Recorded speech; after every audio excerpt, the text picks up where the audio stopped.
Game Group was involved in games, the internet, digital hardware, and more, and in just a few years was valued at $100 billion. Pei Qiang, who built the business from scratch, was hailed as a great boss and an unrivaled talent in investment. When asked by reporters what his success was due to, Pei replied that it was all due to luck, and once his first goal was to lose 50,000 yuan.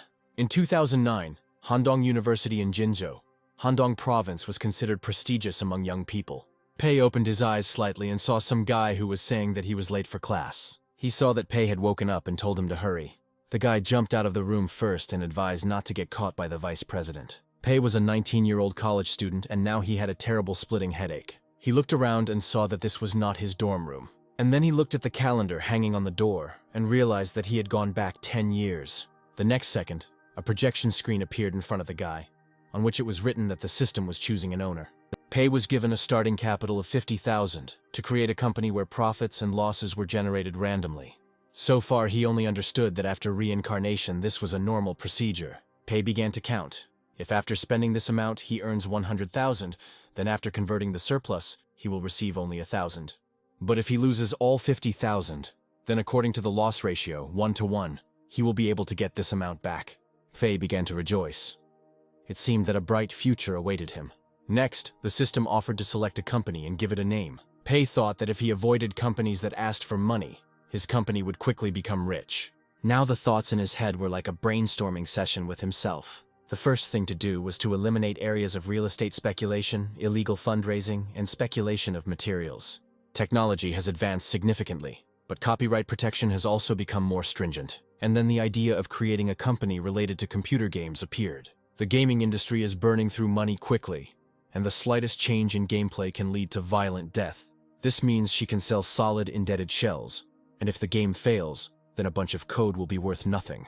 Therefore, you need to avoid games that cannot become part of their money. The first step is to create a game, and the second is to lose money, to turn all the system's funds into your own. And the third step is to spend everything you can. So, the plan was ready. Create a game and lose in order to become the richest from the very beginning of the game. And the company will be called Game Group. And so Pei set about creating a new game. He had no idea that this task would be so difficult. But thanks to the ESPO platform, it was possible to use the official application to create and edit games. The game will be launched soon, and if he spends all 50,000 making something that no one will buy, then in a couple of weeks he will go into the red. The basic driving simulator template is -20,000, and with it came a set of interior and car textures. And the desert location template cost 23,000. That was already what was needed.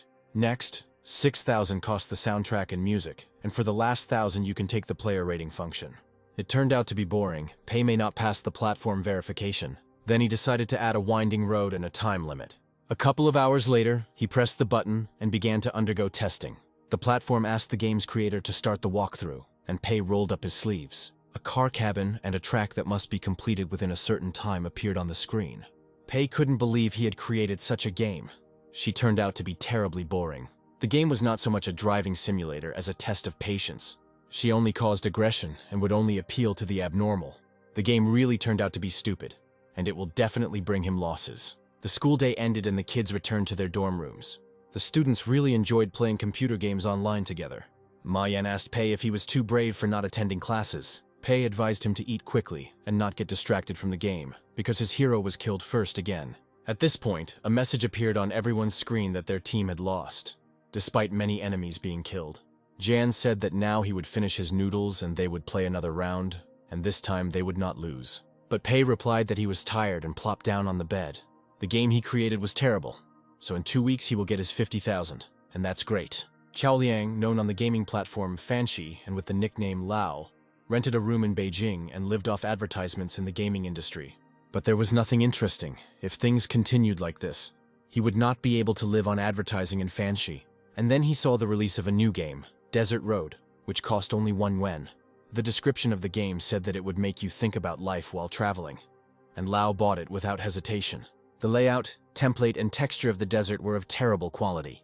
In addition, while driving the car, there was no possibility of maneuvering, and the soundtrack was boring and annoying. Lao had been playing for a few minutes now, but nothing interesting was happening in the game.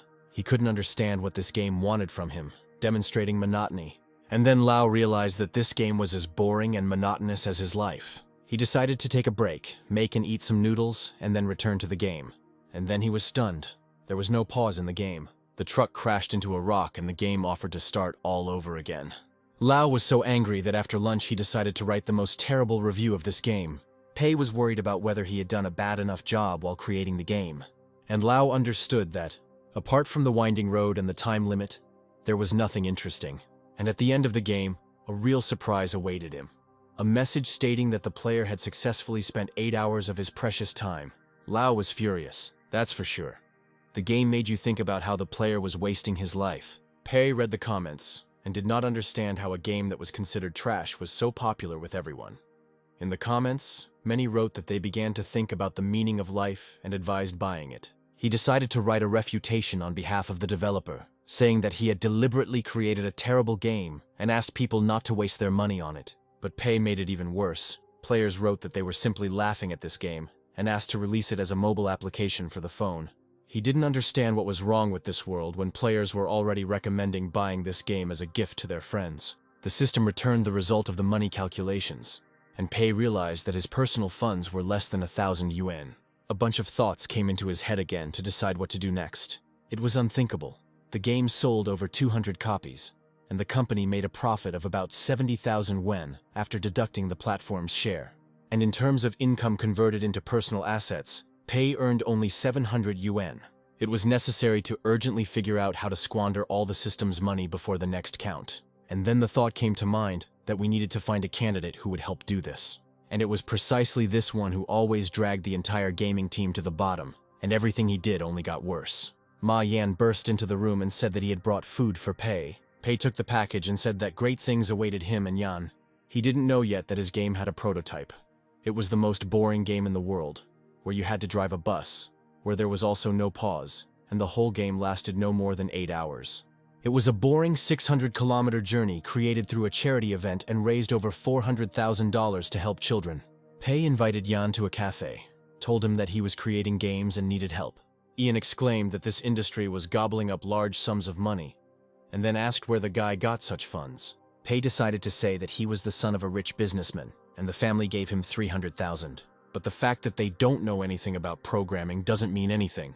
You just need to buy the basic package and add something of your own. Jan replied that it would somehow be wrong to waste $300,000.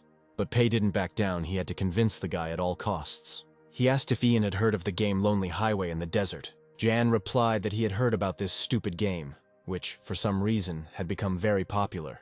Pei confessed that he was its creator. Jan jumped up and exclaimed that since the guy was able to spin such crap, he was ready to work with him, although he didn't understand anything about it. He added that he would immediately visit a bookstore to study the theory of creating computer games. Pei shouted that he didn't need it, but Yang couldn't hear him anymore. He was already in the dorm when Jan returned a couple of hours later with a huge stack of educational books. Pei knew how stupid Yang was, and wouldn't understand anything after reading them, so he just said that his partner had done a great job. Jan took one of the books with a smart look, but did not come across a single familiar word, as if everything written was in a foreign language. Pei replied that they didn't need to write any codes, they should focus on design, and books were unlikely to help with that, and the information in them was long out of date. Now Jan understood why they were discounted, but in any case, he spent too much. Pei reassured his partner by saying that the company would cover all his expenses. Ian picked up the book High-Level Programming for Dummies and decided to at least read it. But the book turned out to be so boring for him that Jan was already snoring after half an hour. Pei realized that he was not mistaken. This was exactly the kind of assistant he needed. Now it was necessary to think about how to spend $300,000 in order to lose them. When Ian woke up, Pei announced that they would be creating a mobile version of the game. It will be a game based on the Three Kingdoms game, and he has already bought the template on the resource exchange. Jan replied that it was hardly a good idea, since almost every third mobile phone owner had a similar card application. He had no idea that this was exactly why Pei was planning to create such a game, knowing about the high competition. The game they create will easily get lost in the prototypes and will not become famous and popular. Another brainstorming session began in Pei's head. The first thought was that the paid game Three Kingdoms is more restrained, unlike the free ones. The game may cost 5 yuan, but a bunch of donations will be added. Then it will take about 1,000 yuan to complete it. In addition, the cost of donations in the game can be made very high, which should discourage interest in purchasing it. But from his own experience, Pei has already realized the inadequacy of many players, and then the losses will turn into profits. So we need to make sure that fanatics have no opportunity to spend money. In addition, the analog costs 5 yuan, and their price can be 10. In addition, after the purchase, a VIP will be installed, which can be purchased for 30 yuan. Then, any desire to buy the game and invest in it will disappear. Pei showed that there are all sorts of quests, raids, and other options. This is what the game template looks like. Jan saw the cost of such a template and exclaimed that its price was a whole 100,000. Pei replied that these were trifles, but he thought that even if it had cost more, he would have bought it anyway. When he said that after purchasing it, there would still be map creation, battle effects, design, etc., Ian realized that this was not the end of the world. He scratched his head and asked how much more would need to be invested to achieve the final result. Pei replied that 30,000 would go to sound effects, and another 10,000 would go to other expenses, and the remaining 60 will go to art objects. Pei added that he will be responsible for the system interface and effects, while Yan will be responsible for creating details about the main characters. He replied that he had only seen a small part of the Three Kingdoms series, and there were so many characters unfamiliar to him. But Pei said he believed in his partner and that he would succeed. He thought that if Jan knew this game well, he would hardly have received such an assignment. Pei only advised that each character should be unique and as unusual as possible. Jan began to fantasize and create characters, centaurs, dragons, warriors, and so on. Seeing the nonsense that Jan was producing, Pei praised him and said that it was an excellent job. He was once again convinced that he had made the right choice in favor of Jan. It was a masterpiece of heresy. Later, the descriptions of the characters must all be handed over to the cheapest newbie artist, who will create not very successful images, which makes the game less attractive. Yen was worried about whether he was doing everything right, and Pei was already mentally counting his money. When his partner finished, Pei looked at the character descriptions and realized that he had never read anything more stupid. It would have been worse to just have blank sheets of paper. He said he couldn't write anything like that. It had nothing in common with the Three Kingdoms except the names of the characters. And then Jan suggested making a change and making the divine fighters women. Pei refused outright. He knew it could make the app popular. He replied that Yang had already done everything perfectly, because the hero Ma Chao as a centaur and Guan Yu as a dragon are easily recognizable, even though they are not in the Q style. Pei returned the manuscripts to Jan and told him to transfer the information into the computer, and he would later contact an artist to create the characters according to the descriptions. In the city of Mo, there was a University of Economics and Finance, as well as a dormitory for the art faculty. The guys approached their friend and asked what kind of job he had found. Ruan Guangjin replied that he was still sorting out the order that had come in. He asked not to disturb him, because it depended on this whether they would eat meat next month or not. Further correspondence between the customer and the contractor was more like an official process or a tender. Guan asked how many characters were needed and what the requirements were for them. Pei replied that 50 characters needed to be created, 4 angles for each, a total of 200 drawings. The main thing was that they weren't in the Q style. Guan said his portfolio indicated that he painted in this style, but the client asked not to use it. But then he thought for a moment, and added that the price of a set of 1 character would cost 2,000. Pei knew he didn't have enough and responded sharply that it was a very high price even for a professional. Guan countered, saying that was his minimum price. But Pei did not give up, and said that the work without using the Q style was much easier, so he was willing to pay 3,000 yuan, and that would be enough. Trying to interest the performer, he showed a list of requirements for the characters. Guan looked and replied that there were too many demands and no clear wording. Pei responded that they would accept any work, and that no changes or adjustments would be required. Guan liked this statement and offered to sign a contract. A minute later, Pei was already openly jubilant. Everything was going as it should. He looked at the sleeping Ian. All that was left was to buy music, add sound effects, rent cloud services, and spend the last 10,000 on backups. There is no point in spending money on advertising at all. It is better if no one finds out about the game at all. Guan called his student friends and said that for that kind of money there would be work for everyone. He voiced the customer's condition that the Q style should not be used, and everything else was up to their imagination. Guan reviewed several styles and decided to settle on the Epic Ink one. The students asked if the customer would like this style, but Guan replied that he had promised to accept everything except Q. But the friends protested again, saying that they were completely unfamiliar with this style and were unlikely to take part. Guan reassured them that he would take on the main character designs, and his friends would just compliment them. And the guys agreed, who knows? Maybe this is another step towards becoming popular performers in the gaming industry. 3 weeks later, Guan slammed his laptop shut. He exclaimed that everyone had done a great job and now they could eat properly. But the friends replied that they would rather sleep. Pei received a message from Guan and was surprised that he had completed the work well ahead of schedule. And then the wealth conversion system turned on and announced that there were 8,000 in the system fund, 3 of which he had to give to Jan for work at the end of the month and spend the remaining 5 on something. But first, he needs to look at the drawings of the characters that Guan sent him. He opened the file with General Nuan Yu's image and was stunned. It was the complete opposite of what he wanted to see. The art was great and only cost 700 yuan. Could Guanjin really have created this? The game was due out in 2 days, and it was no longer possible to terminate the contract. All that was left was to hope that the players wouldn't like this kind of rendering.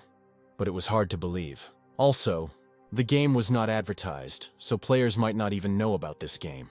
In the description, Pei decided not to mention the similarity with the 3 kingdoms at all. Give a simple, inconspicuous title, and send it to the platform for viewing. Ian saw the characters created from his description and said it was great. Pei asked him to test the game for bugs before they released the game to the platform. Jan happily agreed to help, and then asked what their game would be called. Pei replied that they would call this card game Ghost Generals. Guan set the table for his friends to celebrate the completion of the project. One of the guys asked what the game was called and when it would be released. Guan replied that it was called Ghost Generals and that he didn't know the release date. He decided to find out the release date, but suddenly saw that the game had already been released. Guan then learned that this was the same company that released the game Desert Road. One of the students saw that it cost 10 yuan and asked if anyone had bought it yet. The second one replied that he bought it to see the result of their labors. The third one said that he had already completed the tutorial and pulled out 2 gold cards. After downloading the game, 2 of them also drew 2 gold cards, and the last one drew 3.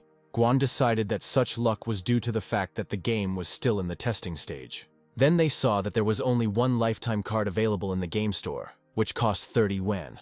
When Guan saw the rules that after purchasing it, you can only draw 10 cards per day, he assumed that it was not an official game yet and that everything would be fixed later. He messaged Pei and asked if there was anything else that would be added to the official version of the game, and was told that this was the official version. When asked about just 1 card in the store, Pei explained that they don't plan to release anything additional. Guan was surprised to hear that Pei hadn't wanted to create a card store at all at first, but then decided to add just 1 lifetime card. He said that the number of downloads of his game is too low, possibly due to the lack of promotion. But when Pei replied that they had no intention of promoting it at all, Guan was even more surprised. Pei sighed mockingly and added that they had spent all their money, and there was nothing left for advertising. Guan stood up and firmly told his friends that the Ghost Generals needed their help, and he said that Pei has no funds for advertising. The student replied that without promotion the game would not be able to become popular and offered to help with promotion. Guan said that he is in a group where there are many famous artists. Perhaps they can help with something. Jan looked at the game's rating and couldn't understand if their game was so bad that no one was interested. What did they do wrong if it was only downloaded a couple of times? Pei replied that most new games have this problem and that you need to wait a little while. Jan was upset, but 3 hours later he decided to look at the rating again. Pei watched as his partner held out hope. But in 3 days or even a month, no one would buy the game. No advertising. No rating. If he can hold out until the next system recalculation, 300,000 yuan will be in his pocket. But then Jan exclaimed that downloads had appeared, as well as reviews of the game, where everyone who purchased the game gave it 5 stars. Pei himself saw that the number of downloads had exceeded several thousand, and the positive reviews were only increasing. He plopped down on the bed and covered himself with a pillow. He didn't understand what was wrong with these players. But after a couple of minutes, Pei stood up and decided to find out what he did wrong and where he miscalculated. The first thing he decided to do was to carefully study the comments. Pei noted that most players admire the character designs. And then in one of the comments he saw a mention of Guan and went to his page on social networks. Here he saw that Guan was calling on famous artists to repost and help promote the game. Pei found the reason for the large number of downloads, but he didn't understand why Guan was putting so much effort into making this game famous. Maybe he wants to become famous and is using this chance. He wrote to Guan and he replied that it was indeed his merit. The game was too good to bury. Pei was so angry that he was ready to smash the keyboard, but he wrote only 1 word in response: "Thank you." The day of the system recalculation arrived, and Pei did not expect anything good. In a week, the Ghost General's profit was 500,000, which meant that the turnover was 1 million. But at that moment, his personal fortune was only 2,000 yuan. The next recalculation was expected in 90 days, which means the net profit for 3 months would be 6 million. Pei began to count. Renting the most expensive office would cost 400,000. Hiring 30 workers costs 200,000 a month, and you can spend 1 million on equipment. Then John appeared and, saying that the game was becoming very popular, suggested going somewhere and eating until they were full. Pei forced a smile on his face and agreed. On the way, Jan encouraged his partner and said that they could hire an assistant and delegate most of the work to her. After all, in many TV series, this is how it all happens. The boss drives around restaurants in an expensive car, and his hired workers work hard. And that was the idea. He would hire an assistant who would help him spend money. Pei replied that he would find the most capable and professional assistant. He sat in the recruiting center and waited for management. Finally, the CEO entered the office and introduced himself as Laurencio. Pei immediately said that he needed an assistant in the office. The director asked about the requirements for the candidate, to which he replied that he needed the most expensive employee. Laurencio handed over the questionnaires and guaranteed that they could all do their job well and professionally. Pei took an interest in one of the potential employees and asked why she left her last job. The director replied that her boss had dirty thoughts about her. But she fought back.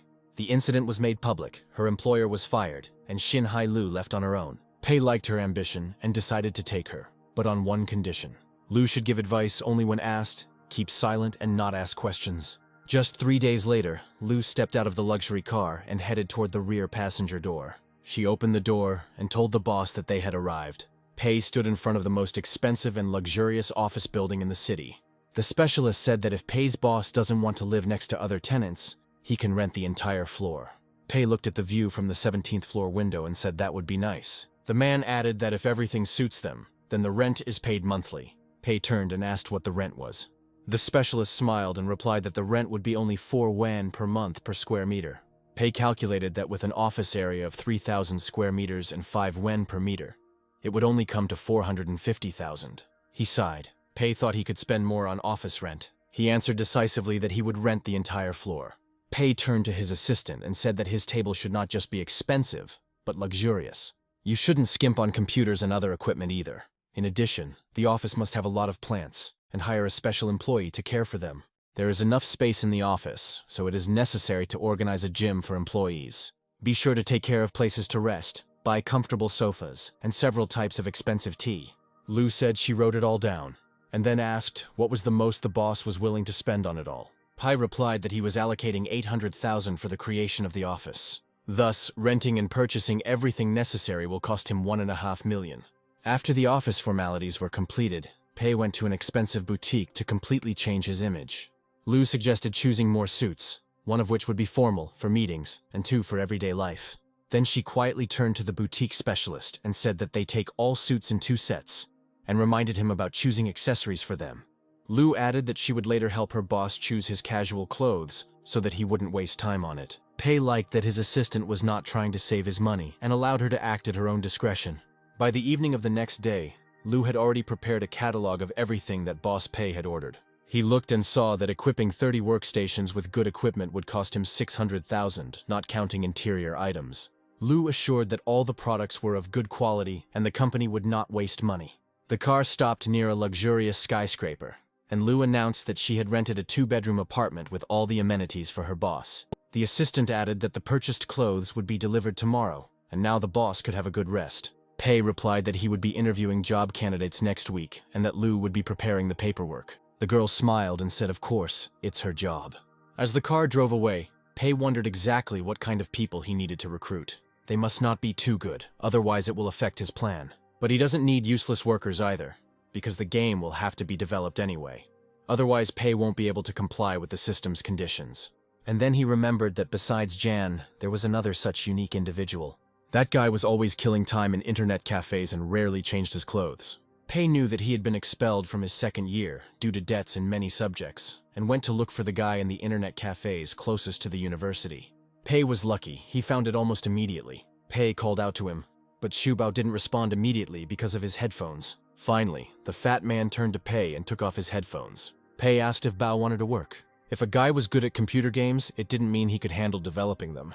Bao replied that he was not interested in being a system administrator. Pei said he was offering him a job as a game designer and placed a stack of bills next to him.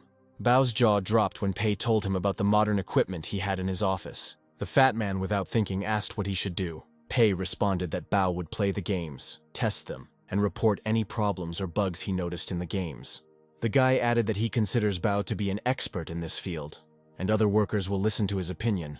The fat man replied that he was ready to think about such a proposal. Pei said that while he was thinking about it, he could take the 500 yuan to tidy himself up and buy some new formal clothes for the office. Already on the way out, Pei said where the office was, and he would inform Bao of the date of his return to work by phone. Huang Shibo stood in front of a tall office building, the address of which he found in the advert. This was where the game group company that created the Desert Road and the Ghost Generals was located. Shibo once worked as an administrative planner for the Shangyang game and had a monthly income of 1,500 yuan. But now he was looking for a job and came across an ad from the game group company. The elevator doors opened and he came face to face with his former employer. Lao Liu said that the company's requirements were too high, so it was unlikely that Shibo would be hired. Shibo realized that he had also tried to get a job at this company, but judging by the expression on his face, it didn't happen. And if Shibo also refuses and he has to return to Lao Liu, then he will definitely not give him a break. The elevator stopped on the 17th floor, and the guy entered the spacious lobby of Game Group. There were two charming twins working at the reception, and one of them agreed to escort the candidate to the manager's office. Shibo followed the girl, passing the large workroom where employees were already working. The guy walked into a very expensive office and saw Director Pei Cheng in front of him. He invited the candidate to sit down and have some tea. Shibo took the cup and saw that it was made of pure silver. The director asked him to tell about his previous place of work. Shibo replied that he had previously worked on the game Shangyang. Pei listened to the guy and smiled. And then the director said that he met all the requirements and asked when Shibo could start work. The guy replied that he was ready to go out and start working from tomorrow. Pei asked if there were any wishes regarding the salary. Shibo replied that his previous salary was 1,500 yuan, but he had gained experience and would like to count on 2. The director said that he was ready to pay him 4,000 and that they would draw up the contract tomorrow. Shibo didn't expect such a proposal and immediately nodded his head. The director stood up, shook the new employee's hand and said, "Welcome to Game Group." Shibo left the office and Pei was very pleased with the interview. A week later, Yang decided to visit his friend Pei and, upon entering the company, did not expect to see such a luxurious office. Pei saw Yang look into the office and invite him in. A friend said that he saw that almost all the places in the office were occupied, which means the recruitment process is going well. Pei handed him the resumes of the hired workers so that Yang could take a look for himself. He was surprised. They all lacked professional experience. But Pei replied that all these people were sufficiently qualified for the positions they held. Then Jan asked about the vacancy for a designer. Was it really that hard to find one? Pei responded that these candidates lacked creativity and would not be able to offer anything new. Jan suggested contacting a recruiting agency. Perhaps they could find him a suitable designer. And then Pei replied that he himself would head the design department. He added that he had already found a suitable assistant. Huang Shibo is very good. Ian took another look at his resume and said that he had only worked in this industry for 6 months, so would he be able to cope? Pei replied that he saw the guy's potential, but his former boss simply didn't allow him to develop.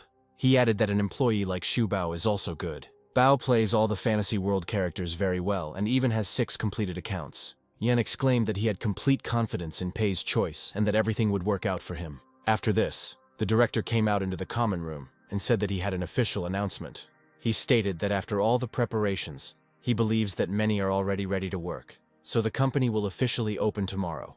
Pei lay in his apartment and thought about what kind of game he should create this time to make losses. You need to choose the most incorrect direction, but so that the employees don't guess anything. The mobile game could have been immediately brushed aside, because this direction was at its peak and was gaining enormous popularity. The creation of a client game also involves some risks. The idea of creating a game in the Three Swords genre appeared. It is unlikely that their creation will create competition for such a well-known game. Besides, the Three Swords have too high requirements. The workers will not be able to create anything worthy. This time, Pei is sure to suffer losses and go bankrupt. It was the company's first working day, which began with a general meeting. The director announced that the project they would be working on was a first-person shooter game. Shibo was the first to say that Ghost Generals was a huge success, and they would start working on a client game. But Pei replied that they would not be making a game for mobile phones. He added that the company must develop in all areas of this industry. All present clapped their hands and exclaimed that they were ready to begin work. The director said that Huang Sibo and Xu Bao would be in charge of the project. Bao will be in charge of design, while Sibo will be the planner and handle implementation. Pei added that he would have only 3 requirements for the new game. Firstly, it should have a clear plotline. Secondly, given the different ages of the players, the game should be very simple. And thirdly, you need to create an epic weapon. It must be purchased by players once and for all, for example, for 800 yuan. The director stood up and added that he was giving the design team a week to prepare the project concept. He decided to include John in the work and told him to learn from the others and help the others as much as possible. Before leaving, Pei said that no one should worry about money. He understood that such a story mode was an example of high risk and low reward, useless and expensive to produce, and that reducing the difficulty would anger professional players. And knowing the low professionalism of their employees, the game is unlikely to be approved at all. There will be no chance left to make money from this game. Sibo set to work with great enthusiasm, realizing that he might have to stay overtime. After some time, Bao came up to him and said that he had almost finished the rough draft. Sibo invited his teammate to sit down and said he would like to talk about the game. He said they could fulfill the director's 2 demands, but the story mode remained a problem. Sibo agreed that they couldn't compete with the world's giants and make the game as interesting as theirs. Bao replied that the boss had always had a good sense of risk, and he concluded that Pei was testing them. Perhaps he should try to save money on the game. The game being created must be played from the first person, which means there is no need to draw the main character. If they choose a zombie theme, there will be only 2 types of characters, zombies and their killers. Sibo added that they will simply be able to change the templates to achieve a variety of creatures. Bao replied that such a plot might be boring, and that a secondary character should be added. It could just be one mute little girl. Sibo asked for clarification about the mute girl. Bao replied that then there would be no need to spend money on a voice actor, write her words, and animate the opening of her mouth during a conversation. This character will be a ray of light so that players get additional emotions and do not get bogged down in just killing zombies. The girl will also take part in solving puzzles and passing, for example. She will crawl through the ventilation if the doors are closed. Sibo looked at Bao's notes again and saw that the plot was supposed to take place in a fortress in the middle of the sea. Bao explained that there could be an evil corporation there that conducts viral experiments on people, and their hero would have to escape from there by going through all the levels. Therefore, game scenes will be limited to spaces, rooms, and corridors. Some rooms may be covered in the blood of dead zombies, while others may be destroyed. And you can also come up with a story about the mute girl, how she could have ended up in this laboratory. For example, antibodies that scientists need may be found in her body, and her blood may later be used to treat the main character. Sibo listened carefully to Bao and said that it was great. Such a plot has a beginning, development, ending, and all of this is very memorable. And Bao hoped that this was exactly what the director wanted from them. He said that there is no need to worry about the simplicity of the difficulty for beginners. It can be easily adjusted. And the epic weapon is part of the director's grand plans. While the other weapons are given to players for free, this is the only one that costs 800 yuan, and the player must not get it right away and fight for it. Sibo added that they will create several difficulty levels for its extraction, thereby increasing the playing time. And just 2 days later, Pei received a message that Sibo and Bao had completed a rough draft of the work and asked him to take a look. He reviewed the material and realized that the guys had fulfilled all his requirements. The system gave information that the background had increased again, although Pei tried so hard to spend everything. At that moment, Yan burst into the office and reported that employees were secretly staying after work and working overtime, unbeknownst to the director. Pei asked sternly what exactly they were doing, paperwork or game design. Jan replied that Sibo was simply playing games using the company's computers. He added that he was sure of this, which is why he came, and whether it was worth telling him that he was wasting the company's resources. But Pei stopped him, and he himself thought that this way more of the system's money would be spent. He replied that they were a gaming company. Let the employees play and gain experience from others. Pei added that Game Group is a good company that should care about the well-being of its employees. The state requires workers to be paid overtime at 1.5 times the hourly wage, and work on weekends should be subject to double pay. Pei immediately prepared the corresponding order and ordered that an overtime schedule be kept in order to pay employees overtime according to the law and not a yuan less. Yan left the office, and Pei decided that he was just a genius, and so far everything was going very well. The next day, Sibo walked into the director's office and said that he had brought a list of all the necessary resources that needed to be purchased to create the game. He added that he chose everything of high quality and at the same time so as not to exceed the budget. Pei looked at the estimate and ordered everything to be redone. to increase the costs at least twofold. Sibo was surprised, but said he would redo everything, and then asked about the name of the game. He added that Bao suggested calling it Ocean Fortress, but that sounds a bit strange. Pei couldn't understand why this name sounded so familiar to him. And then he remembered. That was the name of a failed film from his past life. The director snapped his finger and replied that the name was good, and they would use it. When Sibo came out, Pei remembered that the film cost 300,000 and could not even pay for itself, having collected only 100 after its release. Perhaps this is a sign and his performance will become as useless as that worthless film. With each passing day, the game's creation project moved forward, and the process of creating characters began. Sibo approached Hao Lu and asked him to fix the problem with the functionality. The guy immediately agreed to make the appropriate amendments. Sibo added that if he needed help, he could always turn to Bao. The costs of the game and resources increased every day and already amounted to almost 1.5 million. Sibo returned to his workplace, and then a message came on his phone about the receipt of wages. He knew that wages were usually paid the following month for the previous one. Perhaps this was a mistake. Sibo opened the banking app and saw the credit. The amount was more than 5,000. But how is this possible? He hasn't worked for even a month, and the salary was higher than promised. At this moment, Director Hailu's assistant passed by, and Sibo decided to ask her about the erroneous translation. Sibo showed Lu the amount of the deposits and reminded him that he had only been promised 4,000. The girl smiled and replied that there was no mistake. It was his salary, including the bonus.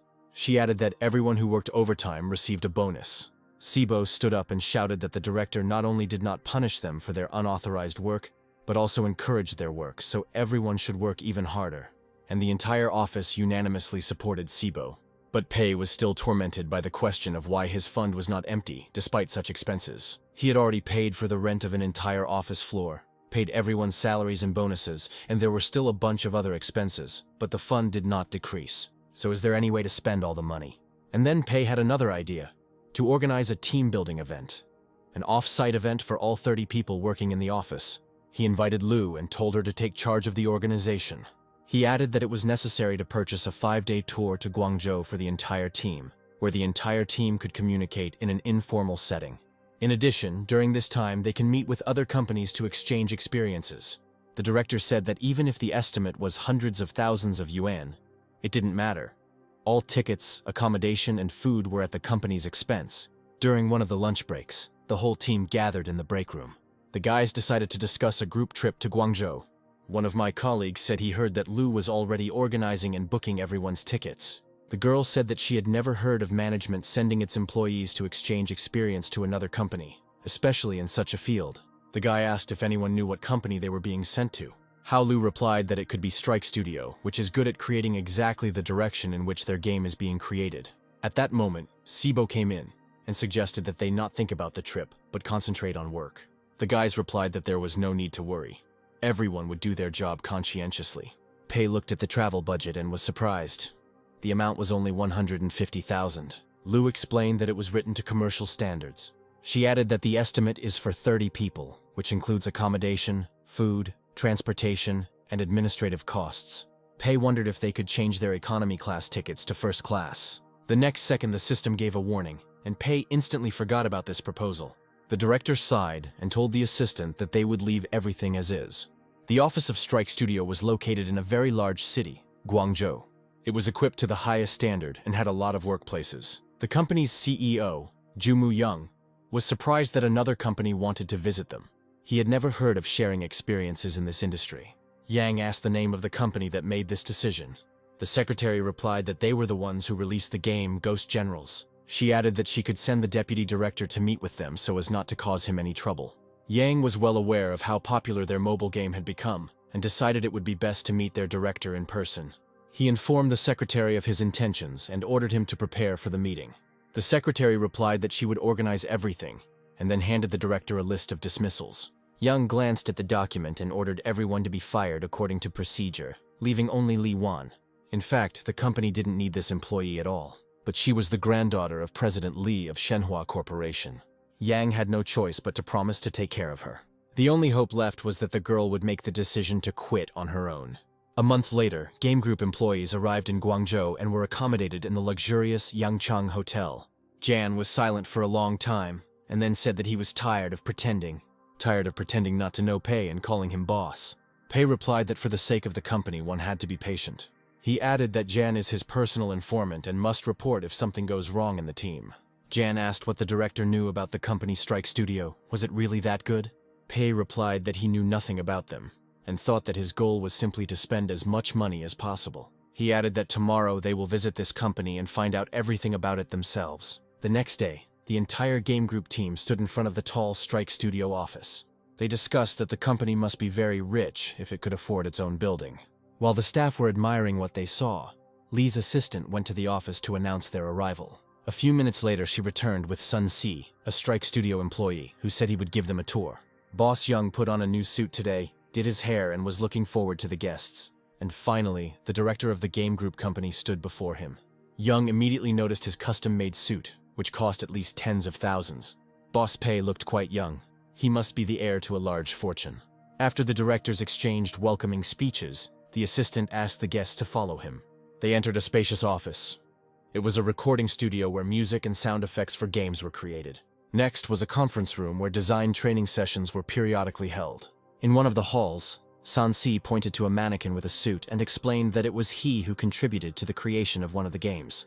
He then showed the break room where employees could have a snack and rest. Sibo noticed that, unlike their lounge, this one had only one television, boring furniture, and a limited supply of cookies and chips. The rest of his colleagues also noticed that in such a small room, only a couple of people could rest at most. Jan remembered that before the trip, his boss asked him to ask more questions to avoid awkward situations. And then he asked why there were so many people working overtime, since today was Saturday. Sibo said it may be to keep the company running efficiently, and employees are paid for overtime hours. But Jan did not calm down, answering that in that case the costs of paying for the work would be too high, and this was not economical for the company. Boss Young and his assistant found themselves in an awkward situation, not understanding whether anyone in such companies paid overtime.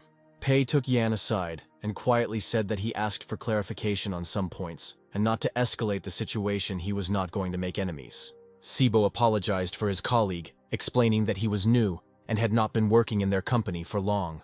But Sansi found a way out of the situation and said that it was organized only for the exchange of experience between the companies. Then everyone went into the hall where most of the strike studio employees were working. The guys noticed that there was very little workspace, and the passages were also very narrow. Sibo said their company is much more spacious and comfortable. Director Yang heard him, but it seemed to him that things were exactly the same in other similar companies. After some time, everyone gathered in the conference room, and Sibo, as the main designer of Game Group, was asked to share the success of the game Ghost Generals. Sibo began his speech by saying that he did not have the opportunity to take part in the creation of this game, but during his time with the company, he understood the principle of its success.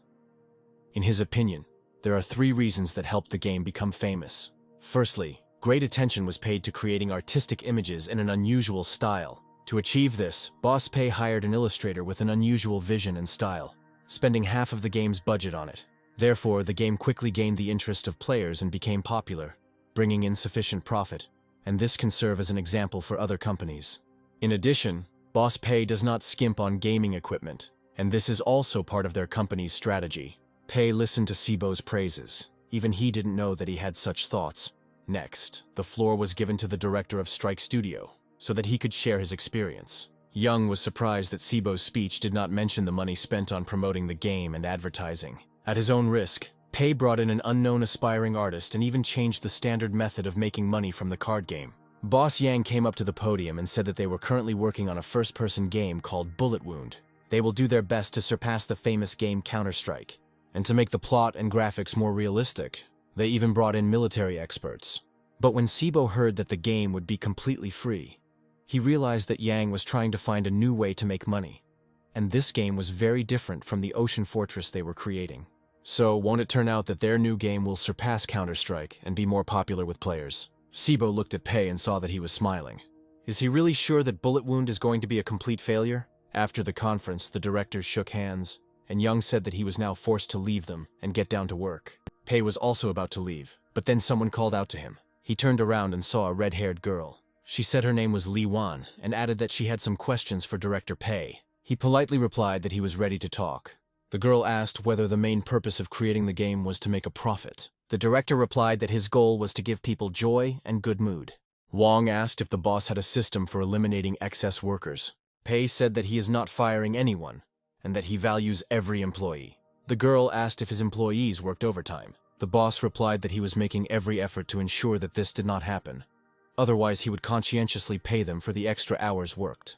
Li Wan bowed and thanked him for his time, and Pei only noticed that the girl left very pleased. After some time, Li Wan entered Director Yang's office and handed over a piece of paper. She said firmly that she wanted to quit. The director took the application and asked if she had decided to leave the gaming industry. The girl replied that it was not quite so, she was just leaving this company. The director asked why she didn't like his company, since she had no problems there. Li Wang replied that she did not see any prospects or opportunities for career growth here. After the tour, the team returned to their office and continued working. Pei approached Sibo and asked how things were going with the Ocean Fortress. Sibo replied that he had already tested it twice, fixed all the bugs, and the game would be ready to launch soon. The director asked to show him the plot of the game and the epic weapon created. Sibo explained that the story requires players to get from the bottom of the sea base to the top, which will take about 6 hours. The game mainly consists of battles with zombies and mercenaries, and there are also a few puzzles in it. As Pei requested, the only weapon that could be bought for 800 yen would look great. He noticed that the graphics of the game were not at all what he expected to see, but they looked fine. Pei recalled that he himself asked to increase the game's budget, and this affected the graphics and quality of the game. Sibo added that the game has several game modes and is ready to show them. The director replied that there was no need for this, and once everything was ready, it could be sent straight to the gaming platform. Besides, the game Bullet Wound from Strike Studio will be released soon. Then their game will definitely be defeated. Pei sat down in a chair and sighed with relief. The system showed that the funds had begun to be lost. He decided to organize an event to strengthen the team spirit, which means he will spend at least another 100,000. Pei called his assistant and told her to organize a banquet for the next day at lunchtime to celebrate the completion of the Ocean Fortress game. He added that after the banquet, all employees will go to karaoke. Li's assistant asked if the boss remembered the girl from Strike Studio who had been pestering him with questions. Li Wan insistently asks them to accept her into their company. The girl is ready to work even for free and is now in the conference room. The assistant assumed that she was from a wealthy family and therefore was not interested in salary. Pei thought that she probably didn't have any good skills in this area, which meant she was perfect for working at Game Group. He said that they would take her on with a salary of 4,000, but not to assign her anything. Let her do whatever she wants for now. A few minutes later, the assistant came to Li Wan and said that she had been hired. The girl was delighted and asked what she would be working on. The assistant replied that Li Vash should come to the company's corporate event tomorrow at noon, and then we'll see. After the weekend, Sibo came to the office and decided to talk to Bao. Bao sadly said that the game was approved the day after it was posted on the platform, but no one downloaded the game. Sibo replied that he had searched the entire internet but had not found a single advertisement for their game Ocean Fortress. Bao said that it was not their fault, because the boss did not ask them to promote the game. Sibo agreed with Bao and added that they now had to think about a new version. He suggested asking experienced players to test the game and give their opinion. Bao replied that the boss didn't ask them to do that, and besides, wouldn't the players have to pay for it?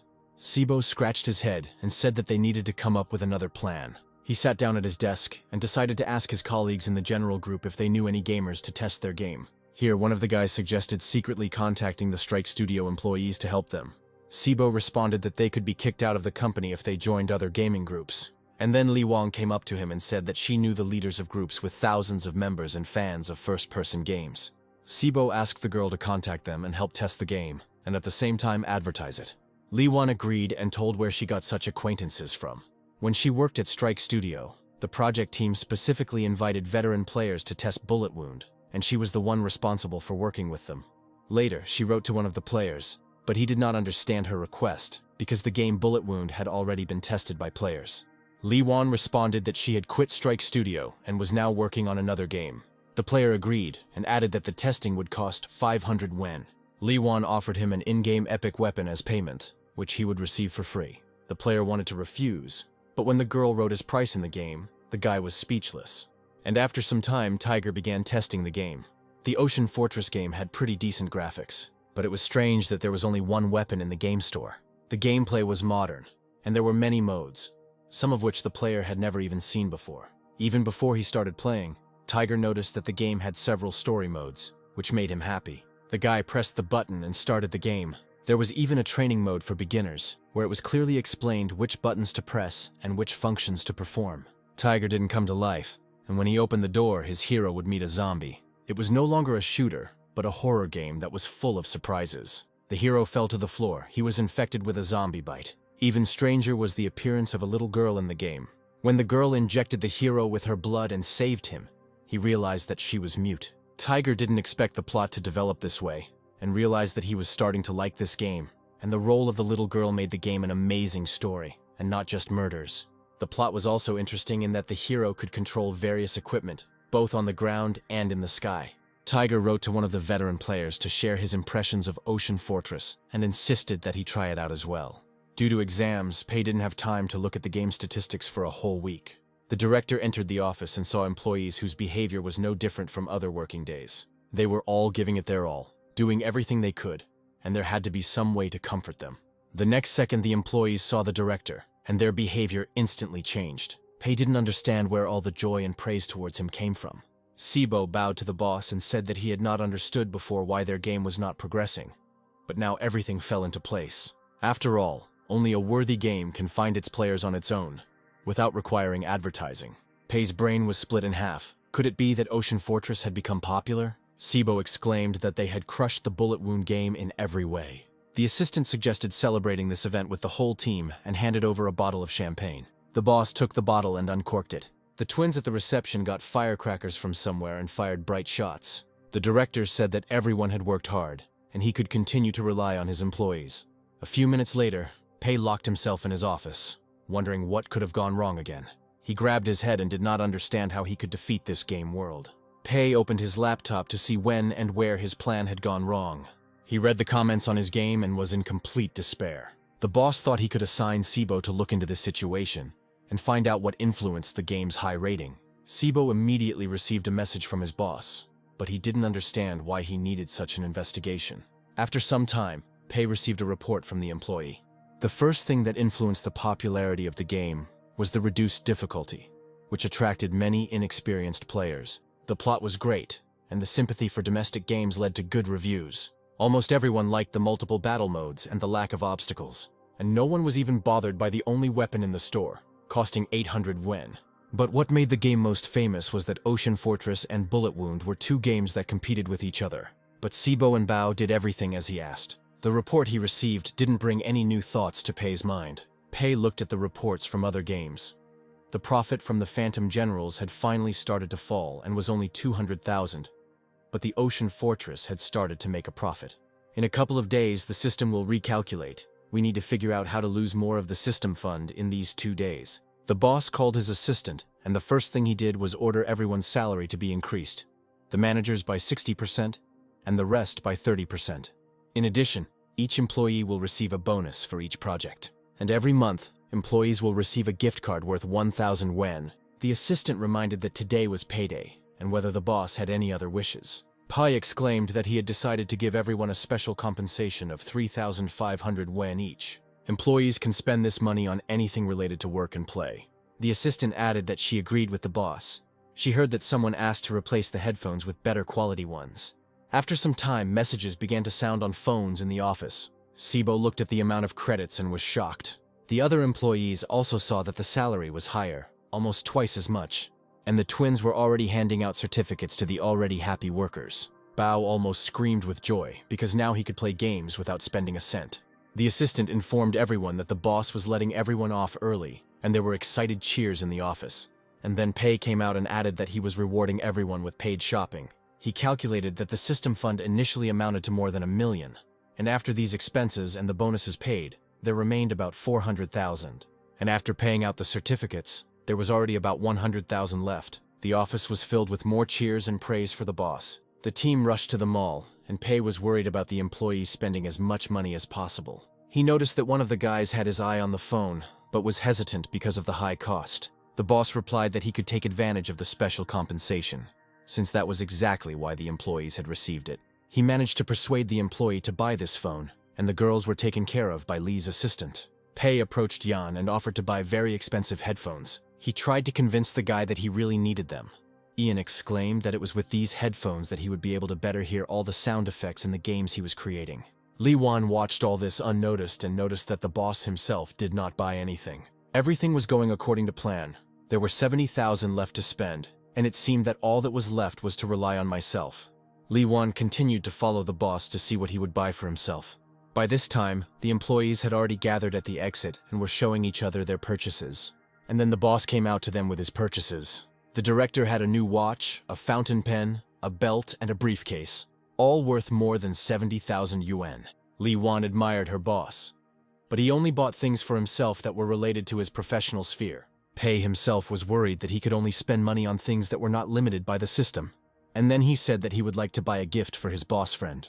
Everyone started offering gifts, but Pei liked Li Vash's offer. Glasses. The assistant said that she would take the boss to the right department. Half an hour later, Pei returned with a gift, and he also bought himself glasses. He finally spent the remaining amount and felt like a winner over the system. Pei returned home just as the system was recalculating. Now his personal funds amounted to almost 22,000, and he was very pleased. The system gave the following task: to have a physical store in a busy area of the city. Then the reward will be 10% of the converted amount. Pei took a sip of tea and decided that he could easily handle this task. Unlike online deliveries, which will be relevant in 10 years, his physical store will bring in little profit anyway, and he needs a plan. Now it was necessary to come up with a way to contain Sibo and Bao. The next day, Pei walked into the office and again heard employees say that their boss was the best. His strategies were unique. The boss asked everyone to look into the general chat, where an anonymous survey had been created to find the best employee in the company. And later, a secret reward will await the winner. Pei continued to be tormented by the question of what to do with Sibo and Bao with them. Game Group would not lose much money. If he let them stay, they would continue to cause problems. But there was no reason to fire them, or demote them either. Li Wan needed further attention. At that moment, an assistant came up and announced that the voting was over. Assistant Li opened the box containing the Best Employee Cup. And according to the voting results, this award went to Sibo. The employees began to congratulate their colleague and clap their hands. And Sibo thanked Pei for the trust his boss had in him and helped him grow. He thanked his colleagues and added that this was the result of their collective work, and this award belongs to everyone. Li Wan was confident that she had made the right choice by joining this friendly team, led by such a great boss. And then Pei said that he would now show the real reward. He stated that as of today, Huang Shibo is no longer a member of the design team. The boss added that the position of planning director will be taken over by Lu Mingliang. The guy, hearing his name, did not believe what he heard. But Sibo didn't understand, because he had just been declared the best worker. The director explained that Sibo would no longer be working in the gaming department. Pei said that he was giving him a bonus of 1 million, and now Sibo could choose any industry and invest this money there. He admired what a perfect plan his brain had come up with. Sibo said he was unlikely to be able to manage the entire project. But the boss replied that he believed in him, and everything would work out. Pei hoped that after Sibo left, the company would start losing money, and Sibo in turn would also go bankrupt on the project, thus killing 2 birds with 1 stone. And then the boss announced that he was ready to announce the reward for second place. Pei named Bao, saying that he would be awarded a month's leave. Bao tried to object that he was not tired and was ready to work further. But the director replied that he could not sit like a hermit behind closed doors. He needed to improve in games and expand his horizons. The boss added that his assistant will develop a route for Bao. He will take pictures of the sites, and also attend masterclasses in other game studios.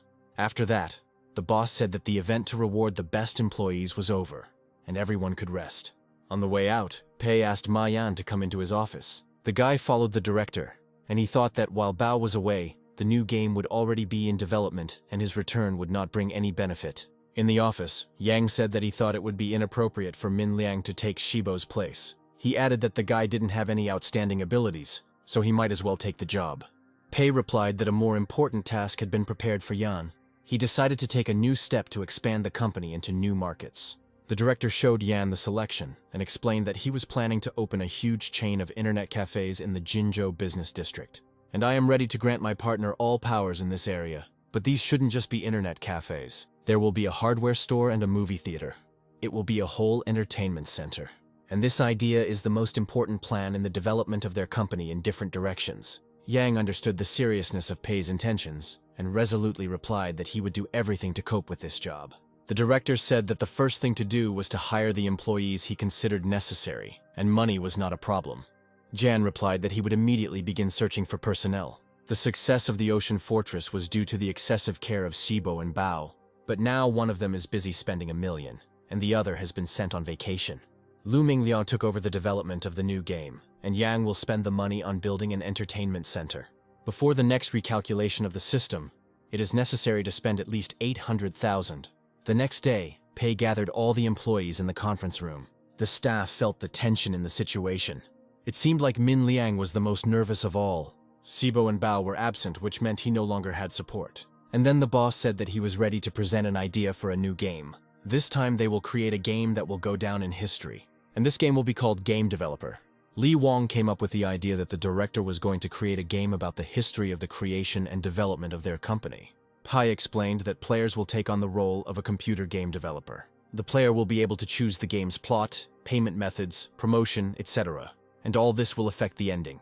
As a result, each player will be able to create their own game and then sell it.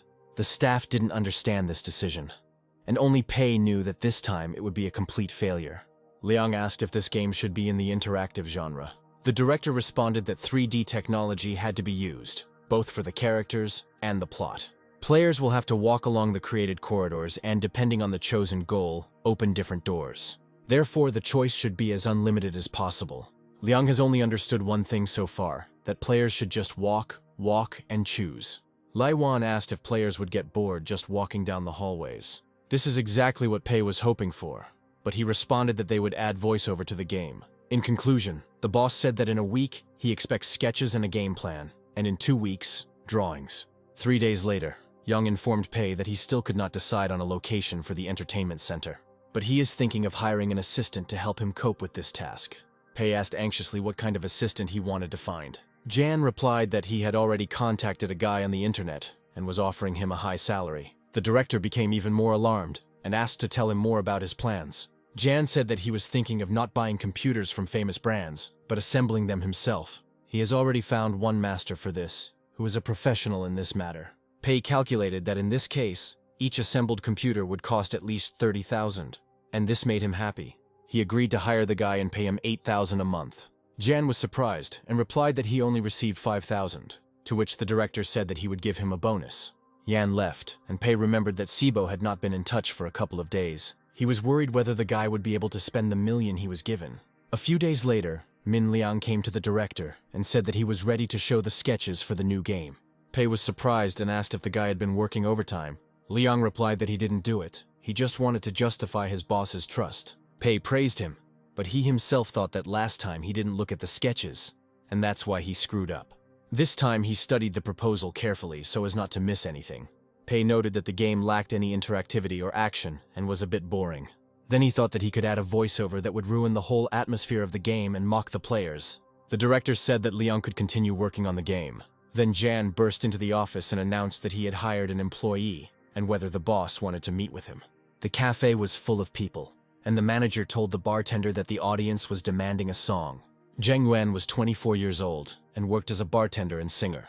After the cafe closed, he stayed to clean up, but then a message came on his phone.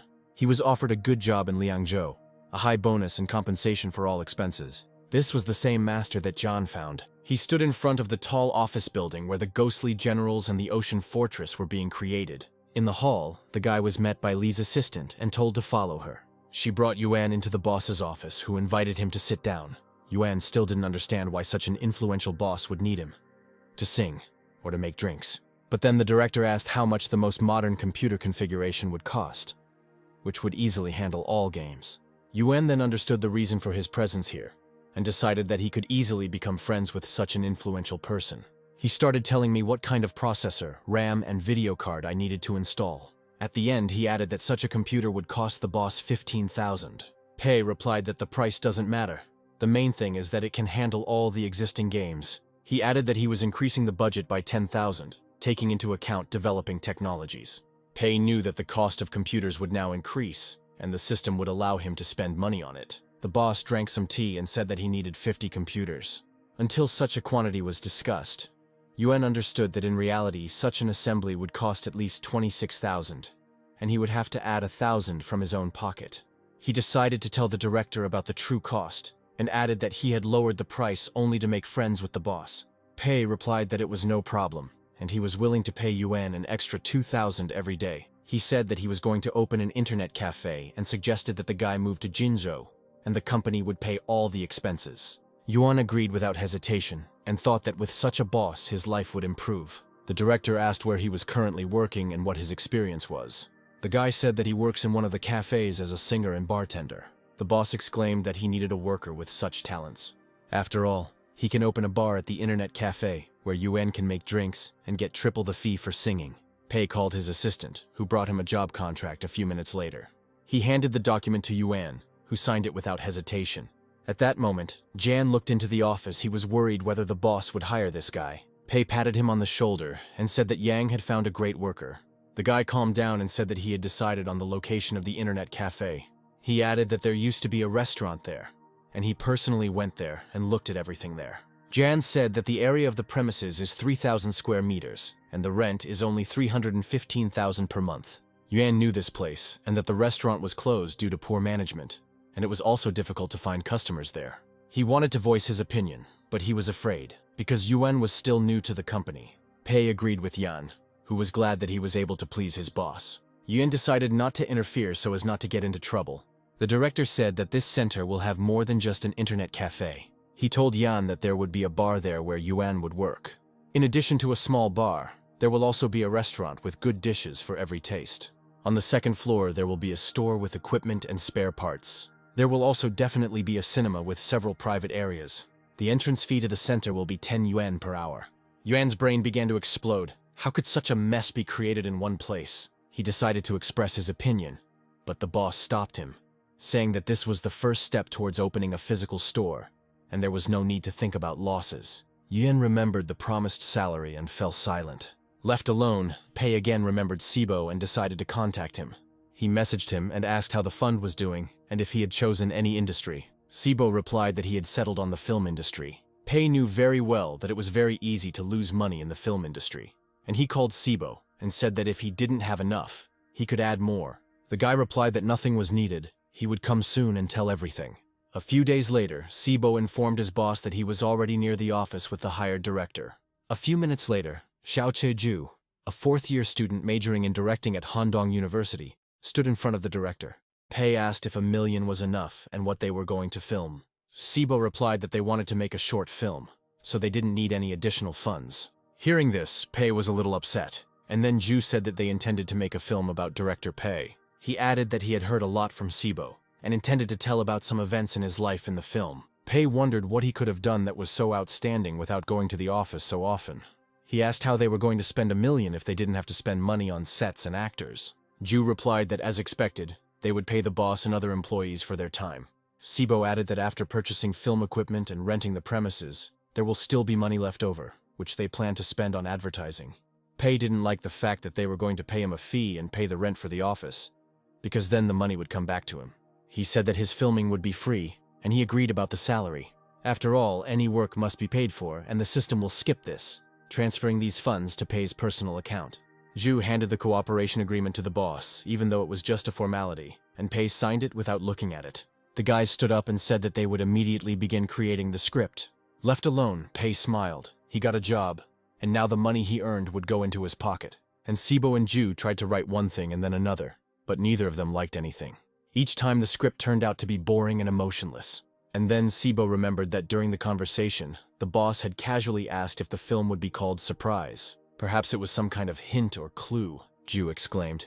This is exactly what they needed. To avoid a boring documentary, there needs to be some kind of plot twist. In addition, you can add sarcasm and black humor. And the very next day, the film crew was already heading to the boss's office. Zhu told the director that the first scene did not require any words, but would be voiced over. Pei was surprised that he wasn't even given the script to read, but maybe that was for the best. In the first shot, the boss should just sit on the couch and then look at his watch. In the next shot, the director was flipping through a magazine and then pointed to one of the posters.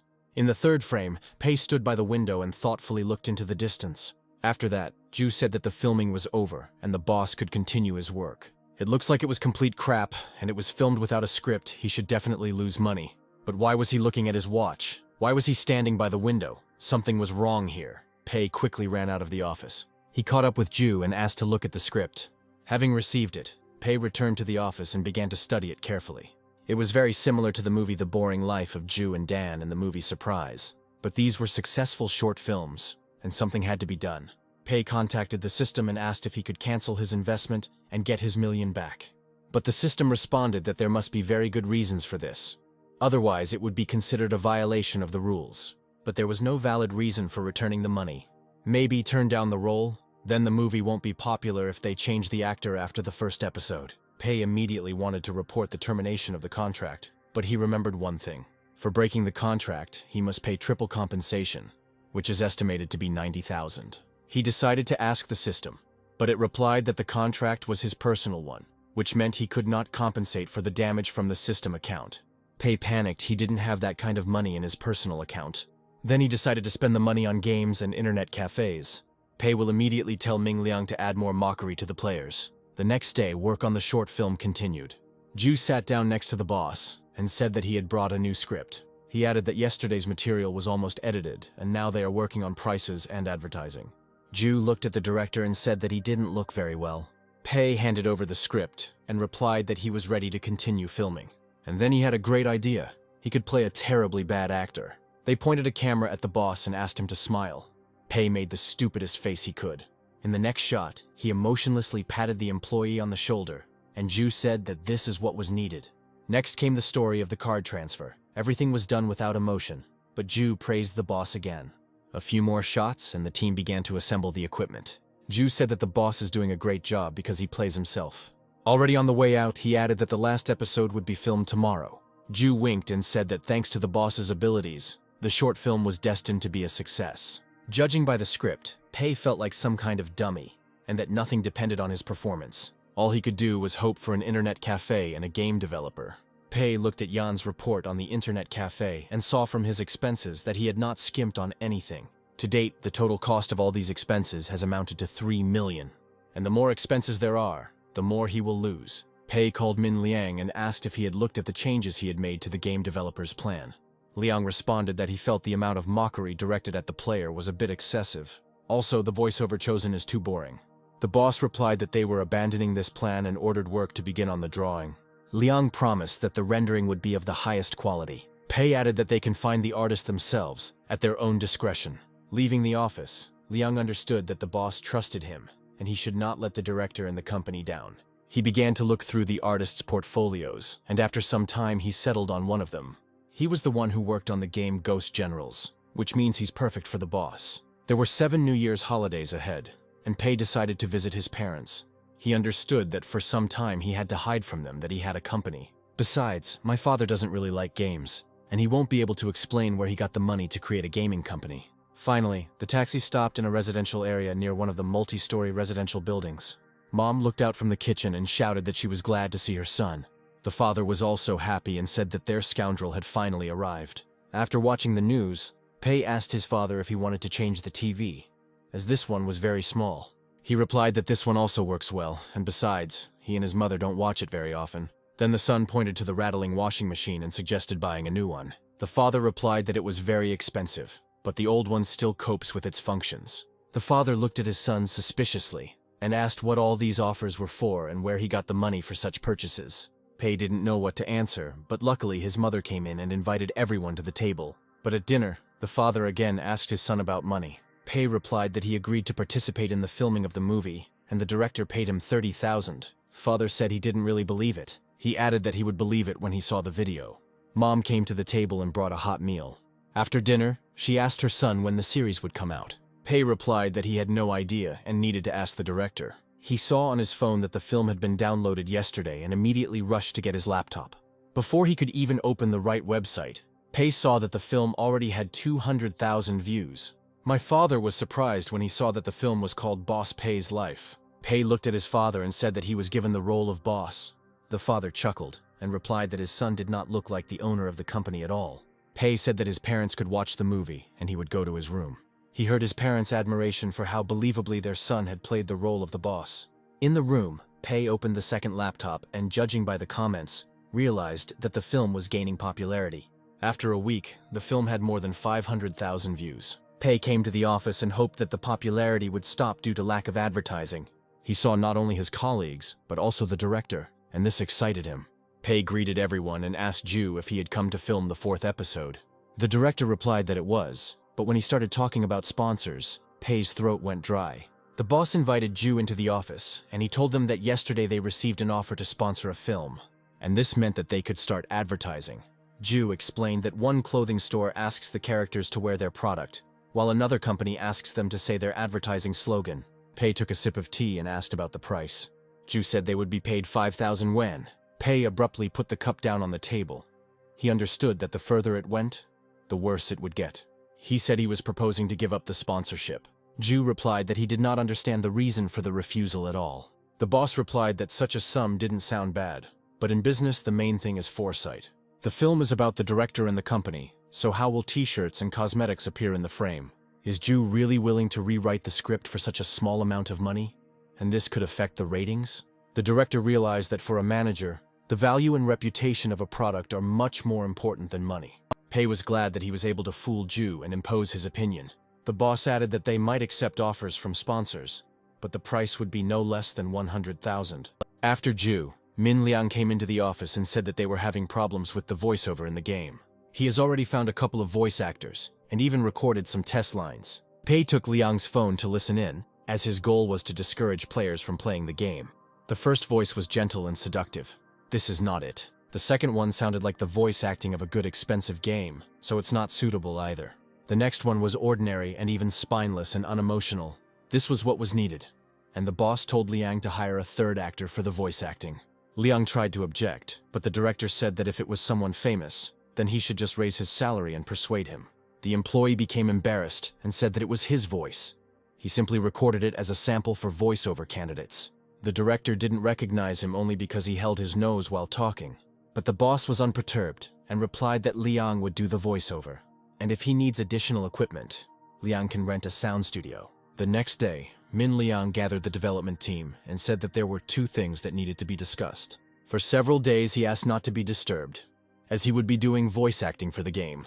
Liang expressed his hope that each member of the team does his job conscientiously. At this moment, Li Wan was carefully studying the script. She then said that she noticed the voiceover text, which was written by the boss himself. It seems like the director wanted to confuse the player from start to finish, and the voiceover doesn't sound like it's helping the players at all. The player will start laughing at the hero as the director, saying that he is making stupid decisions and the game will fail.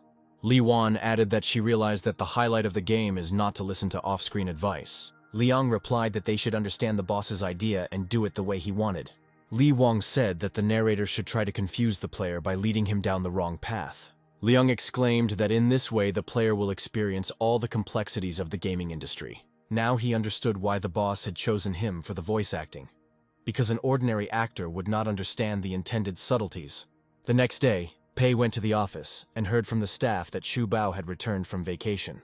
Liang told the guy that he looked great and that the vacation had done him good.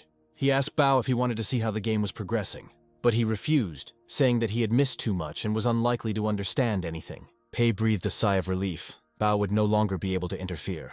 This time, success will bypass the game. Bao filled up the vending machine with some treats and headed to his workplace. He hadn't played for almost a month, and now it seemed to him that his company was a real paradise. But after such a break, it seemed to him that it was necessary to optimize the already created games and improve the sensitivity of the gameplay. Bao noticed a few more errors and immediately decided to correct them. Several players who purchased the Ghost Generals were eagerly awaiting the update to this game. Other players also discussed and said that if the developers do not add anything new, the game will quickly become boring. Bao saw the negative comments about the game very well and decided to make some additions at all costs. Finally, the players saw the changes made and were excitedly awaiting the release of the new version of the game Ghost Generals. Now players were ready to invest their money in the game again.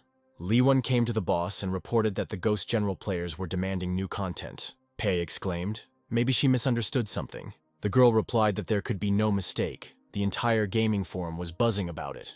The boss ordered an official statement to be made that updates to the game are in development and will be released in about 3 months. Li Wan left, and Pei couldn't understand how all his games became so popular despite the complete unprofessionalism of the team.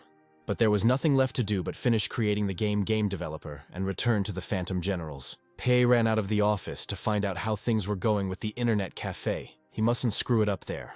Half an hour later, he stood and looked at the internet cafe logo and realized that it was not the best one. It had no informational meaning, so it shouldn't attract the attention of visitors. Pei walked inside and saw that everything looked pretty good. At the entrance, Jan met him and asked if the boss was satisfied with the work done. Jan pointed to an empty shelf and asked what kind of books could be placed there. Maybe some novellas or adventure stories. But the director replied that it was too vulgar and suggested finding publications about tractors. Jan didn't understand how books about tractors would fit into the cafe's interior. The boss replied, "Don't worry about it and do as he says." The guy didn't object to the director and suggested going in and looking at the kitchen. He added that a chef has not yet been found, but he is already considering several applications for the vacancy. The director reminded that the chef must specialize in home cooking. They then went into the gaming room, and Ian offered to let the boss test one of the gaming computers. Pei sat down in the chair and noted that it was very comfortable, which meant it was expensive. He then added that the establishment needed to be freed from smoking and tobacco smoke, and for this purpose, good ventilation needed to be installed. At this moment, Yuan approached Pei and offered him a cocktail. The boss took a sip and asked what kind of drink it was and how much it would cost. The cocktail was called Jungle Juice and cost 50 yuan. Pei realized that the drink was from an expensive category and asked about the price of the cheapest cocktail. Wen named a price, but the boss ordered to add 10 yuan to the price of each type of cocktail. Pei understood that if players started coming here for cheap drinks, the cafe's profits would increase, and he couldn't allow that. And with expensive drinks, players are unlikely to stay in the gaming room for long. The director said he liked everything and asked about the opening date. Jan replied that they planned to open in 2 days and offered to give the game and drinks half off for the first 3 days. But the boss categorically did not support such a proposal and added that they were an expensive internet cafe. Pei decided to come back later and see how empty the place would be. And then the day of the opening of the center came, but there were no visitors. Juan had already been wiping clean glasses for a while and was upset, and the boss sat at the bar and drank tea with pleasure. Jan asked if maybe he should go out on the street and hand out a couple of flyers.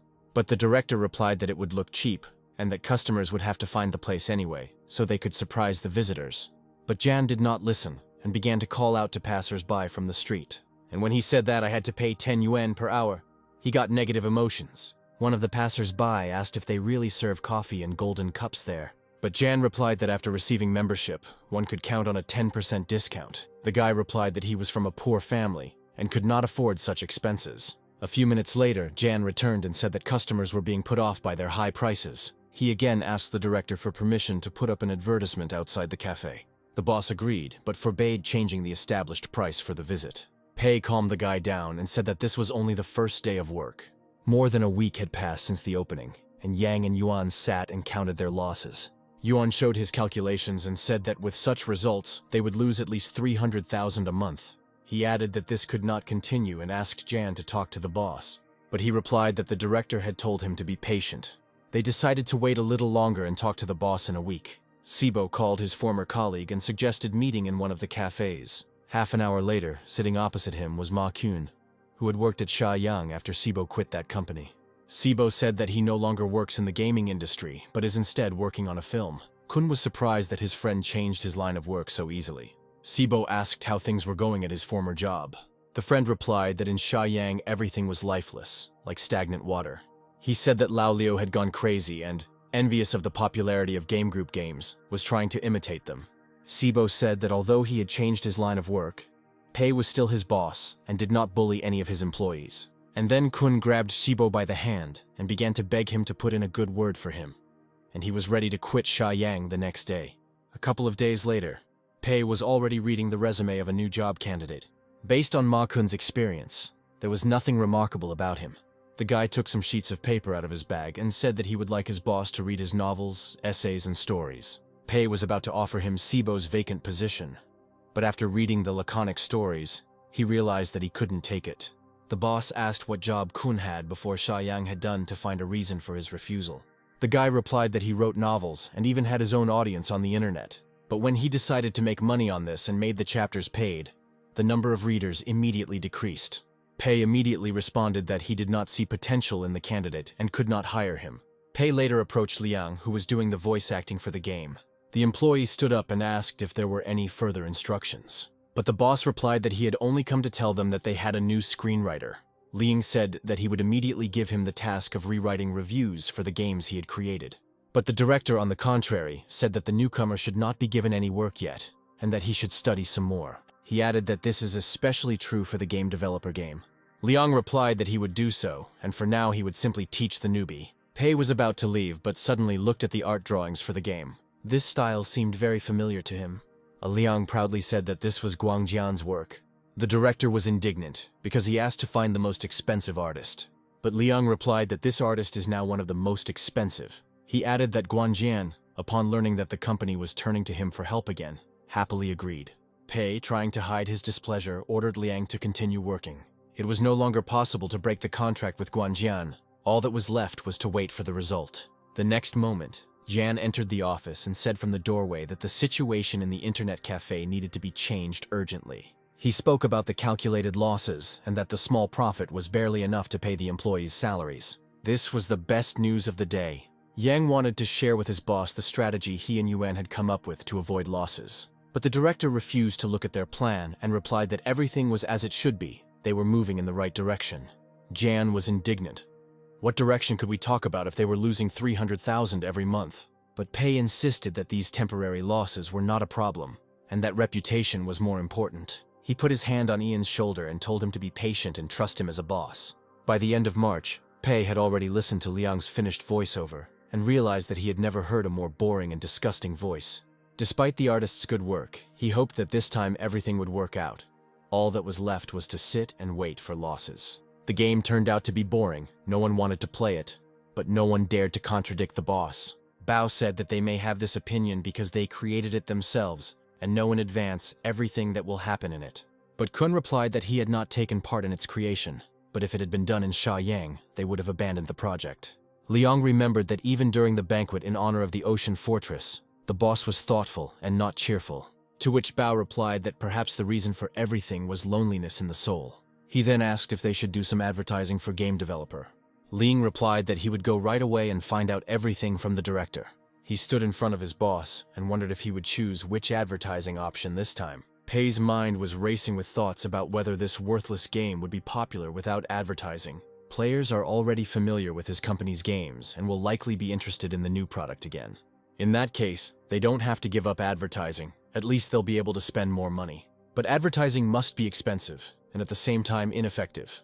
The directors said they would ask the video creators to promote the game. Liang didn't understand why the boss chose the most ineffective and costly method. He asked if they could use the popularity of the movie Boss Pays Life to promote game developer. The director exclaimed that no way. The film was in the process of building a reputation. They couldn't allow the reputation to be damaged by advertising the game. Then Liang suggested contacting some famous blogger who had a lot of fans. Pei agreed and replied that tomorrow he would give him a list of names, text, and material, and he would do everything as needed. The next day, blogger teacher Qiao received an offer of cooperation. While finishing the last portion of noodles, he needed money and immediately agreed. Min Liang said that the blogger would be paid 3,000 for the advertising video. Qiao could only dream of such an offer and knew that with that kind of money he would be able to do nothing for 2 weeks. Liang sent him a draft of the advertising script and added that he could not deviate from it even one step.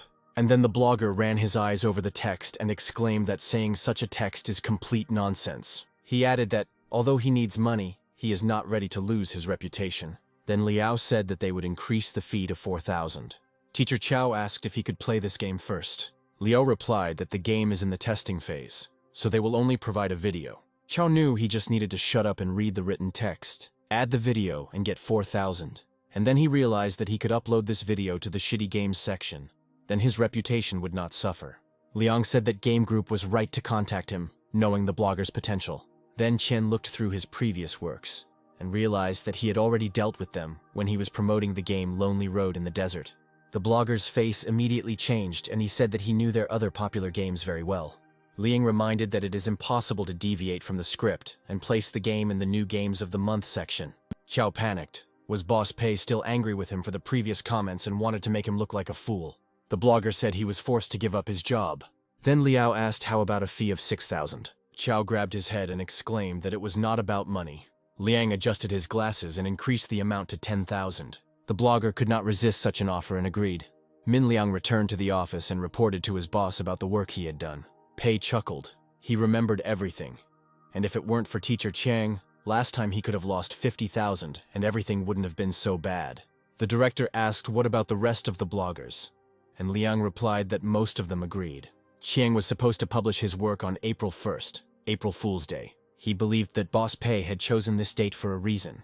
All that was left was to hope that his followers would think it was a joke. Before the blogger had time to post a video review of the game, he was bombarded with comments that it was either a joke or mockery of subscribers. Several players, reading the shameful comments, realized that the game was created by Game Group and wanted to play it. Others thought that the game couldn't be bad if it was promoted by teacher Chang himself. And then the players saw the same videos from other famous bloggers, where there was the same script and text. Pei watched as the opinions of subscribers were divided, but most spat on this video review of the game. He was glad that the goal had finally been achieved. There were few views, no one downloaded the game, and it was a victory. Due to this, the gaming platform priced this game at a maximum of 28 yuan. For a game to pay for itself, it would have to be downloaded at least 300,000 times. And it's unlikely that there would be that many people willing to do so. Teacher Chang was beside himself. Dirty money is certainly disgusting, but it can't be compared to the taste of noodles. He went to the computer to try to figure out the situation. Chang pressed the button and bought the game. The game hero found himself in the center of an office that needed to save the domestic gaming industry. The blogger decided that in order to save his reputation, he had to create the best game in the game. After a while, Chang realized that the graphics were amazing, and the story was not as boring as he was told to say in the video. He thought, the game was not boring, but realistic, reflecting all the surprises and problems of this industry. Besides, the game became more and more addictive with each passing minute, and the vile, disgusting voiceover reflected all the greed and avarice of the gaming industry's leadership. Teacher Chang stood up and decided to create another video about this game. 3 days after the game's release, the creative department looked at the statistics and realized that the advertising not only didn't work, but also discouraged players from buying the game, and those who downloaded it did not leave positive reviews. Bao remembered the boss's positive attitude and suggested waiting. Liang consoled himself with the thought that they had done everything as the director had demanded. And blogger Chiang has already written another review, trying to convey to subscribers that this game is worthy of being in the Products of the Gods section. He encouraged people to download the game and stage a large-scale performance for April Fool's Day. The blogger wanted to convey to subscribers that Game Group created this game for a reason, and the game developer tried to immerse the player in a real atmosphere of reality. Several famous bloggers have joined teacher Chang's opinion. Having received due support, Chang calmed down for his reputation and started cooking noodles. And Pei had already rented a table at a cafe to celebrate the completion of Game Developer. The employees did not understand why the boss was so happy in such a situation, and Pei was happy.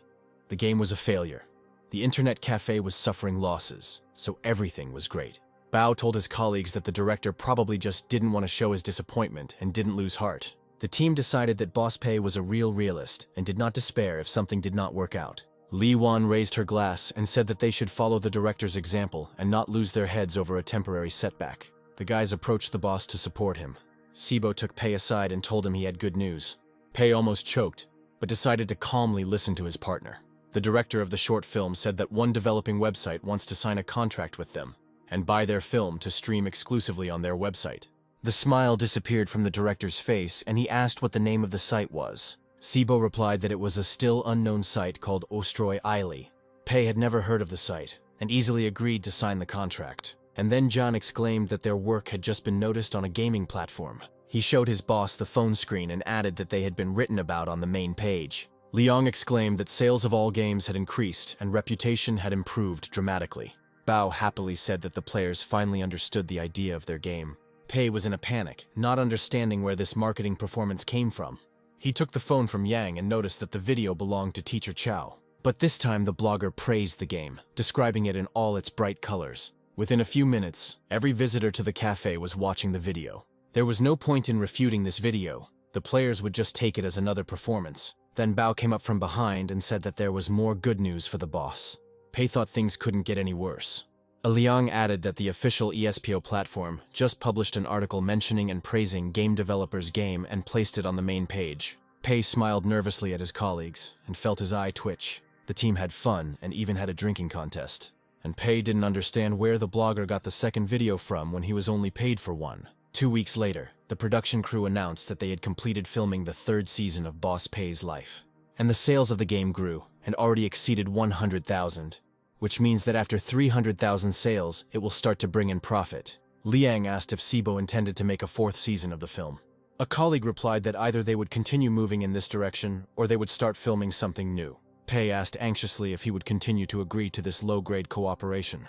Sibo reminded me of a little-known site called Ostroy Eily and that they have a program to incentivize video creation. Pei asked if, according to the contract, they would receive up to 30,000 yuan for 10,000 views. Sibo responded that the site's management offered them a more generous reward, and if all 10 episodes have 1 million views, then they will receive 2 million in profit. And all this is only thanks to Boss Pei's clever strategy. Pei suddenly walked up to Sibo and asked for the address of the site. The colleague replied that it was no secret and showed the boss the phone screen. The next day, Pei opened the site and realized that it was exactly the one he was thinking about. Its sponsors were the large Manhwa Corporation in Chengdu.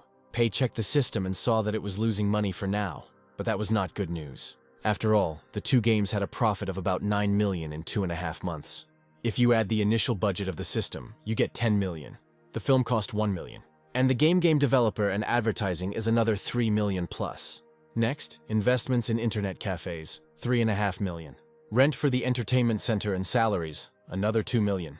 After all the calculations, Pei realized that the total profit of the system was 800,000. At that moment, Lee's assistant came in and reminded him about the company's bonuses. The amount for employee medical examinations, bonus gift cards, plus other bonuses was 500,000. Pei said to leave everything as is, but it was a drop in the ocean, because he would get another 2 or 3 million from the sale of the game. Lee added that journalists are insisting on interviewing Boss Pei to see if he agrees to participate, or if they should all be turned down. The director ordered that all reporters be refused, and that no information about payments within the company be disclosed under any circumstances. There was another problem.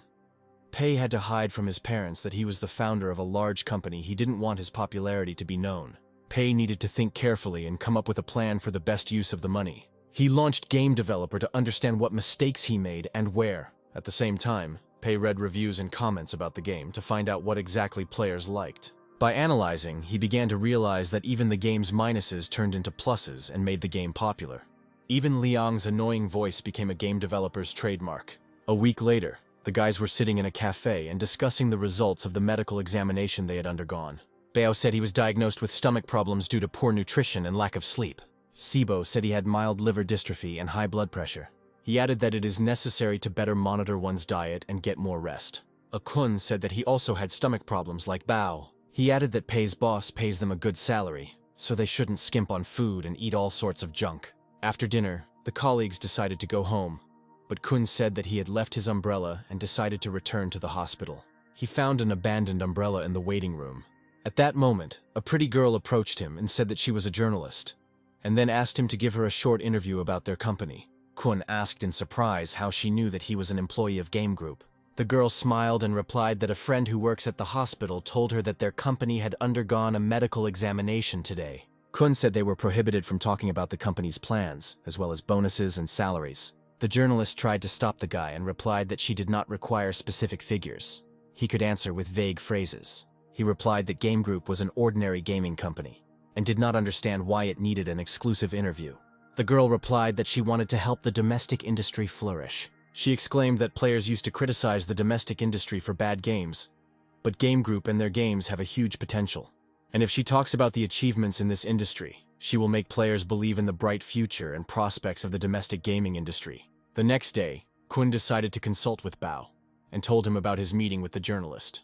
The colleague thought for a moment and replied that perhaps there was nothing wrong with the interview, but he reminded that the boss had forbidden talking about him, as well as about bonuses and salaries. He is very modest and does not want employees to focus on him, but he doesn't want to talk about the size of salaries and bonuses since employees in other companies receive much less. Kun realized that if their salaries and other benefits were made public, employees from other companies would rush to them and create competition. Or employees of other companies will go on strike, demanding payments, like in Game Group. Again, a modest and dry interview will definitely enhance the image of their company. Kun exclaimed that he understood Bao perfectly and would do everything at the highest level. Pei understood that there was a week left before the system was recalculated, but during this time the game would bring in at least 1 million. Sibo came into the office and again announced that he had good news. Pei no longer understood what to expect from such information. Sibo said 3 episodes of the 3rd season have already been uploaded to the site, and each has more than 1 million views. Over the past week, they are ready to transfer 530,000 to the company's account. The boss responded sharply that there was no need to rush, it could be done gradually. Pei thought that this week, another 700,000 would come in from watching the show. This means that in order to get 10,000 into his personal account, he must again spend 1 million. He thought about it and said that the income from the film industry would be divided into 4 parts. 50% will go towards daily expenses. The director and Sibo will each get 10%, the main participants will split 10 between themselves, and 20 will go to him. That is, the boss. Sibo countered that these were large incentives for work, and that the share of film employees had already exceeded the share of the parent company. A shrill cry rang out in Pei's soul. The system wouldn't allow this to happen. He pulled himself together and offered to raise the salaries of all employees. Sibo was surprised, but remained silent, and then reminded about the filming of the 4th season of the movie. Pei responded that the film company was already back on its feet, and he would no longer be appearing in the film. Sibo said that without a boss, the series would lose its uniqueness. But the director replied that they had great imagination, and they would come up with something.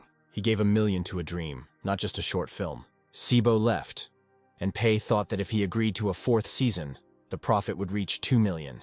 Lee's assistant came in and said that the results of the employees' medical examinations had arrived. She added that in short, more than half of the workers have stomach problems, high blood pressure, and are overweight. Some people have more serious problems and will need to take medication. But Joe Peng has a benign tumor and requires surgery. The director looked at the employees' results and asked how much the operation might cost. The assistant replied that it was about 30,000. She added that the average age of the staff is about 27 years old, so minor problems will be resolved. Pei checked the system, which showed that such expenses were considered work-related injuries and could be fully reimbursed. He calculated that he could spend another 300,000 on the health of his workers. Pei ordered to inform everyone that there would be a general meeting at 3 o'clock. At the appointed hour, all employees gathered in the conference room. Kun whispered to Liang that the boss might announce a new project. And then the director said that he had reviewed the results of the medical examination, and the situation was not very favorable. He stood up and added that none of those present paid attention to their health. The employees saw their results, but they didn't find anything serious enough for the boss to call a meeting. Pei added that anyone with stomach problems will be reimbursed for their treatment costs. Bao objected. He wasn't going to stuff himself with medicine just because he had a weak stomach. But the boss didn't listen to him. The director pointed at Sibo and said that he didn't like the color of his face, and it could be because of the overwork. The guy became embarrassed and replied that he simply forgot to wash his face today. The boss pointed at Liang and said that he had overworked himself from the voice acting and had developed pharyngitis, and Joe Peng has the most serious case. The boss said the company would cover the full cost of his surgery. The guy said that the tumor was small and he did not need hospitalization or surgery. The director added that the company will reimburse everyone for their treatment costs. But from today on, everyone should start taking care of their health. He believes that any illness experienced by an employee is considered an industrial injury and is subject to compensation. The director then ordered the assistant to issue each employee a gym membership. Jan was told to hire 2 more cooks at the internet cafe to ensure that fresh and balanced lunches were delivered to the office every day. Pei turned back to his assistant and ordered her to find a doctor for the office who would monitor the health of the workers. Kun, like everyone else, was surprised by the director's instructions and decided to try his best at the interview tomorrow. The next day, the journalist and Kun met at a cafe. The girl asked how long he had been working at Game Group and what he did. The guy replied that he had been with the company for about a month, but he was still just learning, since newcomers don't start working right away. The journalist recorded that Kun does not yet make independent decisions and consults with those who have worked for a sufficient amount of time. The girl then asked the game developer if an unusual strategy had been adopted from the very beginning that led to success. Kun replied that the boss had carried out this marketing performance on his own and kept it a secret until the very end. The journalist asked to talk about the personal qualities of their director. The guy replied that their boss was a brilliant developer. He added that sometimes success is achieved only because everyone follows his instructions precisely, as was the case with the Ocean Fortress. And the game developer, Director Pei, personally brought it to perfection. Boss Pei is a lone genius who surpasses himself. The girl wrote it down and was surprised by the employee's sincerity. She promised that the interview would be anonymous. She asked about the series Boss Pei's life, whether the film team was inspired by the Game Group company. The guy replied that this was true, and that the Feihua Film Company was its subsidiary. You can look this up on the internet. The girl exclaimed, Could it really be that the series reflected Boss Pei's personal experience? And then Kun said that he had no right to answer this question. Then the journalist asked the last question: how many points would the employee rate his boss on a 100-point scale? The guy replied that perhaps other directors, paying for overtime and so on, deserve 90 points. But Boss Pei deserves all 200 points. One of the following days, Pei came to the internet cafe again and was glad that there were no customers. Yang and Yuan thought that the boss had come to criticize them for this. After all, Sibo made a great series, and thanks to Liang, a popular game was released. Wen made several suggestions to improve their work, but the director rejected them all. I felt guilty and told my boss that he would pay for all the losses. But Pei replied that Yang was not to blame for anything, and that he was not at all upset. At the moment, he is more disappointed in Sibo and Bao. And Yuan and Yang are the most useful employees. Pei drank a cocktail, and added that next month he would open several more internet cafes in other parts of the city. So the work here was just a rehearsal, and the real work is still ahead. And the guys shouldn't worry about the cafe making a loss. There is no need to be afraid to spend more. The company will cover all costs. Pei turned to the cafe workers and promised that he would not fire a single employee. And then he added that he was raising everyone's salaries by 30%. Once other internet cafes open, everyone will have a chance to become a manager. Seeing the employees' jubilation, Pei was proud that he had once again been able to calm them down. But no matter how hard they try, the cafe will not become popular in the area. After all, an unfortunate location and high price discourage visitors. And after opening a cafe in the same unsuccessful areas, the losses will increase even more. Entering the office, Pei saw that all the employees were gathered around one monitor. He found it strange that Sibo and Director Ju were also here. This whole situation did not bode well. Sibo ran up to Pei and exclaimed that he didn't think the boss could come up with such a grand plan. Pei forced a smile on his face and asked what was going on. Bao handed the phone to the director and said that the headline alone spoke for itself.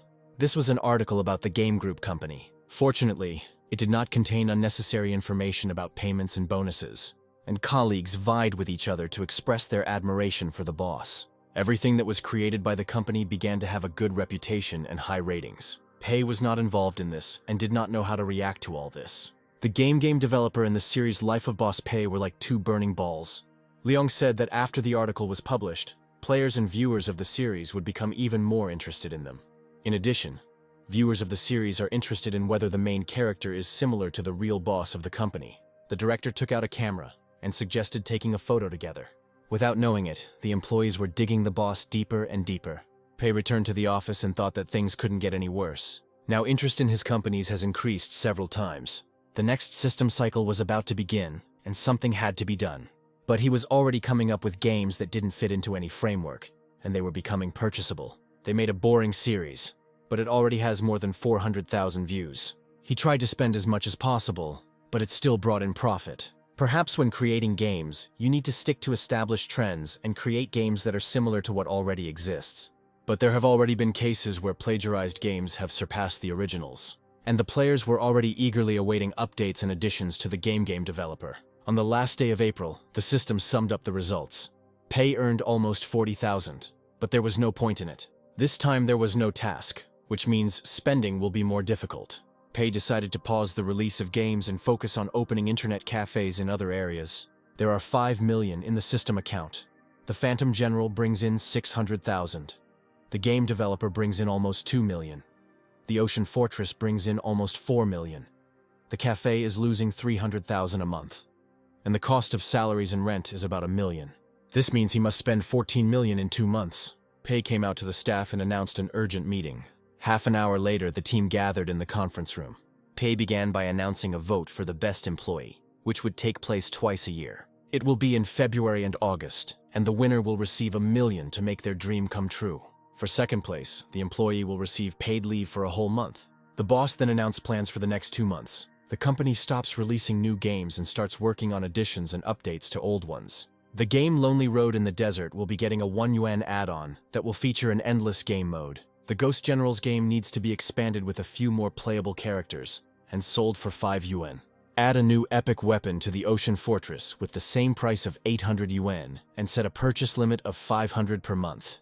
Add new voice acting and a number of new locations to the game developer add-on and sell it for 5 yuan. The staff began to whisper quietly. Will the company be able to recoup its costs if the prices for the add-ons sold are so low? Pei knew that this was the lowest price allowed by the system. He stood up and, without listening to a single opinion, said that everyone was free to go. Now Pei had to decide in which areas to open new internet cafes. At this moment, Kun approached him and asked him to give him some time. Entering the office, Pei said that he was ready to listen to him. The guy said that one of his friends had some problems. He recalled that he and Sibo once worked in the same company, Shangyang. After Sibo left, another employee took his place. And recently it happened that he lost his job. He didn't quit himself. It's just that Shaoyan is closing down and ceasing its activities. Pei asked why the company made such a decision. Kun replied that the ratings of their games began to rapidly decline, and employees began to leave the office. Shangyang began to suffer such losses that she could not even pay her workers' salaries. Pei realized that his company had become a big competitor for Shangyang, and he found himself caught up in this situation. But a large-scale plan was already forming in his head. If Pei takes over a bankrupt company, he will rapidly start losing money. Kun began to beg the boss to take his friend into their company. The director promised that this guy would not be left without a job. Kun thanked his boss, who asked him to call Li's assistant to him. Pei told her to observe Shangyang and then provide all the information about this company. When he said he was going to buy Shangyang, his assistant reminded him that they were going through hard times. But the boss replied that what was important to him was not the situation, but the potential. Li said the more he owes the company, the lower the price will be because of the debt. But Pei responded that in the gaming industry, every minute counts. They need to break in, not sit back. He added that he was going to change the structure of Shangyang completely. After the conversation, Pei asked to take him to the internet cafe tomorrow. He walked into the cafe and asked for a margarita cocktail. There was still not a single customer in the room. Today was a day off, and the boss allowed everyone to go home early. But first, he decided to treat everyone to drinks at his own expense. The director said that starting next month he will open 4 more of these cafes. He asked if there were any applicants for the manager position in other cafes. Everyone raised their hand at the same time, and everyone wanted a raise. Yuan also raised his hand, but the boss said that he would lead all the managers. The guy never expected such a turn of events. Pei selected 5 for these positions, and asked Yuan to write down their names. Jan realized that it was a mistake not to raise his hand, and that someone else would now take his place.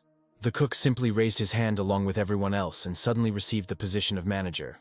Jan advised contacting a recruiting agency and finding professional employees. But the boss replied that Jan himself hired them, and he trusted his choice. He added that Jan would be the general manager of all the cafes. After this, the director announced that everyone was free for today. In early May, Pei entered the office in a good mood.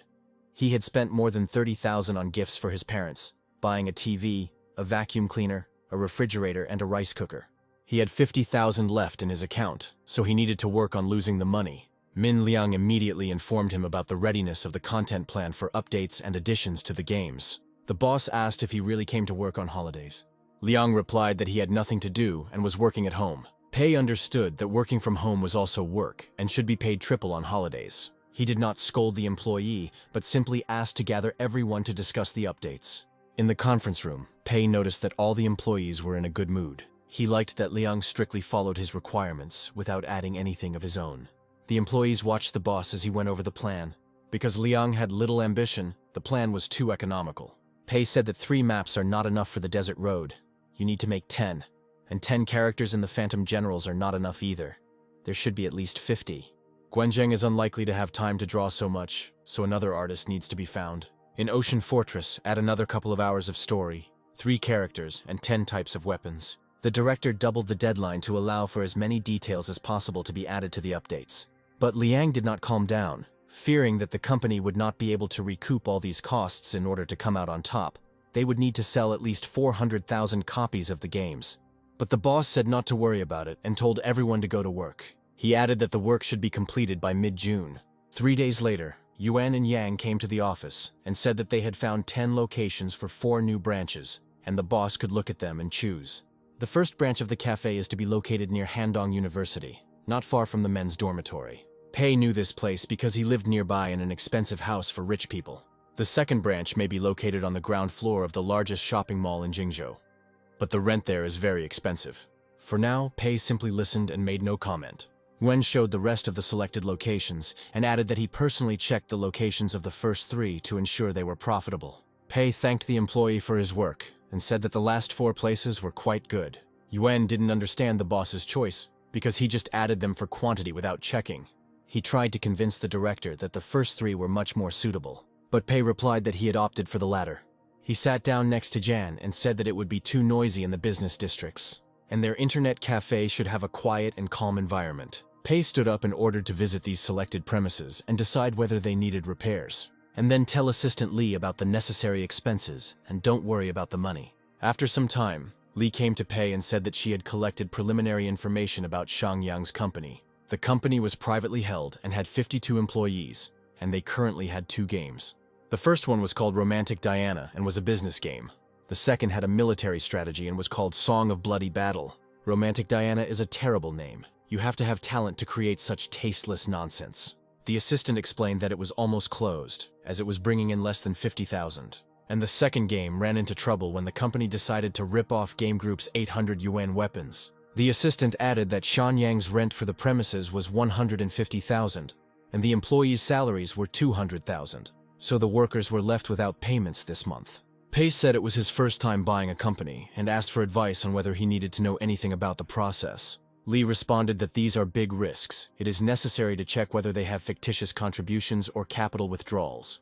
You also need to find out about possible debts, equipment depreciation, non-performing assets, and much more. Lee added that the owner is Durui Jie, and he and his co-owner own all the company's shares, but Jie is responsible for all of Shangyang's activities. The assistant said that when the time came, they would lower the price, and then the company could be bought for a couple 100,000 yuan. Pei thought it was too cheap. He planned to spend $1 million or 2 to buy Shangyang. Lee responded that because of losses and possible debts, the price would not rise, but would only fall. But when Pei heard that Director Du intended to give the computers to his employees as wages so as not to bother selling them, he realized that this director was a genius. Lee said that was all and asked if the boss wanted to conduct a covert check on Xinyang. To do this, the director can personally visit this company anonymously and observe the situation. Pei replied that there was no need for this and that the information received was sufficient. The assistant said that in that case, she could talk to Director Du and arrange a meeting. Pei agreed and asked not to delay it. A couple of days later, Pei was already standing in front of the old building that Shangyang Company had rented. The chief planner came out to meet them and said that his name was Wang Xiaobin. But according to Pei, this position was occupied by Lao Liu, whom he did not hire. He realized that he had missed the chance to hire old Liu and ruin so many games. Bin replied that he would explain everything about Liu later and asked them to follow him. When Pei entered Boss Du's office, he noticed that his office was not very comfortable. The director extended his hand and said that he had heard a lot about the successes of Game Group.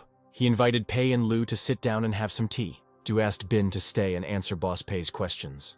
The director said that he would not hide the fact that he envies the popularity of the games of the Game Group company. But then Pei replied that he was jealous of Boss Du. The director said that there was nothing to be jealous of. He alone was responsible for the entire failure and hoped that Boss Pei could return everything to normal. But he would like all employees to be able to find new jobs if the company were to close. Du added that he was ready to remove 10 and sell the company for $1 million. But Pei was in no hurry to answer and asked what happened to the planner Lao Liu. Bin replied that the old man had quit a couple of days ago, saying he had found another job. And Du added that Bin would do the job no worse than Lao Liu. But Pei already knew that when he became the director of Shangyang, Bin would not take up his position. He asked if he could play some of their company's games. While carrying the laptop, Pei realized that Du himself had never played the games created by his company. Bin opened his laptop and said that their first game was called Romantic Diana. It was the most boring clickbait game Pei had ever seen. The second game had terrible graphics, unclear rendering, and a lot of bugs. Du saw Boss Pei's reaction and already felt a little sorry for giving him the opportunity to get acquainted with their games, and this will certainly affect the sale price of the company. But Pei closed the laptop and said that everything was not so bad. He couldn't create such a disgusting game, so we need to trust professionals to do it. And then Liu reminded them that the company was in arrears on wages, and that these 2 games were considered to be of poor quality. The equipment in the office is old and can only be thrown away. Du realized that his plan had failed. He had hoped that he could deceive Boss Pei into not taking part in the preliminary negotiations, and that his assistant would be so perceptive. And the girl added that, taking into account all these points, the company is not worth more than 550,000. Director Du was upset, but he couldn't say anything in response. But then Boss Pei said he was ready to add 50 and buy the company for 600,000. Du had no choice but to accept this offer. Pei shook his hand and offered to take care of the paperwork. He suggested letting office employees go home to get things done and not be distracted by the work process. When Bin went out to carry out his boss's orders, Pei decided that he would give the employees a vacation so that they could get used to the rhythm of work at Game Group. After some time, Shangyang became a subsidiary of Game Group. On the way back, Sibo called to inform me about the Feihua Film Company's future plans. After listening to Sibo, Pei was horrified. They were going to make TV series similar to Surprise and Baozu's Big News. But he immediately calmed down with the budget that Feihua has. They won't be able to make a classic documentary. Pei responded that he supported their idea. The assistant said that their negotiations regarding Shangyang had been successful, and the boss would be able to meet with her employees as early as next week. She added that his presence was necessary, otherwise the employees could become unmanageable. On Monday, the Shangyang office was buzzing with rumors that they were now Game Group employees. Bin was thinking about how to tell Boss Pei that he could no longer work as a planner. After Old Man Liu disappeared, he was forcibly appointed to this position. Kun contacted his friend and asked if anyone from Game Group had called him, but Zizhou replied that this had not happened yet. But Kun remembered Boss Pei's promise that he would not leave his friend without a job. Zhou laughed and said, "Didn't he know that their boss bought Shangyang?" He added that Boss Pei would be arriving soon, and he couldn't talk anymore, and hung up. And Kun didn't understand. He was only asking for a friend, but the boss had bought an entire company. Pei was already walking through Shangyang's office to hold a meeting with his staff. A few minutes later, all the employees of Shangyang Company gathered in the conference room.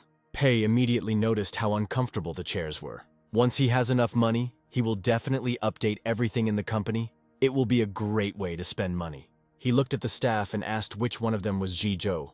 The guy heard his name and didn't understand why it was called at the beginning of the meeting. Zhu stood up and said it was him. The director looked at Xiaobin and said that from now on, the position of chief planner would be taken over by Zhizhou.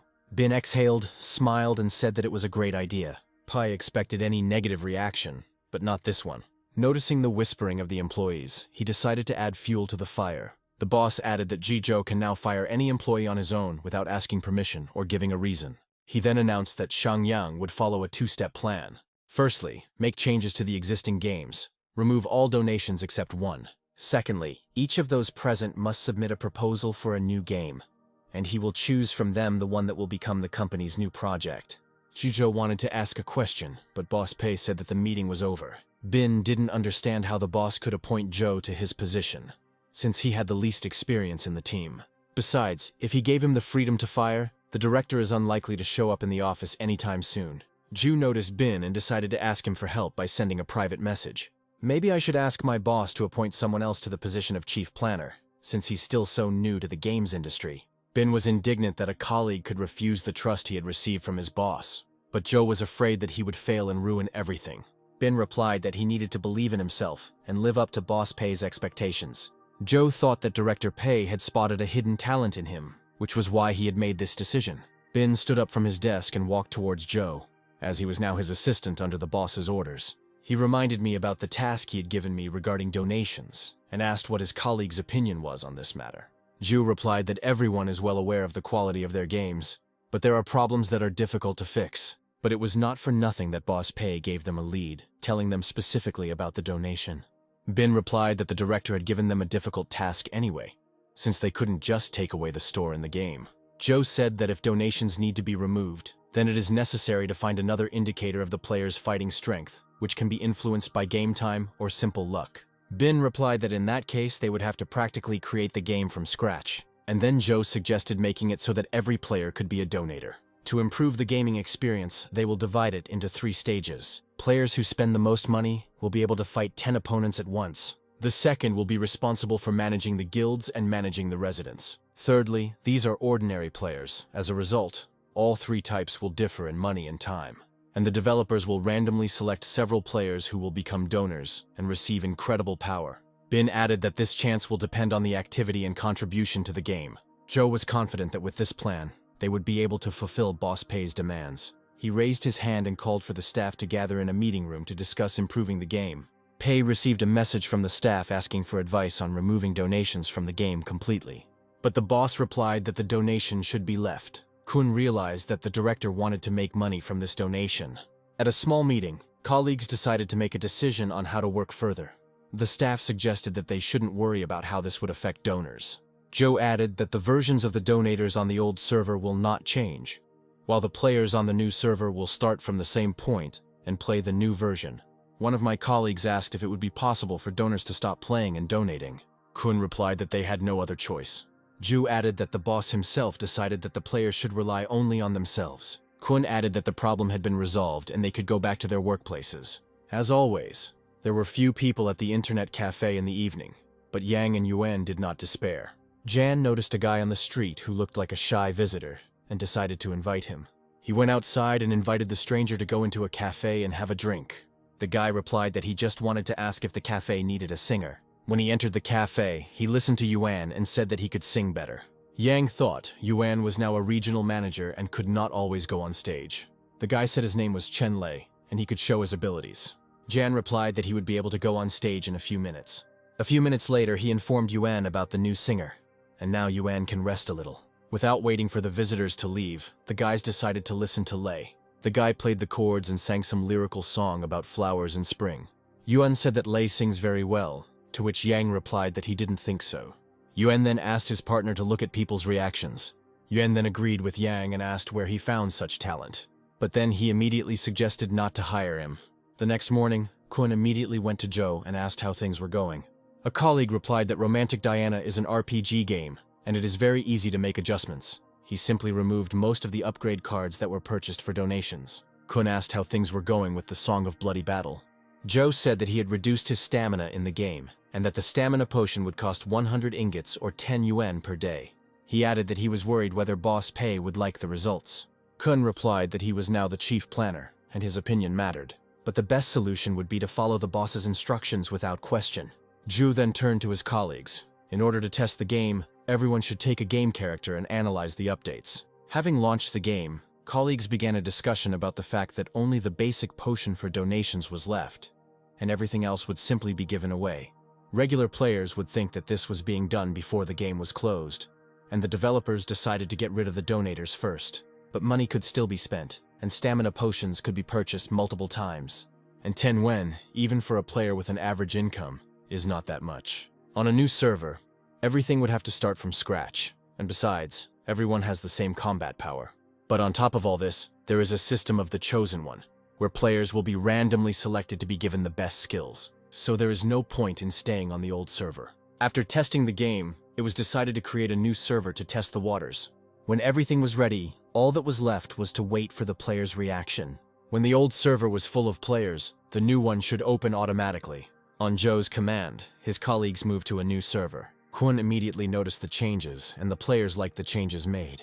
Ju told his colleagues to join guilds to see the reactions of regular players and donators. Within a few minutes, he was satisfied with the work he had done, following only the instructions of his boss. Yang and Yuan decided to give the new singer a chance, since it wouldn't make things worse. Lei sang a love song filled with tender feelings. Passers-by began to take an interest in the establishment, hearing his voice even on the street. Lei began to be especially popular among girls. The visitors admired the singer and ordered more drinks. They said that although the cafe was expensive, it was worth it. Visitors especially liked that no one pushed any cards or pestered them with chatter. They weren't even embarrassed when Lei performed songs by famous artists. And the drinks in the cafe were simply excellent. Alcohol connoisseurs felt that the drinks here were genuine, unlike the fake ones that give you headaches and stomach aches. Seeing all the advantages of the establishment, many visitors were already thinking about inviting their friends here. Seeing these results, Yang and Yuan knew they had made the right decision. Jan asked how they would pay Lei's salary. Yen replied that such unknown singers usually received 3,000 yuan a month.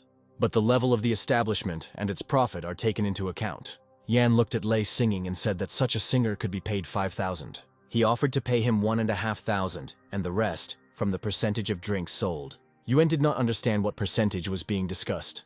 Ian responded that they would redesign the alcohol menu so that customers could see by price what percentage of their drink Lei would receive. Yuan gave an example: if a glass of Northern Lights costs 60 yuan, then the menu will say in parentheses that Lei will receive 10 yuan of that price. Ian exclaimed that they had come up with a great marketing and advertising ploy. When Lei had a free minute, Ian offered him this payment option, and the guy happily agreed. He only asked for the main portion to be increased by 300 yuan. Yuan came on stage and told the audience that the singer would now be given a special honor that was better than any praise. He said that part of his payment will now depend on the number of drinks that customers order. And if they like the way Lee sings, then they will be able to give him their support. The establishment's guests liked it so much that they began ordering drinks one after the other. Yang and Yuan looked at each other and realized that better times had finally arrived. The cafe closed, but visitors continued to share their impressions for a long time. Yang and Yuan sat down to calculate the day's profit. A lot of booze was sold, but the profit still left much to be desired. Yuan said he hopes to see more visitors from today. If all the tables and seats at the bar are occupied, they will be able to earn a lot of money in an evening. Even if you subtract Lei's salary, you're still left with a good amount. Here, Jan jumped up and, pointing to the wall, exclaimed that they would hang an electronic board here, where there would be information about which table and what was ordered. There will be healthy competition between clients, which will bring even more profit. Yuan supported him, saying that they would do it tomorrow. Pei sneezed, wrapped himself in a blanket, and decided that he was chilled by the air conditioner. Ling came to see him to talk about the new version of the game. Everything is going well now, but there was a leak about the weapon restrictions in the Ocean Fortress, and players started to protest. Maybe it's worth increasing the quantity and making a limit of at least 5,000 sets. But the boss replied that the restrictions would remain. He could not sell the kits like cabbage on the market. Liang accepted this decision and added that there was a problem. It was Kun. He has been literally following me around for several days now, asking to be taken into the project and given tasks. Pei remembered that the guy had been undergoing training for 2 months already and agreed to give him small tasks. Liang left, but Pei still felt uneasy. Shangyang's games eliminated the ability to pay for expenses, and Fei Hua Film Studio, which was planning to film a documentary, for some reason remained silent. And then he remembered that a branch of the Moyu Internet Cafe was opening today. But when Pei entered the gaming room and saw it empty, he immediately calmed down and went to the main cafe. Yang rushed to boast to his boss about the results of their cafe, but Yuan stopped him. He advised to tell when the cafe starts to make a profit, having emerged from a loss-making state. Then the boss will value them more, rather than receiving intermediate information. Pei was pleased as long as everything went exactly as he had planned. The total balance replenishment volume in the Song of Bloody Battle has been reduced by 80%. At that moment, Sibo looked into the office. He put the bag on the table and said that he came to say goodbye. Pei was surprised and asked what the reason was. Sibo replied that they had decided to film a documentary and he would be going to Shanghai for a while. The boss said that travel and accommodation costs would not be small. But what kind of film could it be that makes it necessary to go to Shanghai? Sibo hesitated, then replied that the plot they had in mind might not pay off. Pei invited him to sit down and tell him everything in detail. He poured Sibo some tea and asked why the film shouldn't make money. The colleague replied that he and director Ju had discussed many directions for the future project. In the end, they came to the conclusion that they would make a film about cyber athletes. Sibo added that today's esports players sleep on the streets like homeless people and eat cheap noodles. Capital in the form of hot money has not yet arrived, and games, even as a job, seem like an easy and naive matter many don't care. A film about this problem can be made, but the question is how to monetize it. It will be difficult to attract people to the site, and advertising will be difficult too. The director replied that if the film doesn't make money, it's a trifle. Sibo was grateful to his boss for supporting their idea. He said that he and the director had prepared for everything. They would save on housing and food. But Pei didn't like this statement. He shouted that it seemed like Sibo didn't understand all the freedom he had given him. The guy had never seen his boss so irritated and didn't understand what he was doing wrong. Pei exclaimed that Fei Hui was a subsidiary of Game Group, and Sibo was an employee like the rest. Due to poor nutrition and lack of rest, the health of the entire film crew can suffer, and anything can happen on the road. The film will be poorly made, it will be a flop, and someone will be held responsible for it all. Sibo replied that he simply wanted to cut costs, and that it would not affect the health of the team. Pei said, "No cheap train. The group will fly there and back. All expenses will be at the usual level." Having arrived in Shanghai, there is no need to rush and start work right away. If the project drags on, you can stay there a little longer. If there is not enough money, he is always ready to help. Pei sighed, and added that Sibo was already experienced enough to bother him with such trifles. Sibo replied that he understood everything, and all actions would be in accordance with the boss's requirements. Pei watched him go and thought, the guy came up with a great unprofitable project, and he was also going to save on expenses. If he didn't constantly monitor everything, the workers would screw up even more. Moreover, he will not allow such actions to damage the company's reputation. Pei spent almost the entire day sitting at the computer, and his eyes began to hurt. After some time, the right eye began to twitch. He remembered the sign that this meant wealth. Pei understood that this was just a fantasy, but his soul was uneasy. He called his assistant and asked him to take her to Moyu's internet cafe. There were not enough seats in the room, and the waiters were already bringing in additional chairs. And even on the street in front of the entrance, a summer cafe was organized. Jan watched these movements and was proud of his ingenuity. A girl approached the bar and ordered 3 Northern Lights cocktails, 1 for herself and 2 for the singer Leia. Yang and Yuan exchanged glances. With such a profit, they would be able to report everything to the boss next month. Yuan said that Lei should be asked to perform at other internet cafes owned by the company, and Yan only thought about proving to his boss that he was the best employee. A few minutes later, Pei entered the establishment and did not recognize his cafe. It should be empty, and there are tables even outside. Pei resolutely went to find Yang and Yuan to sort things out. There was some unknown singer standing on the stage, and behind him, there was an electronic board with some names and numbers. Lu's assistant couldn't understand how the cafe had become so busy in just a week. At this rate, this establishment will attract other cafes, and word of mouth will also work. Did Boss Pei really foresee this day coming and not pay attention to the losses? But for some reason, the director looked upset and angry. As Pei approached his colleagues, he heard them heatedly discussing plans to improve the situation. Yang noticed that Yuan began to look not at him, but somewhere behind him. He turned around and was delighted to see the boss there. Jan exclaimed that he wanted to make a surprise and did not think that the director himself would come. But Pei sternly asked who gave him permission to do such things in his internet cafe.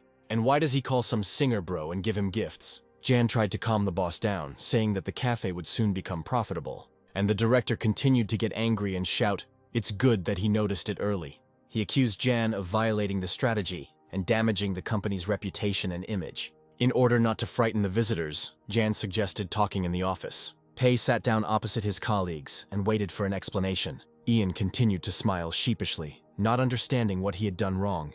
Pei couldn't explain to Jan how important losses were to him, even if he wanted to.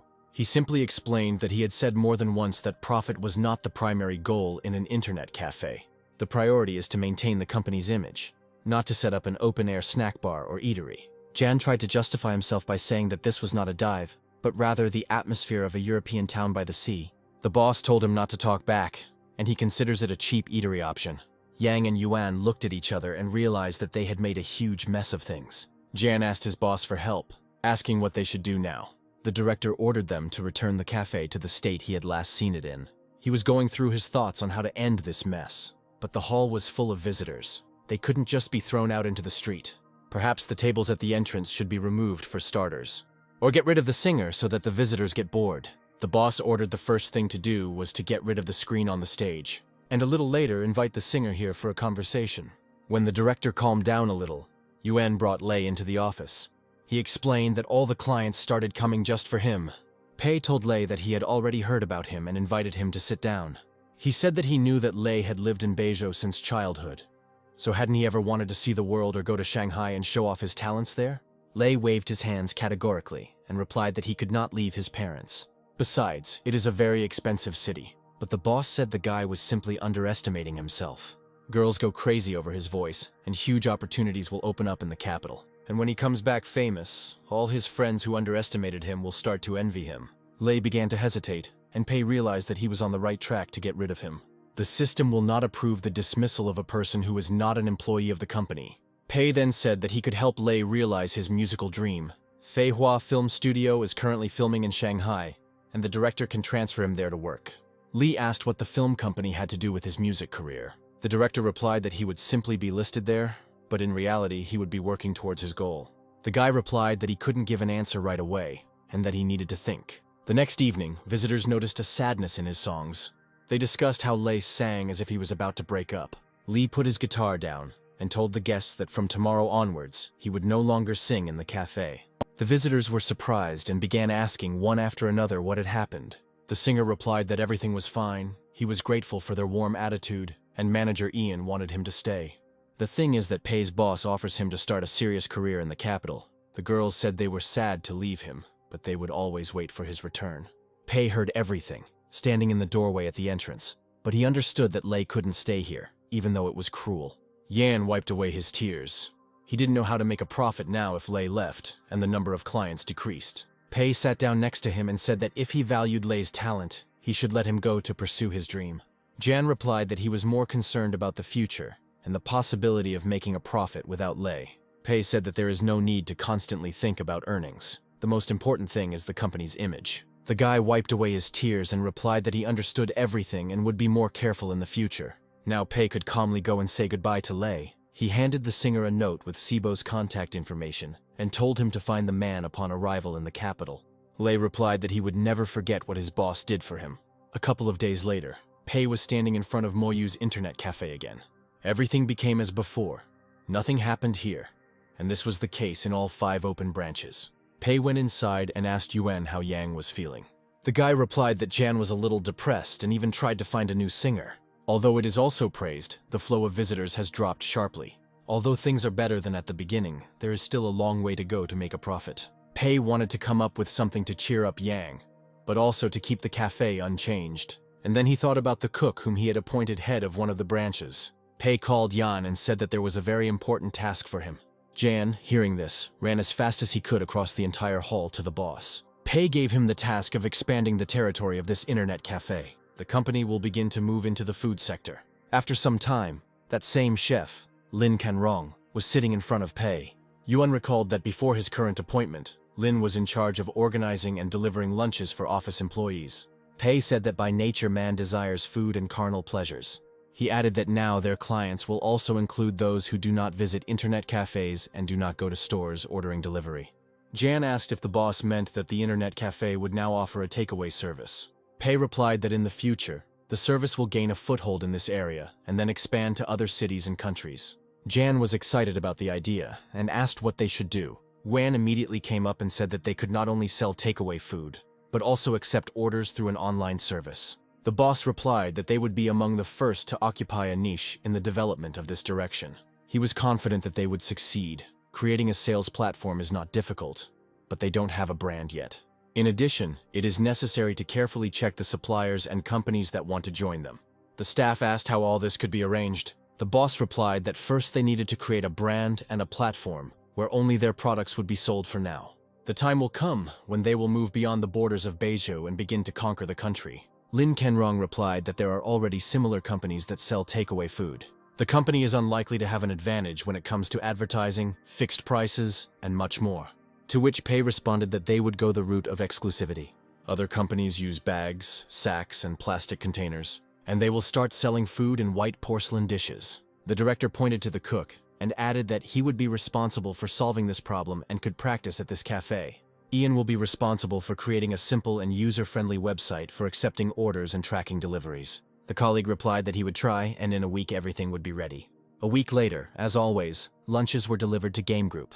The employees were surprised to see the Moyu Cafe delivery people in new branded clothes and with branded packages in their hands. In addition, the food itself looked different from what they had been brought before. The food also tasted different. The meat was golden brown and complemented by an excellent sauce. The delivery people wished everyone a bon appetit and added that they would come for the dishes later.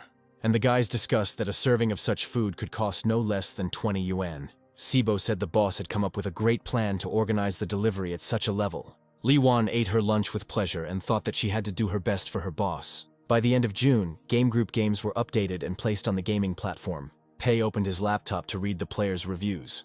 As expected, some players were unhappy with the weapon limit, only a few sets per month. And then Pei saw that blogger Teacher Chow had posted another video. In it, he said that he was very wrong in considering Game Group games to be hackwork. The updated games have 5 times more locations.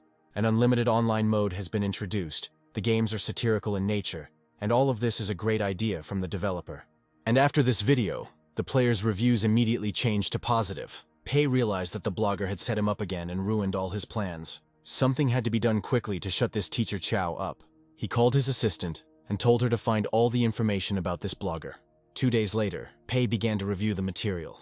After all, exams will begin in mid-July, right after the holidays. Jan managed to combine study and work. He studied diligently and will certainly pass his exams with flying colors. At this moment, Hao Lu called from the office and said he had good news. He said that the publisher Veselye Vremena released a laudatory article about their games, and now more players will join the community.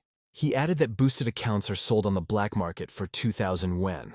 Pei decided that by the end of the month he would limit them to 500, and not one more. As soon as he put the phone down, messages from Liang arrived. He said that the platform has allocated a special area only for their games, which have become a special topic for discussion. which means that sales will also increase.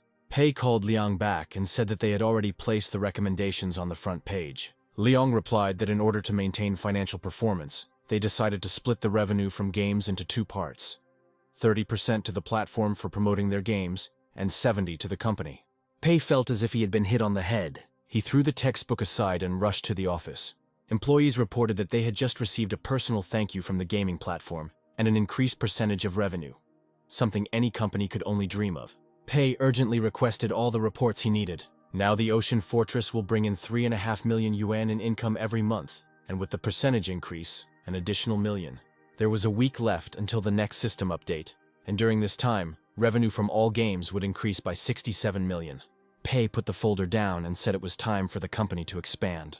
But he understood that there was only a week left and he couldn't start a new project. The boss ordered that a plan for hiring workers be developed starting next month. He told me to talk to the landlord about renting another floor for an office. Pei asked to tell the landlord Zhang that they would pay the rent deposit for 3 months at once. Liu left, and Pei calculated that with such a payment, he could immediately spend 18 million yuan and another almost 10 million on purchasing furniture and equipment. By this time, Feihua Film Studio had grown to several dozen employees. The game group office already had 60 people, and soon there would be 70. In Moyu, there are waiters, cooks, bartenders, couriers, about 100 people. The company Shangyang acquired had 50 employees, and Pei had not yet done anything there. At that moment, the assistant returned and said that the contract for renting the floor had been signed and the money had already been paid. The boss ordered that conditions in Shangyang be improved, and everyone's salaries raised. Each employee shall be reimbursed for transportation expenses of 500 yuan and housing expenses of 100 yuan. Liu listened and said that Director Zhang considered their company a role model. Zhang thanked them for their cooperation and reduced the rent by half. Thus, the company will save 400,000 yuan for renting 2 floors. Pai exclaimed, "Did she really make a deal on such terms?" The girl replied that Director Zhang himself took this initiative. Pei decided that these problems would never end. But Director Zhang is just the person in charge of the building. Does he have the right to reduce the price? The director stood up and decisively said that we needed to talk to him immediately. The assistant replied that if the boss thought there was something fishy going on, then an investigation could be conducted. But Pei didn't know that Liu had ordered a gift for Zhang before going to meet the director. She assumed she could negotiate a lower price, but it turned out the way it did. Director Zhang was extremely surprised to see Boss Pei. The assistant put a basket on the table and said that the boss decided to thank Zhang for lowering the rent. Zhang replied that he was grateful that Boss Pei chose his offices, and there was no need to bring gifts. Pei decided it was time to get down to business. He said that Director Zhang should not have lowered the rent so much, but Zhang replied that he was simply doing what he was told. He added that he received such instructions from higher management. Pei asked who exactly made this decision. The director replied that he did not know anything specific. Pei couldn't understand how the management could know about their company unless they were gamers too. He returned to the office and found information that the superior organization was led by Lin Zhou. Lin, this surname seemed very familiar to Pei. And then he remembered that his new employee, Li Wan, had the same last name. Could it be that she is somehow involved in all of this? Pei tried to calm down and remembered that Li Wan had said that she had no experience at all. She then became responsible for communication with gamers. He thought that she was just a rich man's daughter and, not taking this into account, he made a mistake. With just one call, she helped save the company hundreds of thousands of yuan in rent. Pei didn't know what to do next or how to proceed. He didn't know anything about Li Wan at all. Maybe that's why he couldn't think of anything. Pei would very much like to know what her purpose was in joining his company. He decided to call Yang, the director of Strike Studio, where Li Wan used to work. He picked up the phone and asked how he could help. Pei asked for more details about former employee Li Wan. Yang replied, didn't he know about her rich relatives? Pei said that he had encountered some problems and asked Yang for help. The director replied that he would try to do what he could. Pei asked Li Wan to talk about her relationship with her family. Yang said that she is the youngest daughter of Lin Zhanyan. She has a sister and 2 brothers. Li Wan founded the Tianhuo game studio. The father was against this idea. He contacted Yang and asked him to hire his daughter so that she could understand from the inside what the gaming industry is. Pei asked what kind of relationship Li Wan had with Li Zhou's brother, and Yang replied that they were on good terms. Everything indicated that it was Li Wan who asked her brother to lower the rent. Pei said goodbye to Yang and was now thinking about his next steps. To spend more money, you need to pay employees more. Li Wan is unlikely to want to leave herself. This is a dead end. And then an idea came to mind: we need to let Li Wan manage a project at the unprofitable Shangyang company, where losses are constantly growing. When she fails, Li Wan will become upset and doubt her abilities. The girl will quit the company, and Pei will be able to spend his money freely again. One of the following evenings, Pei rented the expensive Swan Lake restaurant and hosted a group dinner for the staff. Li Wan was worried that the rent had been reduced too drastically and that Boss Pei might have questions. But if the reduction had not been so significant, she would not have been able to thank her boss the way she wanted. Hoping that he didn't suspect her, Li Wan approached the director. Li Wan asked for some time. She has a suggestion regarding the fact that not all players are satisfied with the established limit of 500 units per month. After all, the main criterion for obtaining it is speed, but many are not able to buy the equipment. The boss replied that an account reputation system would be implemented soon. Players' activity and credit rating will be assessed. The girl exclaimed that this was an amazing solution. When she left, Pei was already thinking that with 200 employees, he needed to find a bigger restaurant for shared dinners. There weren't that many big and good restaurants, but no one is stopping you from opening your own restaurant. And then someone shouted that Sibo was back. His colleagues surrounded him and told him that he was entitled to 3 penalty glasses. By the deadline, Sibo had completed filming and editing the video. Pei invited him and the director to his table and invited them to join him.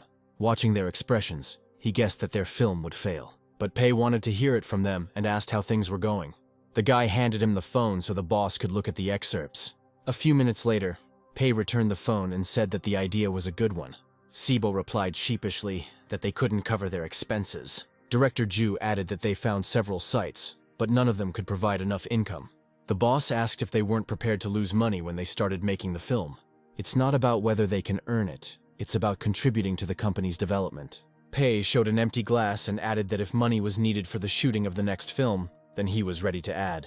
Ju replied that they had nothing left and that they owed their employees a month's wages. Pei's eyes gleamed, but he held back. He said that if not a single employee quit, then this is a good indicator of the maturity of their company. The boss told them to contact Lu's assistant and get all the necessary funds. After all, the wage arrears are serious, and everything must be paid to those who worked. Pei added that employees should not suffer, and he would not allow any circumstances to affect the company's image. After hearing words of gratitude, the boss asked about their future plans. Ju replied that they would first wait for the film to be released and see the response. Pei felt relieved and reminded them that the guys could come to him for money at any time. He asked how the singer Chen Lei, whom he had sent to them, was doing. Sibo replied that he had solved his housing problem, but because of filming there was almost no time to communicate with him. The director added that he would have liked Li to sing the final song in the film. But the budget was no longer sufficient, and the idea had to be abandoned. Hearing that the guys could invite him if the boss helped pay for his services, Pei knew that then the film could become popular. Pei replied that there was no need to bother him. He simply asked because he remembered him. He added that enough talk about work was enough, and it was time to have a drink. Investor Li Shi drank tea and waited for the appointed meeting. A few minutes later, Liu came in and apologized for being a little late. He added that it was difficult to find a suitable place these days, and he wanted to have a smoke. But the investor stopped him and said that smoking was not allowed here. He said that now is a good time to open such establishments, and he is keeping a close eye on them. But the owner of this establishment lacked knowledge, and he dragged everything down. Liu replied that they used to have a singer who brought a wave of fame to the establishment. But after he left, everything went back to normal. He asked if Li Shi would like to invest in the company. The investor replied that this is true. This internet cafe has a good location. This could become a future direction for development. He added that Mr. Liu is involved in real estate and understands this very well. But Shai waited for the right moment, not rushing to meet with the owner of this establishment. He said that despite the unprofitability, the owner managed to open several more such cafes. So at the moment he is unlikely to be interested in investment. But the time will come when he will not refuse this question. There were still some visitors in the gaming room of the Moyu Cafe, and many of them were watching a new documentary about gamers. The famous gamer said that when choosing to become like this, there should be no doubts. He talked about how his dream came true and encouraged viewers to be bolder. But you need to know what price you have to pay for your dream to become a professional. Impressed by the film, visitors began to exchange opinions. They had no idea that a gamer's life could be so difficult. Pei saw that the video had been watched by nearly 2 million viewers in 3 days. But the film had only earned a few thousand yuan. There was still a week left before the results were announced. The question was how to stay in the red. Another conference of thoughts began in Pei's head. Experience has shown that making non-profit documentaries is a good solution. But the system was careful to ensure that commercially released products could not be intentionally bad.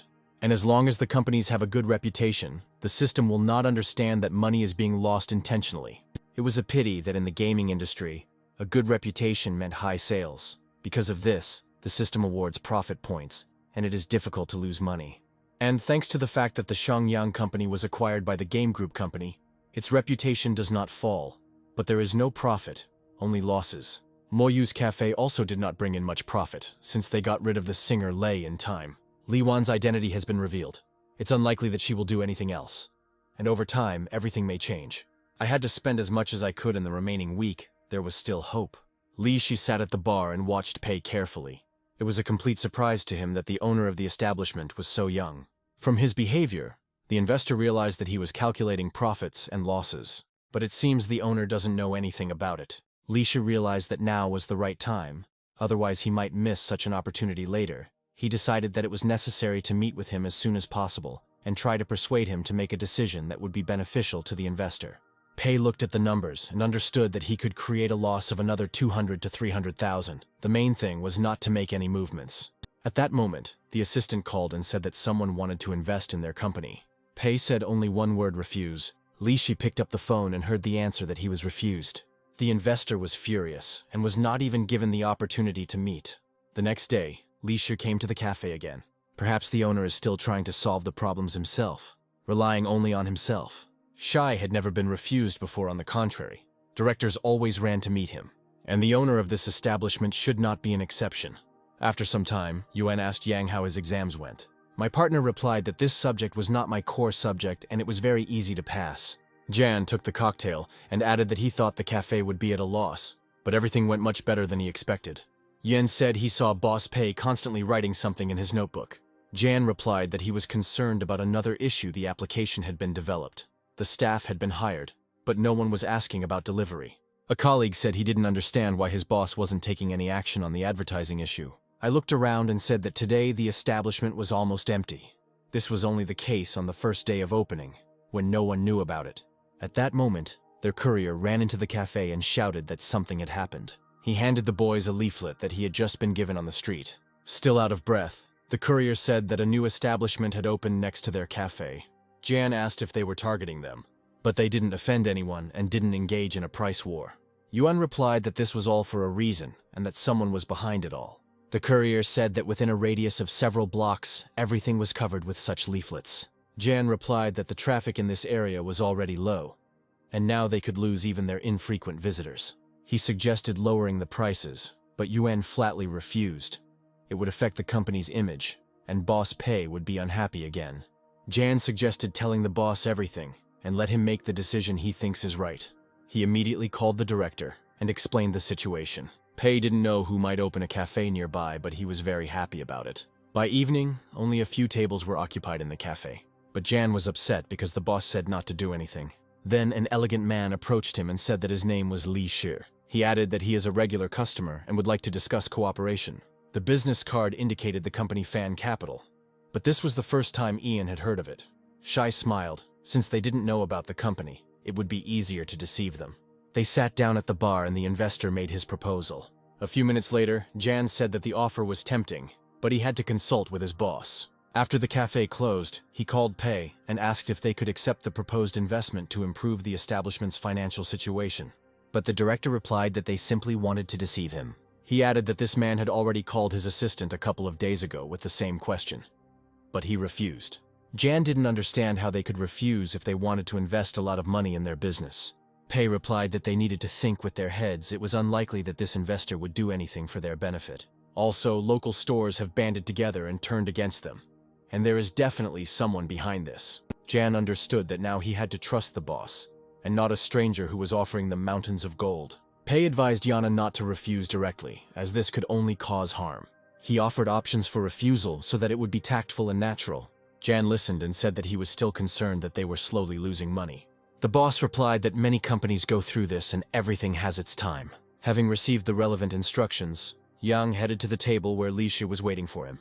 Ian said his boss was concerned about his losses, but did not want outsiders interfering in his business. The boss also said that he wants to wait another month and then think about solutions to solve the problem.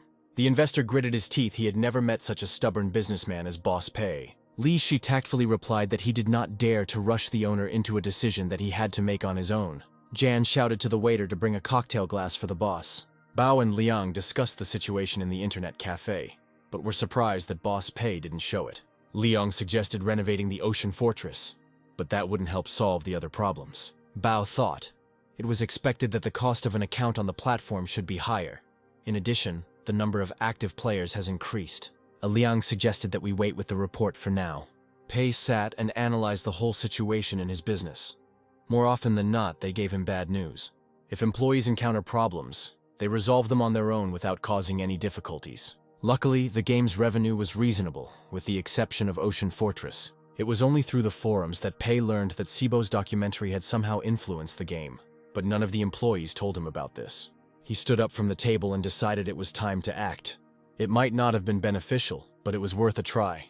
Boa and Liang, seeing the boss, hesitated whether to tell him or not. But then Liang called out to the director. He decisively reported that the number of Ocean Fortress players had increased significantly, and Pei calmly replied that he was aware.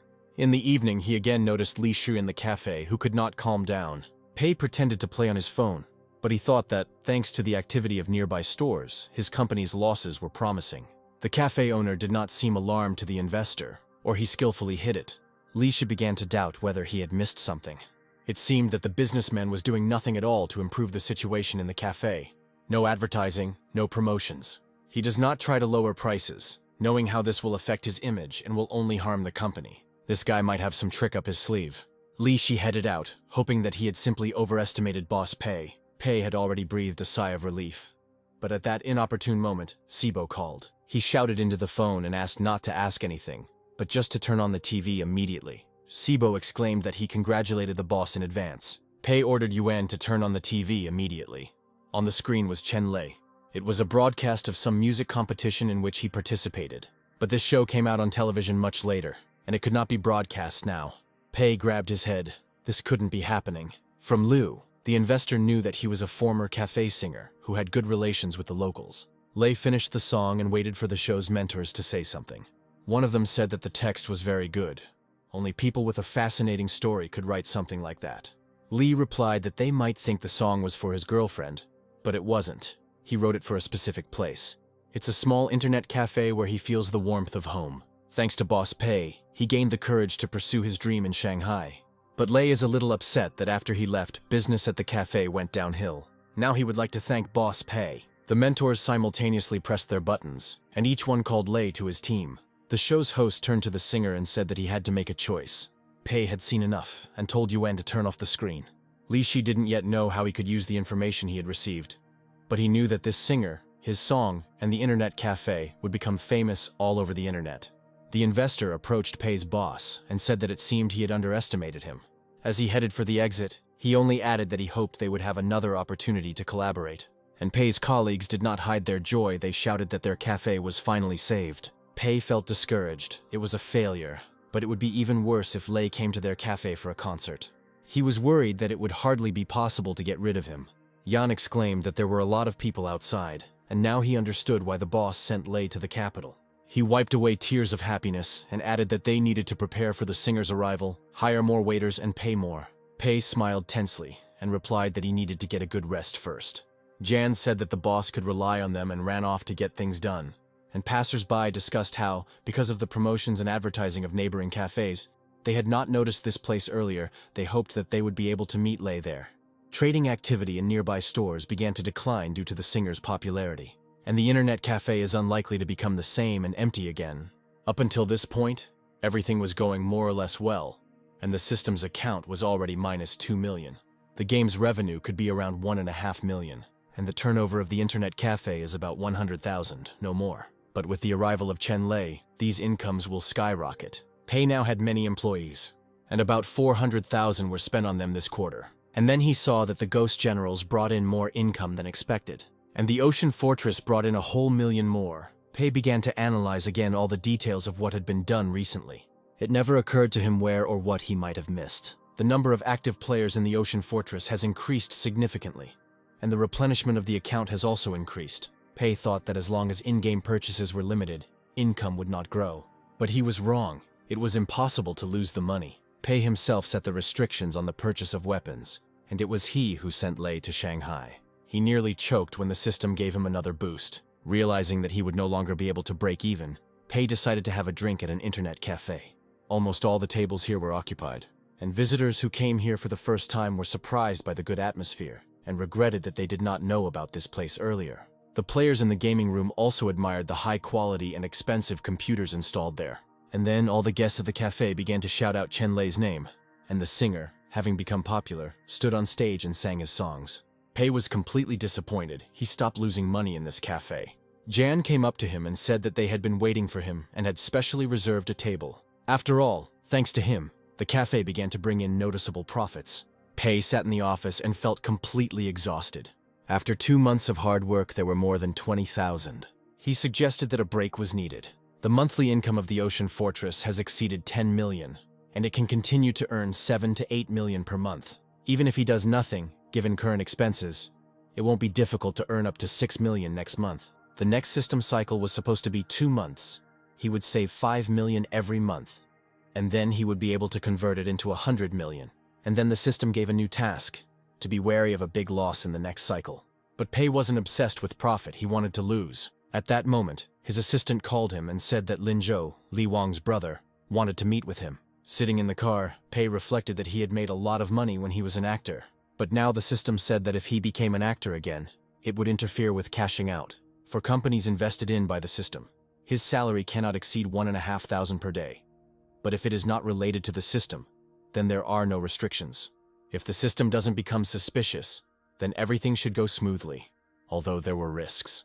The meeting was scheduled at the second branch of the internet cafe. Zhu said his sister was grateful that Boss Pei had taken care of her all this time. He added that he heard that she was behaving peacefully with him, and he was very surprised. Pei replied that he knew that they were not very happy with Li Wan working for him. Zhou said she is still trying to invest her own money to start her own game company, although she enjoys designing more. In his youth, he also had a crazy idea to become the lead singer of a band. He asked her to continue to take care of his sister so that Li Wan could gain more experience. Then Pei asked if Lin Zhou could do him a small favor. The thing is that he would like to invest money in one business, and can Mr. Zhou reimburse the expenses? He replied that it was no problem and asked how much money we were talking about. Pei said he wanted to make several short films of 20 episodes each, and he needed 200,000. He looked at Zhou and asked if he was willing to spend the money. He replied that the director's salary was 5,000, so he was ready to double it. Zhu understood that if he helped Pei, it would definitely bring them closer together. The system did not issue any warnings, so everything is fine. On July 1st, Pei received 300,000 from Lin Zhou, and then he saw that Zhang Wei was calling him. Wei was a consultant at Handong University. He said he heard that Pei had joined some film company and made a short film. Pei replied that this was the case and asked how he could help. Wei replied that Pei was very capable, so he approached him specifically. He added that most of the students had not yet found jobs and asked Pei to talk to management about their employment. Wei had already contacted the department, but there was nothing suitable there. Pei replied that Teacher Wei could send him lists of students and their resumes, and he for his part will do everything possible. The next day, Pei carefully studied the resumes of more than 20 students, but they didn't stand out in any way, so it was time to accept newcomers. Pei began to walk around the room and think about what to assign them. Everything in the gaming department was working perfectly, and there was no way to disrupt this process. He decided to choose a lucky person in the company who would open a new company and start rapidly losing money. But there was still an unresolved danger in the company that needed to be dealt with. In addition, it was necessary to negotiate with the Feihua company about a new plot. Pei left the office with the hope that this time everything would work out. He decided that he could create a website with online books. The guys discussed the fact that the company hadn't had any meetings for a long time. Perhaps he will soon gather everyone and announce the creation of a new game. Pei decided to gather the entire gaming department, because in the end, games need to be made. He already had some thoughts, but he needed to act in such a way that the mistakes would not be repeated. The boss announced that they were starting to create a new game, for which he had 5 requirements. The game will have a Chinese theme with lots of puzzles and ancient writings. Pei hoped to narrow the circle of players in this way, since Europeans would hardly be able to solve Chinese riddles. Second, the difficulty must be high and the puzzles must be practically impossible to solve.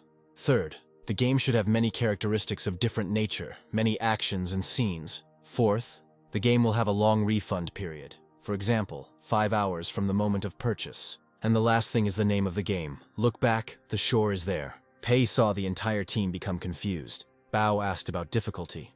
What percentage of players should fail the final boss? Pei remembered the system's warning, a game that most players couldn't complete would be considered a violation. And this difficulty was determined by whether the owner of the system himself could complete this game. He was not an avid player and might not cope, then you can install hidden clues in the game. Pei can create a weapon that can be obtained by following the most absurd route. The boss replied that most gamers should be able to complete the game. It just needs to be made as difficult as possible. And then he will personally make a couple of changes to it. Liang said that a Chinese-style game would be quite specific and unlikely to attract enough players. The boss replied that it was no longer important and ended the meeting.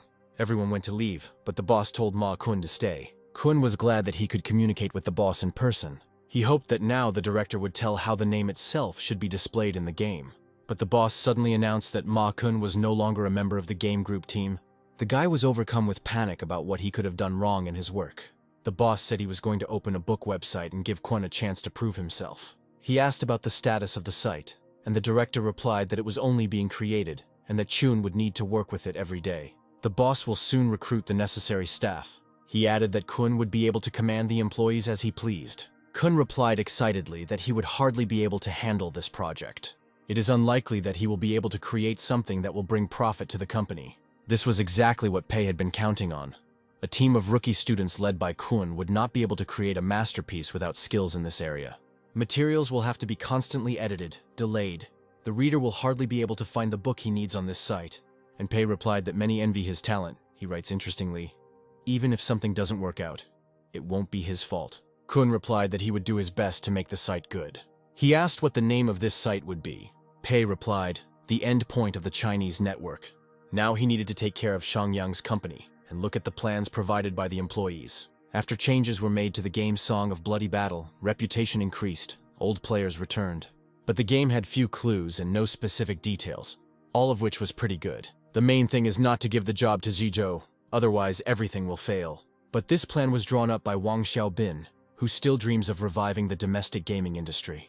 But if everything is done according to this plan, he will not lose much money. You need to find something else. Otherwise, use this project. And then he saw the sequel project to Song of Bloody Battle called Eternal Blood, the author of which was Zizhou. His plan was simply to continue what was already there, with no significant changes and the plot only moving forward a little, which was what was needed. Now all that was left was to figure out how to promote this unprofitable game. A few minutes later, the guys received a message that the boss had chosen Zizhou's plan. They saw that the director had only changed the name. This add-on was now called Song of Bloody Battle, Enhanced Version. Bin didn't understand why the boss didn't choose his version, and even changed the name. Zizhou reassured his colleague by saying that his boss also praised his plan, but simply said that it was a bit conservative. Bin really took simple ideas that seemed to have outlived their usefulness. And Zizhou's plan turned out to be a novelty in the gaming industry. He advised his partner not to change the game functions, and not to deviate from the plan that the boss liked. Shu replied that he would simply create the game design and prepare a list of resources. And Pei needed to figure out how to get rid of Li Wan and what to do with the blogger teacher Chao. The blogger has become quite popular at the moment, thanks to Game Group. Nothing can be done about it yet. Perhaps he can be bribed to create discriminatory videos of their games, or banned from posting videos. But in this case, he will doubt the actions and reputation of the company. And Li Wang, thinking she was doing a good deed, saved the company more than 100,000 yen in rent. But considering that her brother gave 300,000, she acted frivolously. So it would be better to send her abroad. She will work on games abroad, fail, and return back disappointed. Pei called his assistant and asked her to invite Li Wan. But after listening to the boss's proposal, the girl flatly refused. She replied that she did not have sufficient abilities to agree to such a promotion. The plan that Pei had worked so carefully out was beginning to fall apart. But luckily, he had a backup plan. Pei smiled and said that in that case, he would entrust her with the management of Shangyang Company. Li Wan was absolutely delighted with this proposal. Pei explained that they had bought out a loss-making gaming company, and it needed to be rehabilitated. But global changes cannot be made, especially in a hurry. The boss added that Li Wang has two tasks. First, Zizhou is acting cautiously and needs to be pushed to make bold decisions, even about the budget.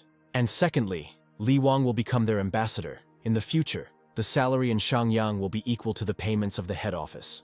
The director expressed his hope that Li Wang would bring the company back to normal, restore the team, and resolve the salary issues. He added that he knows what a brave character she has, and the girl will not be afraid of difficulties. Li Wan asked if she could return to Game Group in the future.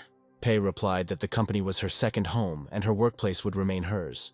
Hearing this, Li Wan firmly replied that she accepted the boss's assignment. The girl was too self-confident, so it was unlikely that she would be up to the task. Pei sighed. The current dangers were eliminated. The problems were settled. He slammed the notebook he was writing his list of goals in and decided to visit an internet cafe. This establishment was called Minyun's Shop and was located far from the city center. Pei opened the doors and entered the cafe. The bartender dozed behind the bar, not knowing how to kill time. There were practically no visitors, and the waiters were in no hurry to clear the tables. The cafe's gaming room was completely empty. Pei smiled. This is exactly how it should look. A waiter came to the table and brought the boss a cup of coffee. Yang and Yuan also came to this unprofitable cafe, assuming that the boss would do the same, turn losses into profits. Jan was the first to speak to the boss and said he had good news. He added that after Lei's return, the first cafe began to bring in large profits, and all losses were covered. Yuan said that after hearing about Chen Lei, many local performers in Jingzhou want to come to their establishments. Pei listened to his colleagues. He was already prepared for such a development of events. And Pei exclaimed that they could transform the cafe into a bar to raise the status of the establishment, and the profit would increase even more. But the boss replied that Jan was thinking too narrowly. Yuan patted his partner on the shoulder and said that he had warned him that the boss would be against it. He assumed that the boss wanted to increase the number of cafe branches by expanding beyond the city. The director took a sip and asked how things were going with the delivery. Jan replied that customers leave positive reviews. Everyone likes the food and the service too. Yuan was surprised that the boss asked about delivery without mentioning branches. Perhaps he wants to make delivery the primary and main goal. And then Pei announced that they would get into the logistics industry, and he was going to start another company. And this company will be called Headwind Cargo Transportation. Jan asked if the boss really thought that, being in the delivery business, they didn't have the logistics in place. Pei replied that it would be a new company, and its name spoke of takeoff. And Yuan couldn't keep up with his boss's thoughts. The director said that the scale of the project was large, and there might not be enough funds. But he has no plans to create a national company yet. For now, they will focus on Jingzhou and its surrounding areas. Most express delivery services are experiencing rapid growth, and late delivery and lost goods are not uncommon. Because delivery is not a respectable job, most couriers pass on all costs to the consumer. Pei has thought of everything to start with. They will open about 100 points throughout the city. And then they will talk about cooperation with courier companies. In other words, they will provide door-to-door delivery. For example, the initial investment of the Foolish Bird pickup point is about 30,000 yuan. The courier charges about 40 yuan. The daily number of orders reaches 300 a day. The approximate profit is 3,000. But their company will be different. Couriers will be paid more. Their staff will expand, and customers will not have to pick up their goods in person. The total cost could be 3,000. And the profit would be about 1,000. But if they open 100 points, their rent will be 3 million, which will result in a loss of almost 800,000 yuan. Yan understood that the boss was willing to bear losses until people started to get used to and use delivery. Pei added that in the future, most of the customers will move to Headwind, and then they will be able to go national. Li Wan sat in Shangyang's office, not understanding what she was doing. Is there a worse game in the world than the one developed by this company? She didn't expect things to be so bad. But Boss Pei has given her a great responsibility, and she must not let him down. A few minutes later, Li Wan entered the meeting room, where the entire company team had already gathered. Bin asked her how she felt about the plan, Song of the Bloody Battle, new version. While the girl was silent, he wondered if the designer sent by the boss had no comments and his plan was perfect. And Li Wan understood practically nothing of what was being asked of her. Seeing her confusion, Bin asked her to calm down, since she had not taken part in the development. So there was a lot she still did not understand. He explained that 2 million were needed to purchase resources. Maybe Li Wang could say something now.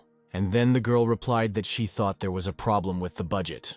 Bin handed her the current budget and added that if it was too much, they could cut it by 300,000, but no more. But Li Wan replied that on the contrary, the budget needed to be increased to at least 4 million.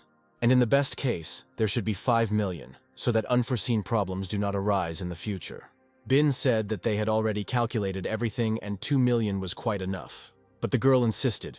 Don't they know how important details are to Boss Pei, so they need to ask for 5 million? Bin and Zhou responded that this would require significant changes to the design. The girl understood why the boss sent her here. She had to fill Shangyang with the spirit of Game Group.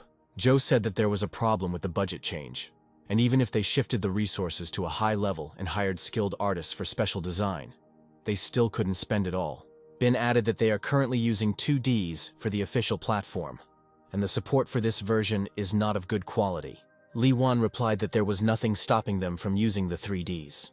Zhou said that then the volume of files would grow and the internet speed would not be able to handle it, because everything is transmitted in real time. Then Bin suggested that using 3D graphics, they could create a client and an application. Gamers will need to download fewer resources and the requirements will not be high, although both sides may be dissatisfied.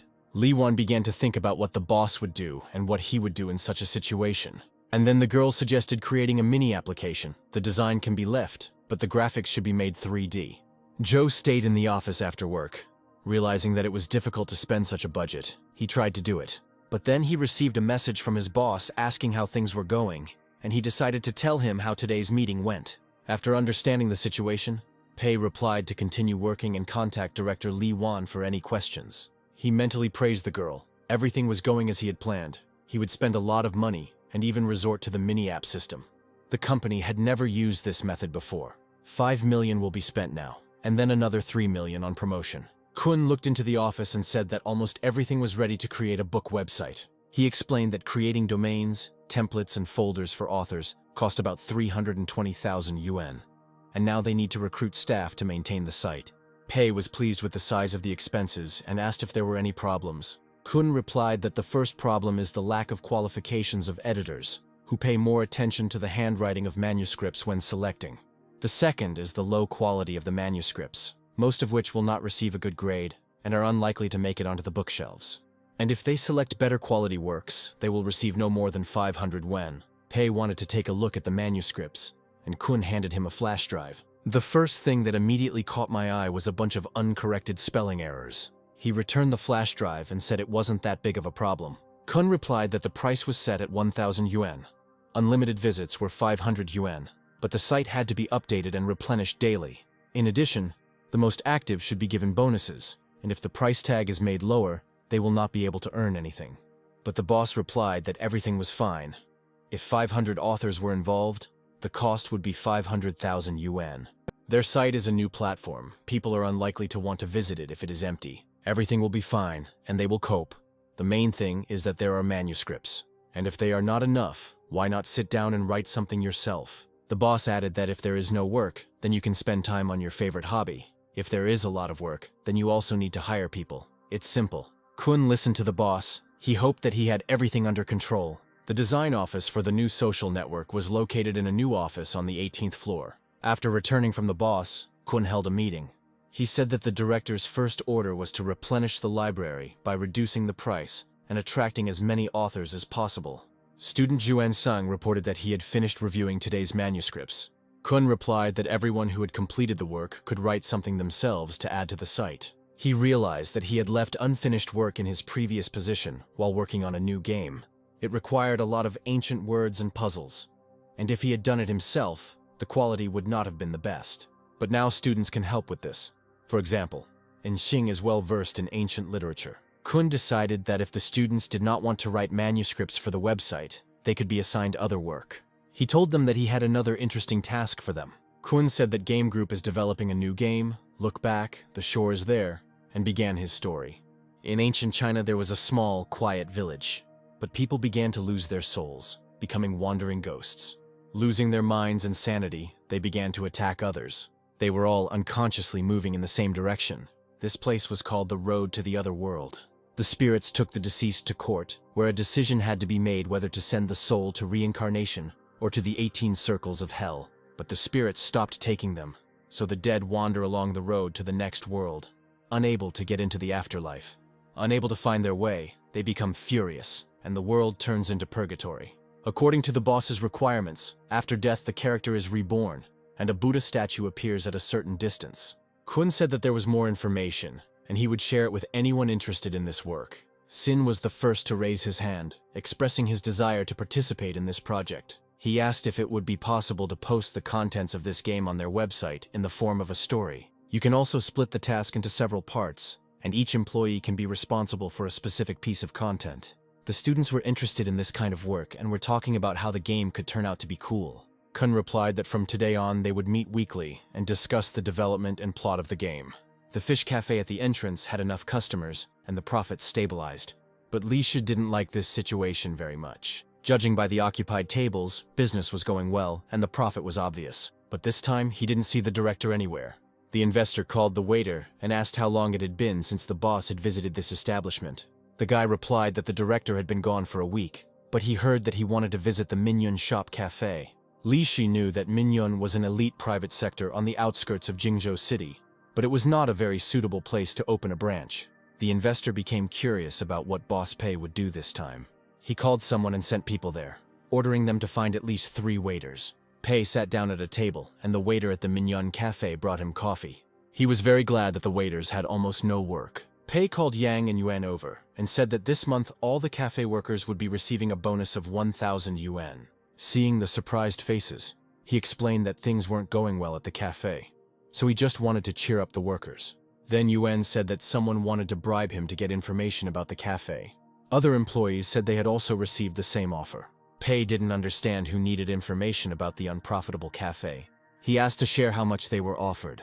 The waiter replied 500 yuan for regular information, 3,000 yuan for urgent information. The employees reassured the boss that they were not going to betray the boss and share commercial information about the cafe with anyone.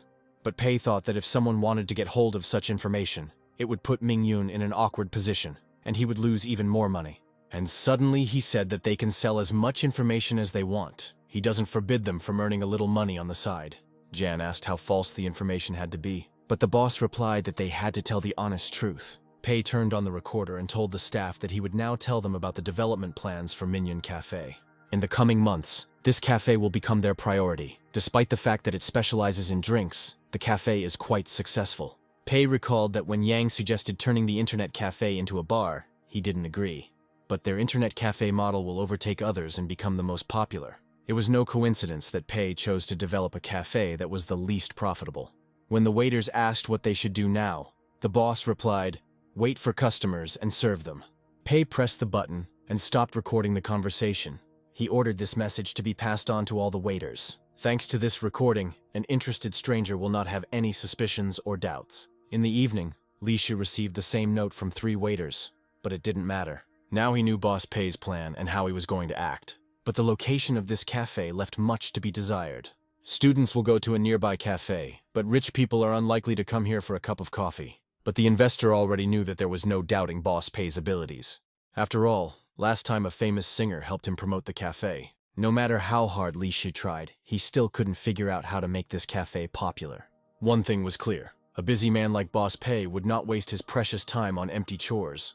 The investor told someone to immediately invest a certain amount of money in Mingyun Cafe and other cafes, bars, and internet cafes.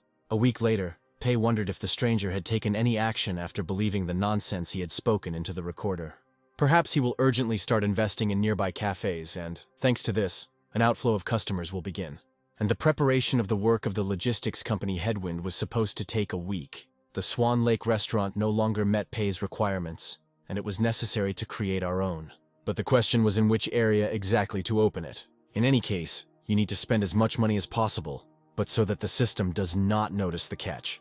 A solution was found: open a restaurant near the Minyan Cafe, and the menu items need to be priced sky high, while the ingredients need to remain fresh. Then the system won't be able to fail. Ordering fresh products and waiting for them to spoil is a great idea. Chefs must be highly skilled and receive huge salaries, thus the losses will be colossal. Pei immediately called Yan and told him that he and Yuan should prepare to look for a location for the future restaurant with him. The next day, Pei and his colleagues walked around the area and selected a location for a restaurant near Minyan. Yan didn't understand why the boss would choose a location in such a bad area. The stop was far away, so what fool would walk all that way to visit an expensive restaurant? From the workers, he learned that bars, cafes, and shops would be opening on this street, and then he felt admiration for the boss. How could he be so insightful? How could he know that this quarter would begin to develop rapidly? Pei didn't understand what was happening yesterday. There had been no hint of any establishments opening. Perhaps all this was done by the one who was interested in his establishment. But isn't he rushing things too much? The guys suggested going for a walk and looking at a better place, but the boss stopped them. Pei looked into the distance and remembered that Mingyun Villa was located somewhere around here. The guys quickly found the villa and came to the office sales center. Yen knew that this place was not very good. Not a single company here had entered the top sales yet. So was the boss really ready to buy a place here right away? The system did not allow purchasing real estate for personal purposes. But Pei was going to invest in business development, so there should be no problems. After some time, Director Tsui entered the office and greeted Boss Pei. He said that it seemed like they had big plans, since the boss didn't come here alone. Pei replied that he would like to rent the very top of the Beijian district. Koi didn't understand why the guy needed to rent a property in such a remote place. He explained that they are not involved in renting, but selling real estate. The system did not prohibit the purchase of real estate if it was acquired for the benefit of the company. Pei said he was willing to buy the property and asked how much a certain building would cost him. The director replied that a 600 square meter building with an elevator, swimming pool, garden and decoration would cost 6.5 million yuan. The boss replied that he did not consider this amount to be very large. Kuei was worried. He had not been able to sell this building for several years. Pei stood up and said he would like to inspect the premises. The building seemed cozy from the outside, even though it was located almost on the outskirts of the area. Pei thought about how good it would be to be rich, to spend almost 7 million and not be upset. Yuan tried to dissuade the boss and suggested looking at other buildings that were closer to the road. But Pei replied that everything was decided and they would be located here. Director Tsui asked about the purpose of the purchased building. The boss replied that he was going to open a restaurant there. The director smiled and said that he didn't think it was the best idea. But Pei didn't pay attention to his words and called for Lu's assistant. Having told her about his plans, the boss immediately gave orders regarding the signs. Pei still had 8 million left, which would have been enough to buy a couple more buildings. But the company needed more money, and he decided to make changes to the Ocean Fortress so that there would be an opportunity to purchase some epic weapons.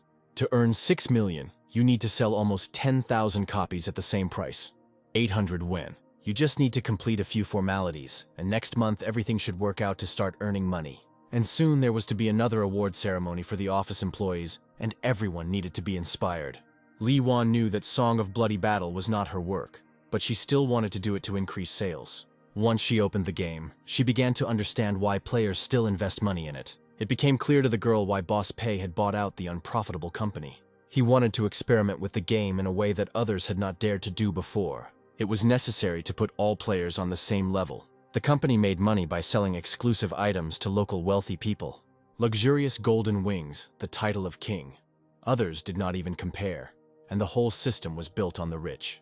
Boss Pei decided to take exclusive items from the rich and give them to ordinary players, thereby equalizing everyone. He spent a lot of money on creating the second part, and if the game comes out with game group features, it should make a splash. Li Wan realized that she had to act like Pei's boss, against all the rules. At this moment, Zhou and Bin came in and asked for a moment of their time. They said they would like to discuss the advertising part of the project. Although the game was still more than a month away from release, advertising had to be prepared in advance. Li Wan remembered that Boss did things differently. He was in charge of advertising after the game was released. Zhou added that it is better to buy advertising on the internet, on different sites, which should open immediately when visiting the site. Li Wang responded that she did not think it was a good idea to use annoying advertising. Zhou added that the problem could be that after the pop-up ad, players would need to download an installation package, which could reduce the number of downloads. Bin added that another alternative needs to be thought of. Lai Wan said that it was better to consult with the boss on this matter. She wrote to the director and told her colleagues that as soon as she had an answer, she would let them know the result. But suddenly the answer was received right there. Li Wan printed out the document she received from the director and handed it to her colleagues.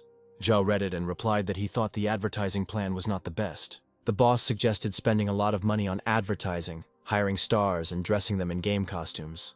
Bin added that the boss thought the rich would appreciate the fact that the game would be promoted by celebrities. But now their contingent included not only rich players but also ordinary ones. And then Li Wan exclaimed that the boss's goal was for players to stop being slaves to money, but for their tastes to change. Pei was confident that he had chosen the most effective advertising option. Therefore, all that remains is to turn to celebrities, choose the right characters, and come up with the right slogans to attract the audience. He was confident that his plan would bear good fruit. Pei decided that they could let Li Wan handle the matter on her own. And if they chose the wrong audience, that would be the end. The game Song of Bloody Battle should first of all attract those players who have already played the first part. And with the help of advertising, old players need to be convinced not to play the new version. There was a knock on the door, and Liang entered the office. He handed over a flash drive and explained that several sketches for the game, Look Back, The Shore Is, there were ready. Ling explained that the students had done a good job and had made many adjustments. Pei looked through the files and was not happy, and the graphics by expensive artists were high quality and professional. Pei gritted his teeth and said that the work was not bad at all. He already really wanted to stop cooperating with Liang. The boss said that this is not a game where everything depends on the drawing. Players should be amazed by the difficulty of the gameplay. He ordered to continue the work and show the result later. Overall, there were no major problems with the game, but there were 3 urgent matters. First of all, on the 1st of August, it was necessary to reward the best employees. In addition, it was necessary to assign a person responsible for completing one project. And thirdly, it was necessary to resolve the issue of the money that Pei received from his brother Li Wan. He decided to try one idea, prepared a piece of paper, a pen and tools. Pei made holes for the eyes on paper and tried them on. Everything was perfect. On the finished mask and the second sheet, he made the appropriate inscriptions and took up the tape. Pei attached a mask to his face that read Hardcore Gamer. He turned on the stream on his phone and started broadcasting. Pei held up a sheet of paper to the screen, announcing that he was starting an independent review of one of the company's products and inviting anyone interested to collaborate. He identified himself as a professional auditor for the most demanding company in the country. And today viewers will get an assessment of such a product as the Pineapple 4 phone. Pei picked up a huge knife and announced that he was starting to open the box. He threw aside the instructions and accessories, saying they would not be needed. The phone was about to undergo its first test, for water resistance. The pineapple lay in the water for 3 minutes. Pei took out his phone and showed that after this procedure it remained in working order. Now the second test was coming, for strength. He threw the phone 3 times from different heights and the case cracked, but Pineapple continued to work. The phone was about to undergo a third test, the effectiveness of its impact protection. Pei began hitting the phone with sharp objects with all his might, but it did not turn off. After such manipulations, he took a screwdriver and began to disassemble the pineapple. The quality of the materials of the internal parts was now clearly visible. In completing the check, Pei said that he could check any phone number of viewers on the air if they wrote to him with such a request. All Pei had to do was poorly edit the video and post it on the website. With these actions, he wanted to make Li Wan understand what kind of person he was. Since Pei told him that he wanted to conduct an experiment, he couldn't be ordinary. The cost of the props was 100,000 wen. There would be 20 episodes, so he would spend 200,000 wen. A couple of days later, he opened the site to see the results. The site was new and unknown to anyone, which meant there wouldn't be many views. The comments on the video were almost identical, with viewers discussing the blogger's inadequacy and courage. And then the system announced that 10% of the company's funds would be transferred to another account. Could it be because he bought a property for 6 million? But Pei had previously acquired office buildings, cars, office supplies, and other things. And the system only now began to take such losses into account. Now there are almost 3 million on the balance sheet, and the initial capital was 8. The loss was more than 5 million. Pei grabbed his head. He didn't understand where such a complication of tasks came from. Now in the future, he will be able to lose no more than 620,000. Pei took out his phone and called Lu's assistant. After some time, he was in the area of Minion Villa, and then Yuan pointed to one of the signs. It was an internet cafe called Fox. He told the boss that they were trying to imitate their establishment, although the cafe's computers were much worse. Pei saw how advertising leaflets were being distributed near Lisitsa, and realized that this cafe could very well become their competitors. But Pei's internet cafe was located in such a place that it was unlikely that anyone would even get to it. He smiled. Pei didn't know who was doing all this, but he was doing a great job of helping him lose money. Perhaps all of this was organized by Mr. Li Shi, who was constantly hanging around his cafe. Pei even decided that if it was him, then he could be thanked for his excellent work. A few minutes later, he and others were standing outside the purchased building. The manager reported that order had been restored here, and all of Boss Pei's demands had been met. Pei responded that a bar counter and a wine cabinet needed to be added, and that the most expensive tables and chairs needed to be purchased, and place sun loungers and umbrellas near the pool. He ordered 5 different styles to be prepared. These should be simple: Chinese, Japanese, European, and plant styles. The dishes should be divided into 2 types. The first simple, which will be eaten by the staff. Visitors will need to prepare exquisite dishes, which must be ordered and paid for in advance. Pei added that the mood of visitors will also depend on expensive tableware and professional table setting. This will be a high-class restaurant, and every detail is important, from the fork to the style. The manager replied that he would immediately make preparations to meet all the customers' requirements. Lu's assistant approached the boss and asked about the name of the establishment. And then Pei replied that there would be no sign. He added that there is no better advertisement than good service, quality, and exquisite food, which visitors already know about. Pei left the building satisfied. Now no one would know about this establishment, where only the staff would eat. It was the day to award the best employees, and everyone was discussing who the boss would choose this time. After some time, the boss came out into the room, and the assistant said that they were ready to begin. She added that the prize money is 1 million yen, as well as a month of paid leave. After that, the boss said that he was ready to announce the results. He took the cup and congratulated Lu Mingliang. The boss added that the majority of employees voted for him. Pei took the second cup and looked at Bao. He congratulated the guy on his well-deserved second place. Bao pleaded and asked that the prize be given to a colleague in greater need. But the boss replied that it was his colleague's choice, and he was going on vacation in 3 days. Bao tried to object again, because he had already visited many attractions and there was nowhere else to travel. But the boss put his hand on his shoulder and said that Bao was going abroad. The employees clapped their hands, and everyone wanted to work better in order to take the place of the winner in the future. Pei approached Liang and asked if he had decided how to spend the million. The guy replied that while his thoughts were busy working on the game, look back, the shore is there, he hadn't yet thought about spending the bonus. Liang asked if it was possible to postpone the payment of the million for now. He would tell him when the bonus was needed. But the director replied that if he had no ideas, he would appoint Liang as the general director. Then Liang will be able to open his own business in any industry. After this, Pei said that he would now announce the name of the future planner. He was going to pick anyone who got votes from anyone. The boss announced that Li Yada would be getting the position. The girl replied that she did not have enough experience for such a position. But the director said that the previous planners were also chosen at random, and they all did well. Yada replied that she would make every effort to successfully complete work on the game. Look back, the shore is there. And the boss said that if she doesn't have enough honey mushrooms, he won't blame her for it. That evening at home, Pei opened his laptop to check the news. And then he saw that a publication had come out on the game. Look back, the shore is there. The reviews were negative, so Pei decided to read the article himself. Kun's narration left much to be desired, and it is no wonder that readers were dissatisfied. As expected, the book site did not live up to expectations. The result was that Kun had 30 completely inexperienced students on his staff. Pei decided that he needed to pin this unsuccessful article to the main page of the site, then everything would go like clockwork. He threw the apple core into the basket, where the tested pineapple was already lying, and remembered that he had received phones for testing from the video's subscribers. This is a new model of Shenhua phone, the price of which was just over 4,000 yuan. Pei put on a paper mask, turned on the stream, and performed the manipulations already known to everyone. He decided to leave the second MSC phone for another video. In conclusion, Pei said that not only phones, but also tablets, cameras, headphones, and other equipment are accepted for inspection. Hu Xiao, the founder of Shuhu, was a hater of Shenhua. He didn't understand why Shenhua phones were so expensive. Xiao decided to watch some videos to keep his mind clear before going to bed. And then he came across a blog of some guy who was reviewing technology. Xiao was intrigued by the video of Shenhua testing his phone. It was funny to see a blogger breaking and smashing a phone from this company. He finished watching the video and realized that these phones are not as good as the official seller praises them.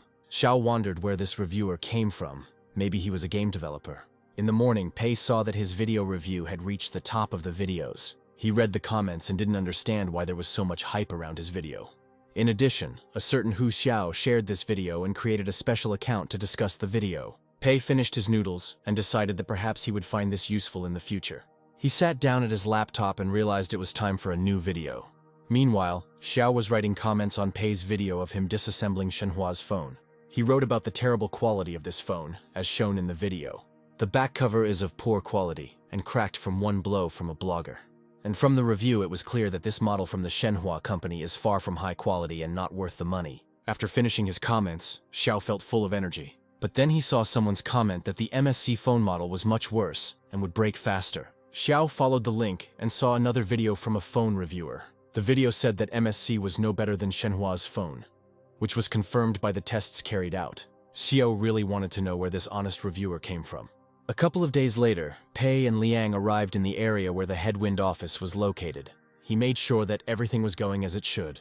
He offered Liang to take charge of this logistics company. The boss explained that it was a big responsibility, but Liang could handle it. His job will be to help other courier companies deliver goods door to door. Pei added that he would open a deposit with $1 million in his account. And if he didn't like this job, Liang could try himself in another field. But Liang assured his boss that he could handle it. But the boss told them to remember that their goal was not to make money. Headwind should become the best delivery service. In other words, their reputation is more important to them than their earnings. In order to better recommend this company, Liang should not be shy about spending money. As he left, the boss said that Liang could turn to him for help at any time. An hour later, Pei decided to visit an internet cafe. A worried Yang approached him and said that a cafe called Joyful Star had recently opened in Jingzhou and was developing rapidly. He added that they even had an investor, which is a good indicator. Pei thought about it. Everything pointed to the fact that it could be the investor Li Shi. Jan asked what they should do now, and whether they could continue as before. The boss asked what he meant. Yang recalled that they once sought the help of Chen Lei, who helped restore the establishment's popularity. Pei advised him not to worry, and added that he would think of something. He told Yan that a new restaurant, Minyun, was opening in 3 days and suggested that they have dinner there together. The day came, and the boss invited all the employees to the opening of the restaurant. He raised his glass and invited everyone to enjoy this wonderful evening. Li Wan didn't suspect that in such a deserted place the boss would decide to open such an expensive restaurant. Lu's assistant, who was sitting opposite, said that Boss Pei worked very hard to make sure everything was top-notch, and some dishes are prepared from elite products, so they need to be ordered 2 or 3 days in advance. Li Wan asked if the boss was planning to accept banquet orders here. Lu replied that for now, the company's employees would dine in this restaurant. The girl was surprised that after such huge investments, the restaurant would be used as a canteen. Sibo approached Pei and said that they had decided on their next direction, planning to create short videos that anyone could appreciate. The boss asked why they chose this particular option. Sibo replied that they were inspired by a blogger named Hardcore Gamer. Pei smiled as Sibo praised his videos, not knowing that the author of the videos was sitting in front of him. Director Ju added that short video reviews are much easier to create and less expensive than other things. Pei assumed that as they worked, they would realize that things were not as simple as they seemed, and would back off. He just said to remember to maintain the company's reputation, and there could be problems if they couldn't implement everything as planned. Returning to his table, Pei reflected that the expense of tonight's communal dinner was enormous, but there must be a reason for it. And if he feeds employees like this every day, the system is unlikely to count it. Besides, he didn't intend to inspire Feihua with his videos. But fortunately, the unprofitable company is not going anywhere. He should not end up in the red under any circumstances. Given the development of Feihua's company and the constant increase of actors, the consumption volume allowed by the system will also increase. So will he be able to buy several cars? It is possible to rent several parking spaces and hire full-time drivers. Pei decided to spend $1 million on buying a 7-seater commercial vehicle and 2 regular ones, and he would save $3 million. As the staff began to leave, Pei decided to visit the kitchen. The cook came up to him and asked if he liked the dinner. Pei replied that everything was fine and asked to reserve a room for him there for the first and third Sundays of every month. As he left, he reminded them that their job was to feed customers the best food and provide the best service. Already on the way out, Yang approached Pei and suggested visiting their internet cafe together, and the boss agreed. Entering the cafe, Pei saw investor Li Shi sitting at a table. The investor greeted the boss politely. Pei sat down opposite him and said that Li Shi must have a very difficult job keeping an eye on them. The investor replied that he simply wanted to open something similar. Pei smiled tactfully, remembering how Shi had recently tried to bribe his staff. This means that the false information did mislead him, and he invested not only in the Joyful Star, but also in other establishments nearby. Pei said that the last time their internet cafe rose was just a fluke, and it was unlikely that they would be able to repeat the success with Minyun Cafe. The investor replied that in every business there is a drop of luck. While others wait, geniuses begin to act. And as far as he knows, Boss Pei, in addition to the internet cafe, opened a logistics company called Headwind. And it was not in vain that he and Liang visited this company the other day. Li Shi raised his glass and added that he hoped that they would reach mutually beneficial terms in the near future. Pei just smiled and replied that anything was possible. One of the following days, Li Wan invited Xiaobin and Jizhou to discuss current affairs. Zhou said that attracting stars from Taiwan and Hong Kong is not entirely cost-effective. But the director replied that if Boss Pei demands something, they are obliged to do it. She threw a few resumes on the table and added that they could invite a couple of people, spend $2 million on it, and the rest on advertising. Pei looked at his phone and saw that Li Wan was calling him. She briefly explained her question, and the boss asked who Zhang Zuting was. The girl replied that he was a Hong Kong star. He was 41 years old. He gained popularity in his youth, but now he rarely acts. Li Wan explained that they considered several Hong Kong stars, but they asked for a fee of 5 million, and Zhang Zuting is asking for only 2 million. Pei understood that if he brought in an expensive star and spent more money, it would attract more audiences, which meant that the loss of money would be less, and this could not be allowed. He agreed to involve Zhang Zuting and promised to personally attend the filming of the advertisement. The boss ordered the star to be accommodated in a 5-star hotel and to be served meals at the Mingyun restaurant. A few days later, the plane carrying the star landed at Jingzhou Airport. Li Wan personally came to meet Zhang Zuting. She greeted the star and said that Pei's boss had organized a welcome banquet for him. Zhang Zuting took off his glasses and replied that such a reception was very unexpected. Half an hour later, the whole group arrived at the restaurant, where Boss Pei was waiting for them. He shook the star's hand and said that there was nothing special about their town, so he invited him to a more casual lunch. Having settled down at a large table, the boss suggested trying the dishes of the local chef. Zhang Zuting was surprised when he was brought a Kamchatka crab, the cost of which was no less than 7,000. He raised his glass and promised that he would give it his all on the set tomorrow. The next day, Zhang Zuting was dressed in a game costume and given a line to recite. After reading his text, he realized that he was participating in an advertisement for the game Song of Bloody Battle, which he found a little humiliating. And so the filming began, and the star said his words. Pei tried to keep a serious face, but in his heart he found it all funny. After filming, Pei said everything was just great. But Zhang Zuting asked if there were any scenes that needed to be rewritten. The boss replied that he had to play the role of the older brother, so he should act a little lazy and relaxed. Zhang Zuting took the text and said he would try again. After another take, the actor said that he didn't quite understand why his character was so boring. Pei replied that this was a game idea and no more takes would be needed. But the star suggested filming from different angles, trying to film more and choosing the best. The boss replied that everything was fine with them. Zhang Zuting could rest now, and tomorrow he would be taken to the airport. The ad was almost ready, which meant that Song of Bloody Battle was on the path to losing money. The next day the advertisement was edited and everyone was happy. But something was bothering Li Wan, so she decided to talk to her boss. She said that Zhang Zuting's Chinese was not very good, and whether the boss wanted to try a dubbing actor. But the director replied that everything suited him. He needed to believe in Zhang Zuting's skill. Yada, who was appointed as the game group planner, reported that they should finish everything by mid-October. The boss told them to work at the same pace, because there would still be a demo version that they could test. The girl left, and Pei remembered that, according to the system requirements, he himself had to complete the game, and that was what the duty version was for. It will be necessary to see if the game has reached the difficulty that was intended. Besides, he will personally hide the weapon that no one will find. The cost of this game was 20 million, and he must lose it all. But Pei was worried that the current bonus system was fraught with certain dangers. Something needed to be changed. At Game Group, employees were given bonuses of 15% of net profit, but in Faiwa they gave out 30%. Previously, he planned to issue as much as possible, thereby spending the system's money. But now a problem has arisen. The dividends from the projects are so high that the workers' profits have also increased. This gave employees an incentive to earn more, which caused Pei to suffer from increased income from projects. And that's terrible. Alternatively, you can change the distribution of percentages depending on reputation. The higher the reputation, the higher the percentage of payments. This way, you can shift your employees' attention from profit to audience development. This means we need to create more non-profit projects and pay employees more bonuses. Pei decided to try his plan on Fei Hua Company and wrote a message to Hu Xiao. The guy became curious as to why the hardcore gamer needed him. In any case, this acquaintance may be useful to him. The reviewer asked if Xiao could do him a small favor. The guy replied that it was no problem and announced the price. It wasn't overpriced, and Pei decided to spend 1,000 yuan to get a lot of comments and likes. Xiao asked which account to leave comments on.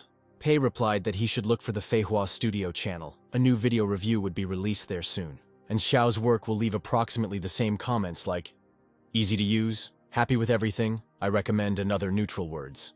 Xiao decided that the reviewer simply wanted to suppress the competition. He replied in a message that he would do everything and cope with the task. When the video appeared on the site, Xiao realized that Hardcore Gamer was well informed. He went into the right chat and gave his colleagues a task, indicating what exactly they should write in the comments. Now Xiao knew that Fei Hua's company would be in for a hard time when their subscribers made a fuss. The owners will get a bad reputation, and there will be doubts about the quality of the product being produced. A couple of hours later, Xiao sat down at the computer to see the results. Even if there is criticism in the comments, it should still cause a stir. Everyone he asked wrote the same comment, just as Xiao had asked. But none of the subscribers or guests responded to it. Xiao didn't understand what was wrong with the video, and after clicking on the view button, decided to watch it himself. There was a young guy on the screen named Eddie, and he said he was an inventor. Eddie then demonstrated his new invention. It looked like it was a device that helped remove large stains from clothes. The guy said that he was ready to patent his invention in order to quickly launch it into mass production and get a large sum for it. In the next shot, Eddie was saying that since he was having dinner with such a beauty, he should take advantage of it and demonstrate his invention. He pretended to accidentally spill red wine on her white dress, but as soon as he took out his device, the girl became afraid that the guy had filled the stain with an unknown substance. In the next scene, Eddie was sitting with a friend at a barbecue joint and eating greasy food. And then a piece of fried bacon fell onto his friend's clean shirt. The inventor quickly responded and said that now the clothes would be clean again. He placed the invention on the dirty spot and pressed the button. But his friend did not believe him and refused to help. Eddie was depressed. He invented something that could change the world. But people rejected him. In the last frame, Eddie urged those interested in this invention to contact him. And then there were the positive reviews, which left unnoticed the comments that were supposed to have the opposite effect. Pei saw that Xiao did everything as promised, but it did not bring the desired result. He never imagined that Fei Hua Studio would release a video of this format. It was necessary to take urgent measures to ensure that the response from the main audience was negative. Xiao also saw that the video published by Fei Hua Studio quickly went viral and became popular. He understood that Hardcore Gamer had planned everything, and there were suspicions that he was even connected to Fei Hua. Xiao decided that this reviewer was not so simple and decided to return his money. Pei understood that it would be difficult for him to complicate things for the Fei Hua company, but there had to be a way out. But now it was more important to find out how things were going with the game. Look back, the shore is there. He asked to bring him the game blanks. Pei decided to assess the difficulty of the game and then arrange the necessary weapons so that players would not have to invest in them. Yada came into the office and installed the game on the boss's computer, saying that the enemy's attack power had been doubled. Pei picked up the joystick and started the game. There were many ghosts and lost souls around, but none of them seemed weak. Pei noticed that one ghost was missing a weapon and moved towards it. But before he could stab him in the back, the ghost dealt him a crushing blow. The hero fell to the ground, and a message appeared on the screen that he was dead. Yada watched as the boss tried again and again to pass the level and was amazed at his persistence. Pei asked if there was a way to change the attack power of mobs. Yada pointed to the screen and explained that in order to adjust the attack power, you need to enter the appropriate code. She thought that the boss wanted to reduce the attack power, but Pei thought the opposite. The boss replied that he would sort things out himself and told Yada to go. Pei looked slyly at the screen and decided it was time to make some changes. Entering the game under the administrator's name, he hid a machine gun at the entrance, which will help kill countless monsters, but you need to be careful. Soon, Yada received a message from the boss that he had made some adjustments that did not affect the game itself. The girl was a little surprised that the boss made the adjustments himself. He usually delegates this to his employees. The first change Yada noticed was the staff salvation of the laity. Now the weapon's damage has become greater. If the player can get this, then the passage will become much easier. The girl didn't understand that if the game was practically impossible to complete, couldn't they just make it easier? Surely the boss has his own plans for this. Yada decided to take a break and approached Bao to ask if he was ready for the trip. The guy asked her in a depressed mood what business she had come for. She pulled up a chair and said that Boss Pei had personally made changes to the game. Look back, the shore is right there. Yada reminded that if you destroy the game boss in the area of the destroyed temple, you can get unique rewards from the chest. But the director increased the enemy's strength and weakened the character, and then added new parameters. In addition, you can skip some arcs and immediately reach the ending after 6 reincarnations. And if you talk to the old monk, you can get a boost and a unique weapon. Yada suggested that the current settings were too complex for casual players. Bao agreed that not every player will figure out that you need to die 6 times in a boss fight, and they are unlikely to understand where to get weapons. He added that it is unlikely that anyone would guess that on the 7th time, the monk will become friendly, and even hand over a weapon. But Yada said that the ending with 6 reincarnations is false.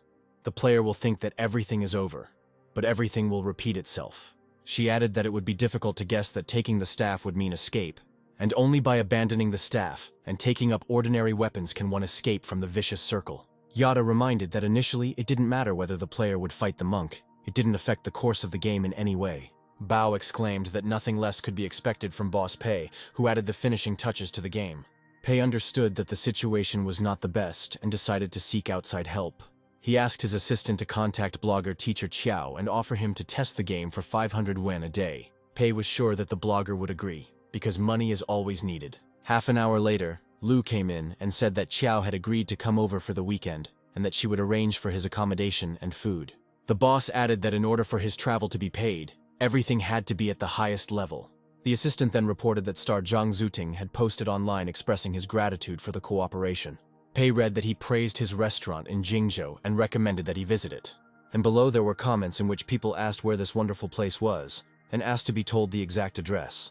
But then the star wrote that the prices in this restaurant were quite high and did not indicate the restaurant's address. This calmed Pei down a little, but after a few seconds, Zhang Zuting posted the location of the restaurant with the exact address. Pei didn't expect the star to do him such a disservice. Lu headed out, and Pei knew that Zhang Zuting had many fans all over the country, and someone would definitely want to visit this place, get high-class service, and try expensive dishes. It remained to be hoped that these guests would still not cover the costs he spent on food and paying the chef. However, you shouldn't relax and be prepared for anything. He immediately called Canrong and asked if there had been many visitors recently.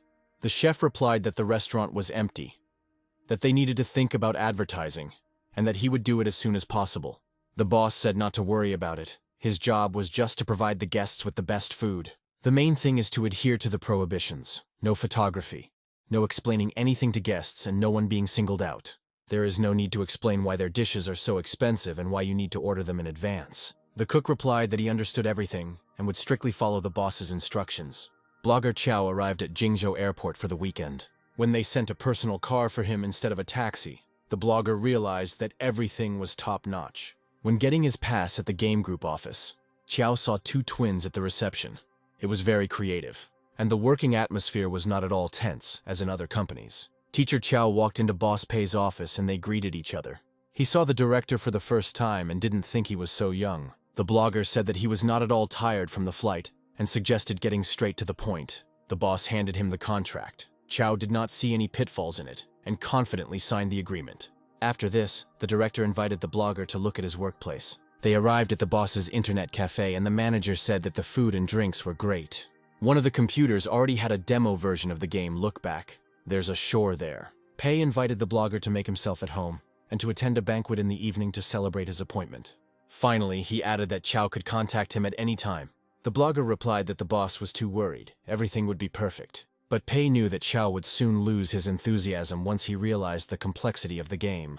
And a guest appeared at the Minion restaurant. His name was Shui Zheben, and he was the heir to the coal business. Opening the menu, he ordered the emperor crab, but the waiter informed him that this dish had to be ordered in advance. Zheben turned the page and asked for a sea urchin, but received the same answer. The tycoon's son got angry and asked what about the tuna. The waiter explained that the visit and dishes had to be announced in advance and apologized for the inconvenience. Then Zheben replied that he would like to place an order for that evening. But the waiter said that, unfortunately, someone had booked the entire restaurant for today, and he could only accept the request for tomorrow or the day after. Zheben handed over the menu and asked for a dish that he could eat now. The waiter offered him chrysanthemum soup, shrimp, bean curd, and tea. It was strange that there was no advertising about this strange establishment. He would not have known about it if he had not seen the star's post. Another unusual thing was that it was forbidden to take photographs of the dishes that were brought in and ordered. Zheben took out his phone and prepared to write a post if the food turned out to be tasteless. Half an hour later, he saw a waiter heading towards his table. Compared to other establishments, the food was served quite quickly, and they looked very appetizing. Usually, such a meat pagoda was prepared from 9 layers, but here there were as many as 17. And the bean curd was perfectly cut into equal pieces. Zheben decided to try the shrimp, and they tasted absolutely amazing. The magnate's son no longer doubted the professionalism of the local chef, of whom there are not many. To prepare so many complex dishes so quickly, there must be several people working in the kitchen. Zheben called the waiter over to order dishes for tomorrow, and if everything went well, he would post a positive review. Lin Canrong asked the guest if he liked the prepared dishes. The waiter replied that there weren't many visitors, and that there had been a rush the day before yesterday. But most of the guests left immediately after hearing about the high prices.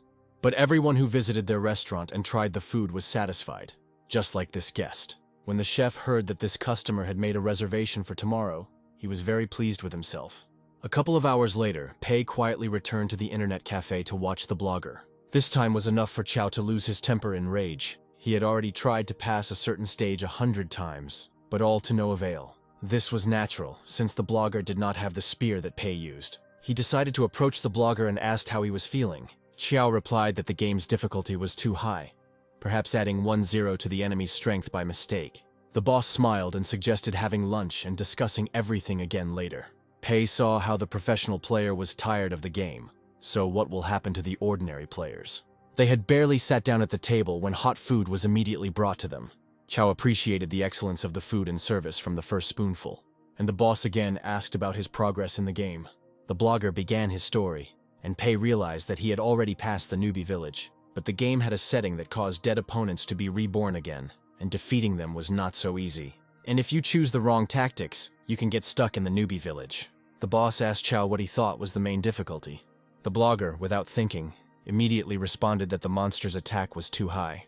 The enemies pursue the main character for too long. It is almost impossible to break away from them.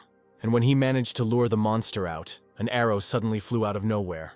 Then the ground disappeared from under his feet, and the character flew into the abyss. But the scariest thing is the fisherman monster. It is very difficult to distract his attention from your character. Xiang had no chance to kill him because he only had a flashlight at hand. Perhaps there is some hidden weapon in the game. The boss offered the blogger to finish the sea urchin and apologized that he needed to go out for a couple of minutes. He was washing his hands when Lin Canrong approached him and asked if the boss was satisfied with today's lunch. Pei replied that everything was fine and asked about the restaurant's customers. The cook replied that there had been an influx of visitors recently, apparently due to advertising. But the boss asked to be more precise. How many customers tried the food, and how many reserved tables? Lin Canrong replied that there had been 8 visitors in 2 days, and one had reserved a table for tomorrow. Pei thought if someone decided to visit the establishment twice, then he must be very rich. The director asked about the guest's accent, and the chef replied that it seemed he was not a local, but from Pingcheng. Pei knew that this was the capital of coal. Perhaps he came here on business and would not stay for long. He reminded the chef that for them all, customers are the same, and only the waiter should communicate with the guest. On the way back, Pei thought that they had enough rich people in the city without this guest, so the restaurant would soon start losing money. But the cook misunderstood the chief. He decided that he should not be nervous at the sight of a rich man, since there would be many of them in the future. Lin Canrong rushed to the kitchen to share this news with his colleagues. In late August, Li Wan invited Bin and Zhou to check on the progress of things. Bin reported that when switching to 3D, the game Song of the Bloody Battle, the new version reached the required volume and became larger than the browser version. Zhou added that the advertising campaign is ready, which will be bright but not intrusive. The director replied that since almost everything was ready, they needed to invite old players to test their game. If everything goes well, then in a week we can announce the official release of the game. The next evening, Jebin visited the restaurant again by reservation, but he did not come alone. He was accompanied by Wang Peng, co-founder of the popular criticism app. After trying the dishes, Pan did not expect that the cuisine here was truly excellent and lost the bet to his friend. He asked the waiter how long the restaurant had been open, and he replied that they had only been open for 2 weeks. Pan tried to geolocate the establishment on the map, but found nothing. He asked what the name of the restaurant was and whether he could contact the owner with a proposal for cooperation. And then the waiter replied that their establishment had no name. Peng didn't understand how it was possible to legally register a restaurant without a name. Perhaps there was some trick. Jebin suggested leaving the waiter and having dinner before the food got cold.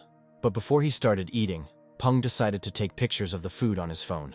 The friend immediately covered the camera with his hand, explaining that this was prohibited here. Peng was surprised by the restaurant's rules, because it was free advertising on social networks. Jebin explained that the owner of the establishment felt that the telephone and the busy streets distract from the food and taste, which is why the restaurant is located so far from the city center. Pan listened to his friend and, having tried the food, replied that he had never eaten anything like it. And only now did Jebin notice that the atmosphere in the hall had changed dramatically. To this question, the waiter replied that, in the boss's opinion, the environment also influences the perception of food. Peng, after enjoying the food, asked his friend how much the order cost, to which Jebin replied that he paid 13,000 yuan. He raised his glass and added that these dishes were worth it. After dinner, Jebin said that he noted the geolocation of the establishment and would definitely write a review of the restaurant. A week later, Chow shared the results of his game progress with the boss. At first, it was very difficult. There were dead-end locations from which it was difficult to find a way out. The game required the player to try to fully understand the plot, memorizing the enemy's attack methods and their frequency. But Chow managed to adapt, and the difficulty no longer seemed so high. In any case, he was sure that this game was not for beginners. Pei was upset. It seems he underestimated the blogger's abilities. Pei used the secret weapon and immediately got to the final location, and Chow went through the entire game without missing anything. If the game's difficulty threshold isn't high enough, then something needs to be changed. A couple of days later, Pei asked a question about the game again. But then Chow replied that everything was great. He was not scared by the new complication, and he experienced real excitement from the game. He added that some towns and villages are difficult to get through, but manageable. The boss then asked Chow what he thought about the game weapons. The blogger replied that, as he understood from experience, it is quite possible to get by with a wooden axe and forgive him until the middle of the plot. Pei understood that if Chow beat the game, it didn't mean that others would, and the game couldn't be made any more difficult. He said that he had to go, and teacher Chow could play for his own pleasure. Chow was proud that such a successful developer listened to his opinions. The next day, Pei approached Yada and asked him to make the appropriate changes to the game. She began to carefully study the upcoming adjustments. Pei realized how much help the blogger had given him, and, in gratitude, decided to invite him to dinner at his expensive restaurant. He called the chef and told him to reserve a table for the following evening. But Canrong replied that they already had a guest for tomorrow. Pei suggested that it might be a previous customer and asked to reserve a table in the small room. Suddenly, the chef replied that all the seats in the restaurant were taken. The boss asked to make a reservation for the day after tomorrow. Canrong said that everything is booked until next week. Pei couldn't understand how such global changes could happen in 1 week. He would like to know who booked all the seats for several days in advance. Could this be Li Wan's doing again? Only she could find rich people who would go to such an expensive establishment. And the chef explained that their restaurant attracted the attention of very rich people in the city. Pei was very angry. He could not even imagine that the situation would turn out like this. Canrong added that their regular customer is named Sui Jebin, who found their restaurant after reading a post by celebrity Zhang Zuting. Having convinced himself of the quality of the food and service, he invited several of his friends, after which a wave of popularity and positive reviews followed. Pei opened a review site for food establishments in the city and saw what customers were writing about his restaurant. The chef said that none of the customers were even bothered by the fact that the restaurant had no name. When Canrong added that diners were delighted with the change of scenery for the food and the ban on photography, Pei clutched his head. He asked to reserve a table for the following Sunday and announced the dishes he had ordered. Pei opened the list of enemies in his diary and nervously wrote down Shui Zhiding, Wang Peng, and Zhang Zuting. He walked around the office, realizing that he needed to calm down in order to be able to make an adequate decision and find a way out. The only positive thing for now is that the restaurant had expensive food, not cheap products to buy, and a limited number of seats. It was unlikely that he would be able to make a big profit. In addition, a lot of expenses went towards good salaries for cooks and waiters. He bought this villa for almost 6 million, and it is unlikely to pay for itself in the near future. But September was coming soon, and there wasn't much time left. It was necessary to launch the Song of Bloody Battle as soon as possible. Pei called the assistant and Kun and ordered them to distribute bonuses among all employees based on their participation in the project and their rating. He added that they must take into account all the projects of the Game Group company and the personal contribution of each employee. The boss said that he will start giving out bonuses next month. On the evening of September 1st, he was browsing some websites and then a pop-up advertisement for his game Song of Bloody Battle. New version appeared. He remembered that the game was launched today. Pei had already managed to cool down a little from what was happening in his restaurant, and decided to see what this game would bring. The first thing that caught my eye was that the link to their game was on the main page of the platform. Most of the comments were from the star's fans, who wrote that they did not expect him to stoop to starring in a game commercial. The ad worked exactly as Pei expected. The next day, there was a subdued atmosphere in the office. The employees were worried that they were rapidly losing players. There were enough donations, but the income remained small. Many players did not wait for the long loading times and lost interest in the game. Who wants to download a heavy game if it might not be interesting? Joe proposed making the initial download only 5 megabytes in size, so that the player could start playing while the rest of the game's files were downloading. and in about 10 minutes an offer to download the full version resources will appear. Bin replied that it sounded good, but he didn't know how to do it. Joe explained that they placed a lot of heavy resources at the beginning of the game so that the player would immediately immerse themselves in the game's atmosphere. Bin replied, "To leave such an idea of the game, they will not be able to compress the beginning of the game to 5 megabytes, maximum 70. Therefore, it is unlikely that even such a volume will be downloaded." Zhao replied, "Didn't the boss foresee this and expect such an outcome?" Bin said that games had not previously had any impact on employees, but that a bonus system was now being developed that would depend on the game's rating and reputation. Zhao replied that he had a feeling that they had been doing things wrong from the start. Bin exclaimed, "Won't they earn bonuses?" At this moment, Li Wan came into the hall and invited everyone to go to the conference room. The director stated that everyone knows about the launch of the game's Song of Bloody Battle, but everything is not as optimistic as expected. The decision to create a minimized version was made by everyone, and everyone worked on this game. Li Wan asked that none of the employees blame themselves for the failure. And now together, they need to come up with a plan to solve this problem. She added that they must be prepared for anything, and she was sure that Boss Pei had also prepared for such an outcome. So it doesn't matter whether they succeed or fail. Everyone is a hero. Bin suggested that they sort out the income problem, because they can't take more money from players. Ju suggested increasing the percentage of gamers playing as long as the base is large. They will be able to receive donations from purchasing potions. One of my colleagues even suggested changing the structure of the game. Even if they rework the beginner's manual, the memory capacity can be reduced. But the director said they would stick to the approved plan. She suggested conducting a week-long observation, and if gaming activity does not increase, they will think about what can be done. A few days later, Li Wan decided to visit her boss, and he offered her some tea. Pei managed to lose 8 million, and he could hardly contain his joy. The girl managed not only to ruin the impression of the game, but also to ruin the reputation of the actor Zhuting, who was ready to come at any moment and reshoot the commercial.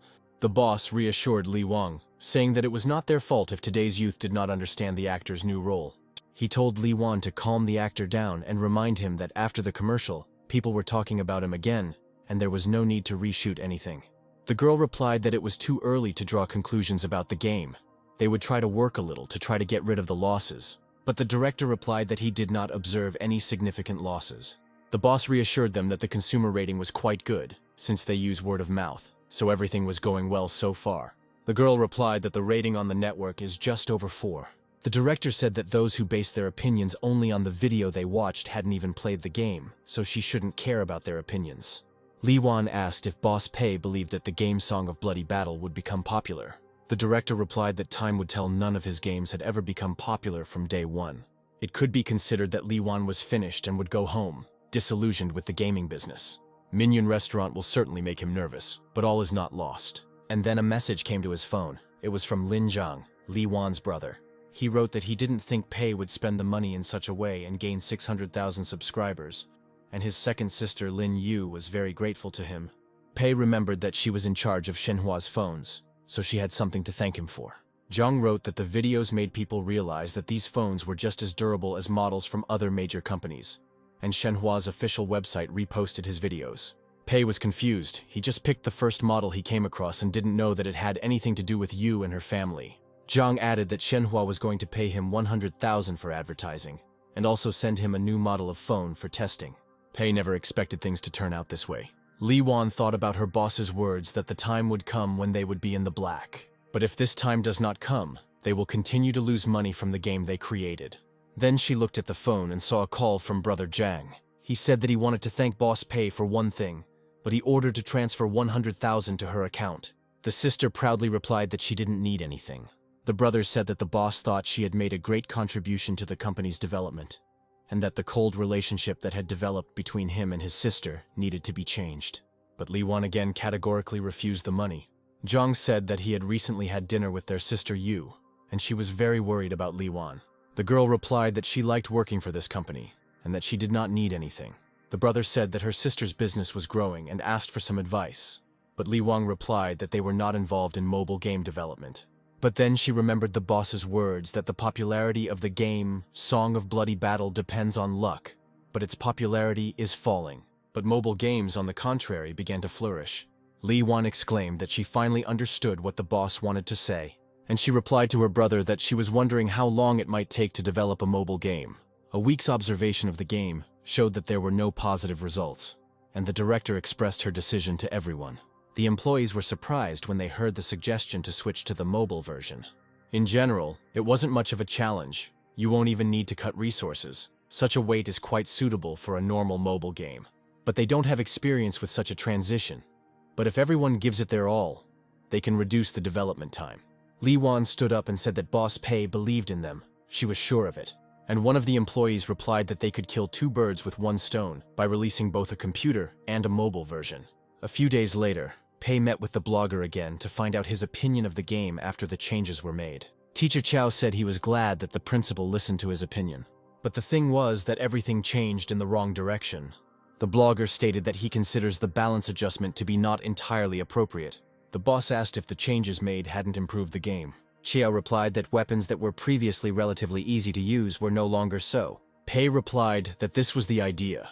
Popular weapons were weakened, not popular ones strengthened. That's why they made these changes, so that all the weapons in the game wouldn't go unnoticed. The blogger exclaimed that this cannot be done.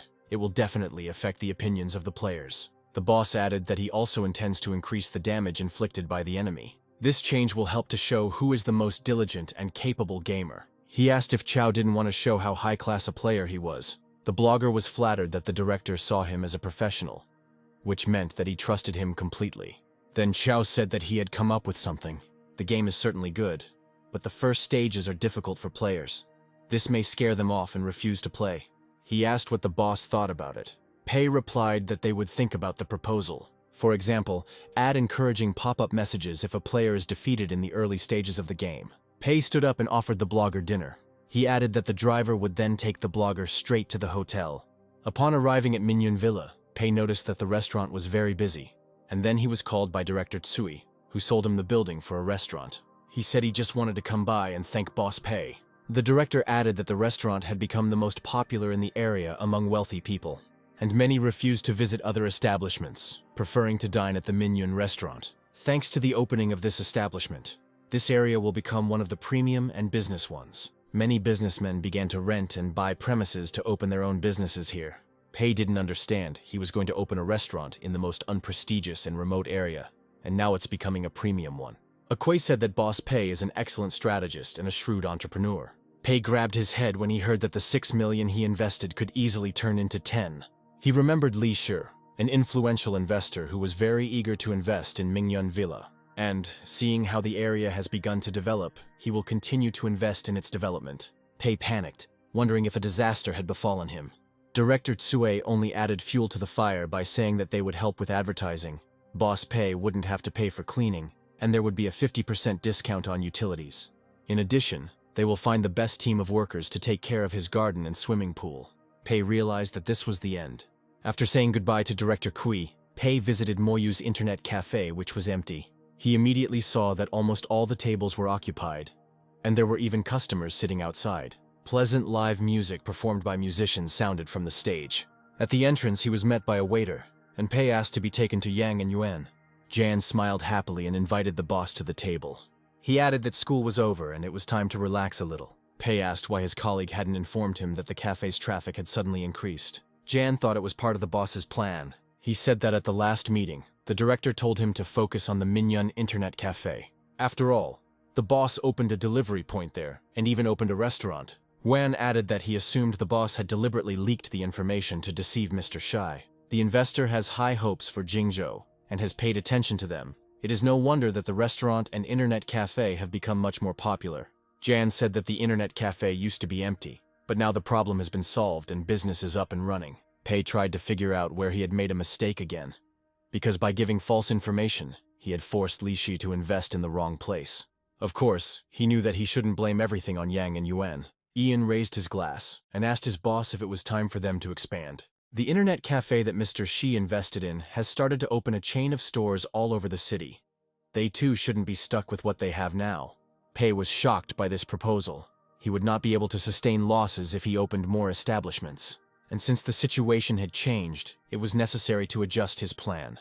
In order to make a decision, Pei asked for information on all the income and expenses of the internet cafe.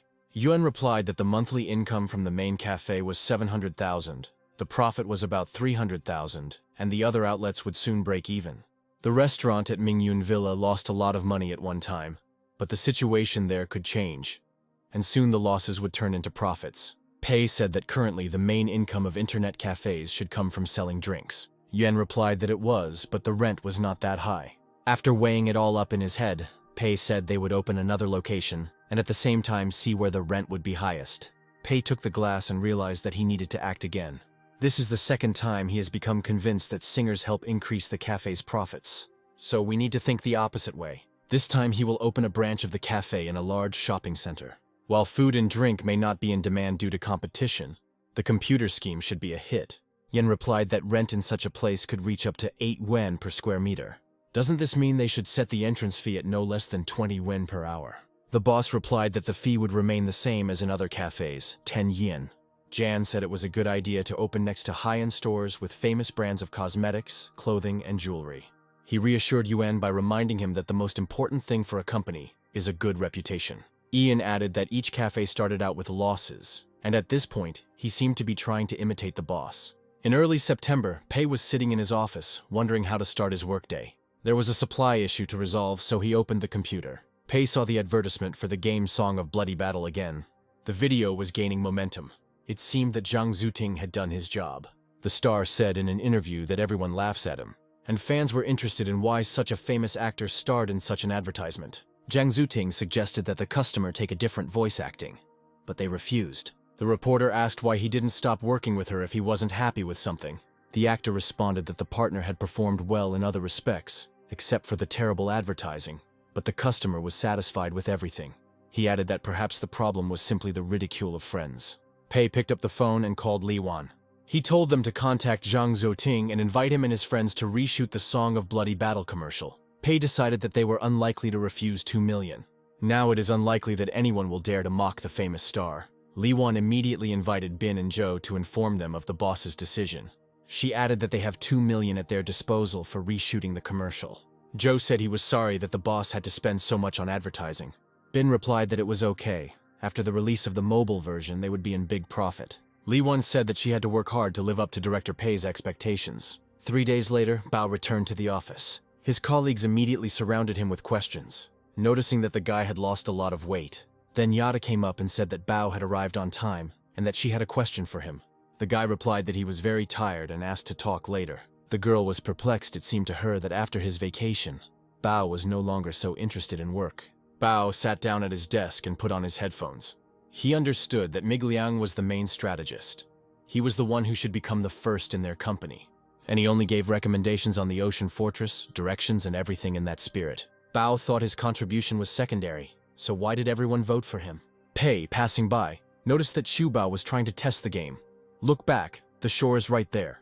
It seems he decided to keep a low profile, so that he wouldn't be chosen as the best worker again next time.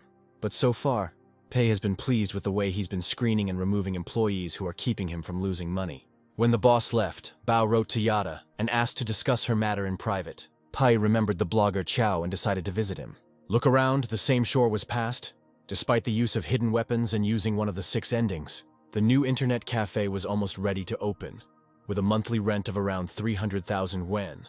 And together with utilities and other services, the amount will be 400,000. If all the calculations are correct, then he is moving in the right direction.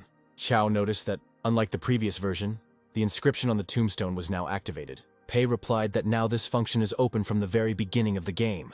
But when the blogger replied that he planned to stay there for another 2 weeks, Pei was confused, because he only used a regular weapon. So is the game's difficulty level still not that impossible? Gamer hero Chao stood in front of a tombstone in the cemetery and was confused. There was no inscription on the stone, so you could write it yourself. By clicking on the plate, a window appeared on the screen to enter something. Chao thought about whether he should write something funny or, on the contrary, sad.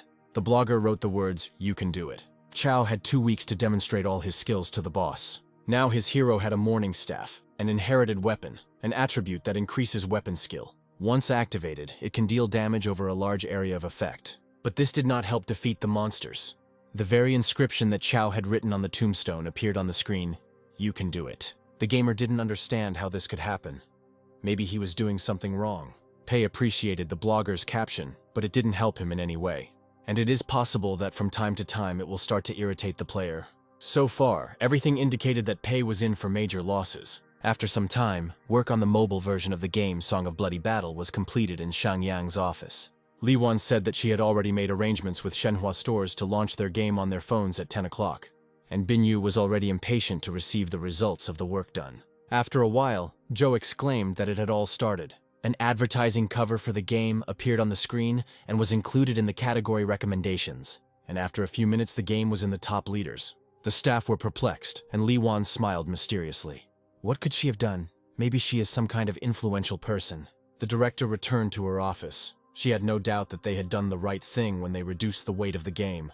They were now in 6th place in game downloads. Everything was going well, so there was no need to do anything yet. She opened a chat with a Shenhua employee and asked how things were going and received a response that they would now load 2 more sections of positive recommendations. Li Wan was proud that she was able to manage a large company, make decisions independently and achieve good results. She was curious to know if Boss Pei knew about their victory. Li Wan decided to write to the director herself, and he said that he would organize a dinner for all the employees to celebrate the completion of the project. It seems like he doesn't know anything and just wants to cheer up the Shangyang workers. Li Wan decided that at the end of the banquet, she would tell the boss everything, giving him a pleasant surprise. And so, at the end of September, the entire Shangyang team settled in the Minion restaurant. The chef wanted to report the current situation to his boss, but Pei replied that he didn't need to do that right now. He only added that as long as their ratings don't fall, they can live in peace. Pei wanted to hope that on such a good day, nothing could spoil his mood. He raised the first toast and added that no one would leave the table until it was empty. Pei noticed how Shanyang's people were fundamentally different from the game group employees. The current state of the game Song of Bloody Battle does not inspire confidence, but they do not seem to care. If all his employees were like this, there would be no problems from the very beginning. Pei turned to Li Wang and said that it was not scary that the game's release had failed. The main thing was that everyone had gained experience, so that they would not make mistakes in the future. He added that everyone had worked hard, and at the end of the year he intended to allocate 20 million for game development. And then Zhou replied that the success had really encouraged them, and that such an amount would make everyone work even harder to release a great game. Pei decided that he had misheard, and asked again what kind of success Zhou was talking about. Li Wan decided that it was her turn, and handed the phone to her boss. The game Song of Bloody Battle, the new version, was in the tops. The boss, perplexed, handed the phone back and asked what had happened. And Li Wan replied that she was merely acting on his advice. Isn't the rise of mobile games a stroke of luck? So she decided to create a mobile version too, relying on luck. After that, Li Wan raised her glass and proposed to drink to the cooperation with the Shenhua telephone company. Zhou added that he also thinks the boss is far-sighted and suggested looking at the reviews of the game. Not only did most admire his performance, many also apologized to the actor for appearing in an advertisement. His participation attracted the attention of fans, and the recommendations of Shenhua Phone Marketplace made the situation even worse. The game wasn't that high quality, but it still managed to make a splash. Pei asked Li Wang how much profit they hoped to make. The girl replied that in Bin's opinion the biggest profit would be about 5 million a month. She added that the Shenhua gaming platform will only take 10%. The rest will remain with the company. Li Wan said that if they gave players the opportunity to invest, they would make a profit of 10 million. She believed that their games would remain popular for several years, and that their income levels would not decline. And most likely, incomes will only grow. Pei took the glass, and all that was left for him to do was drink. The entire team happily supported the boss. He went outside, trying to reassure himself that this wasn't the first time. Now it was time to prepare Headwind and the new internet cafe for opening. Pei said into the phone that we need to do as he says. Now it was up to Yuan and Liang. But before Pei could return to the restaurant, Li Wan ran up to him and told him that the official platform had recommended their game on the main page. He realized that he couldn't bear one more piece of news. Pei thought he had thought of everything, but failures kept coming back one after another. The next day, Pei and his colleagues went to the Huangding district to select a location for a new internet cafe. Pei looked at one of the rooms and asked Yan if it had anything to do with Shenhua Company. He replied that it did not. The boss, without hesitation, said that he chose him. Jan replied that they could start renovations immediately and do it in the same style as other internet cafes. But the director replied that this time there was no need to be strict in the interior. The guys responded with optimism that everything would be done. Pei thought, the rent would cost a lot of money. Everything should be done in a week, and then we'll see. The rating of the game Song of Bloody Battle has increased again, and due to word of mouth, it can skyrocket. Now all hopes were on the game. Look back, there's the shore. But what was worrying was that Chow completed it on advanced difficulty in 2 weeks. The game was due out soon, and there was no time to increase the difficulty. Pei really wanted to lose everything, but all he could do was rely on fate and luck. At this moment, brother Li Wang called. Did he really want to meet again? Lin suggested meeting at a nearby cafe and having dinner. Half an hour later, he introduced his sister Lin Yu to Pei. The head of the Shenhua telephone company smiled and said that she had already heard about Boss Pei. Zhang said he heard about a new upscale restaurant that was gaining popularity and he wanted to go there. Pei replied that all seats were booked for the near future, but they could place an order. Pei decided to get straight to the point and asked what brought them to Jingzhou. Zhang replied that they had come at the request of their grandfather, and although he didn't show it, he was very worried about Li Wan. Yu added that even her company did not expect such success from the game Song of Bloody Battle. Pei knew that if she hadn't come up with the idea of creating a mobile version, everything would have ended well for him. Pei said he knew that Zhang had once tried to move away from the family but failed, which was why they decided to support Sister Wang. He replied that his sister's dream had come true, but nothing had happened to him. He is depressed and at some points considers himself a failure. Yu added that it did not go unnoticed by their family that Li Wan had become the boss's confidant and was able to achieve such career advancement. But Pei replied that they were thinking too broadly. He believed that Li Wan would be more useful in Shenhua's company. Yu exclaimed that maybe the boss was right, her sister wasn't going to come back anyway. They both then assured Pei that he could count on their support at any time. Pei replied that he would think about what could be done about their sister. After the meeting, Pei headed to the internet cafe where Chow worked and met him at the entrance. He smiled at the gamer and said that he had made a great contribution to the development of the game. Look back, the shore is there. Xiao replied that upon his return he would definitely upload his progress in the game online. But the boss categorically said that this should not be done. He suggested going into the cafe and talking inside. The blogger sat down at the table and decided that the boss wanted to discuss some details. The director paused, then asked if Chow wrote previews for films that were considered premieres. But the guy replied that he had never done this before, and that it was not worth doing. He added that it was the same as telling the plot of a film before watching it. Pei said it was the same situation with the game. If you publish a game with all its difficulties, players will lose all interest in playing it. Chow agreed that it would affect players' first impressions, but someone else could take that review. The boss replied that it was possible, but Chow understood the nuances of the game better than anyone else. He added that, in principle, the video can be posted, but after the game has been online for a week, then players will have time to understand the full complexity of the game. The blogger replied that this was the best idea, and he would follow his boss's recommendations. In a week, players will definitely need hints, and they will be looking for them on the internet. And Pei hoped that after a week, many players would abandon the game and not go online for help. Pei went up to the 18th floor of the office to find out how things were going with the book site. He invited Kun into the office to find out more details. The guy showed a report, which Pei studied carefully. The boss said that he considers their work effective, and the site is working stably. Kun replied that he had a couple of ideas.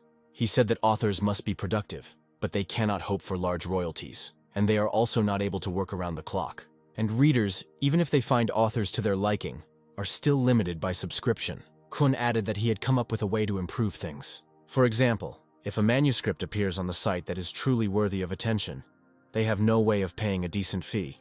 The boss asked how they could determine whether a book was a success. Kun replied that, on the one hand, website data, including votes, clicks, and so on, could help them. But people's opinions may not always be true.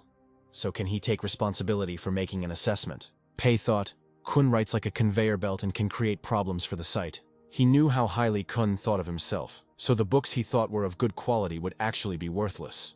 The boss smiled and gave his consent. He added that he would allocate 2 million that Kun could spend on his work needs. The guy replied that this was too much. 200 would be enough. But the director replied that he didn't mind spending money to give the authors more. The site should get a decent rating. Pei went down to the game group office and saw that the employees were doing final checks. Now there was one question: is it worth advertising the game Look Back? The shore is there. Sitting in his office chair, Pei decided to keep a low profile for now, and not increase the risks by spending money on advertising. Without promotion, perhaps no one will notice this game. And then he saw that the gaming platform had posted official recommendations for a game that had not yet been released. Since this is how it turned out, we will have to spend some money on its promotion. Perhaps it will fail after all. Now, all that was left was to go straight ahead. Pei wrote a message to Xiao's hater and asked him and his team to do him a small favor. The guy replied that he had good guys and they would do any job. Pei explained that you need to play one game and then write your opinion and share your impressions about it. He understood that the system would block fake comments, so he resorted to this method. If he contacts the company with such a request, it will not be considered fraud, and the system will allow it. Xiao asked whether the reviews should be positive or negative. Pei responded that reviews should be honest. They can be both good and bad. Xiao asked where the comments should be posted. Pei replied that they should be posted on any known platforms. Xiao announced the price, 20 yuan for every 100 comments. In addition, they will attach photos of the game's progress and other materials. Pei proposed a different payment, 300 yuan for each participant who would write comments. Xiao thought he had named a high price, but he liked Boss Pei's proposal. Pei turned off the chat. He was sure that the first comments would be the most negative, and for this, according to his calculations, he would pay 100,000 yuan. Xiao wrote a message again, asking what to do if someone's computer can't handle this game. Pei replied that then just leave a bad review, and that would be the end of it. He looked at his watch. The working day was coming to an end, and it had ended very successfully.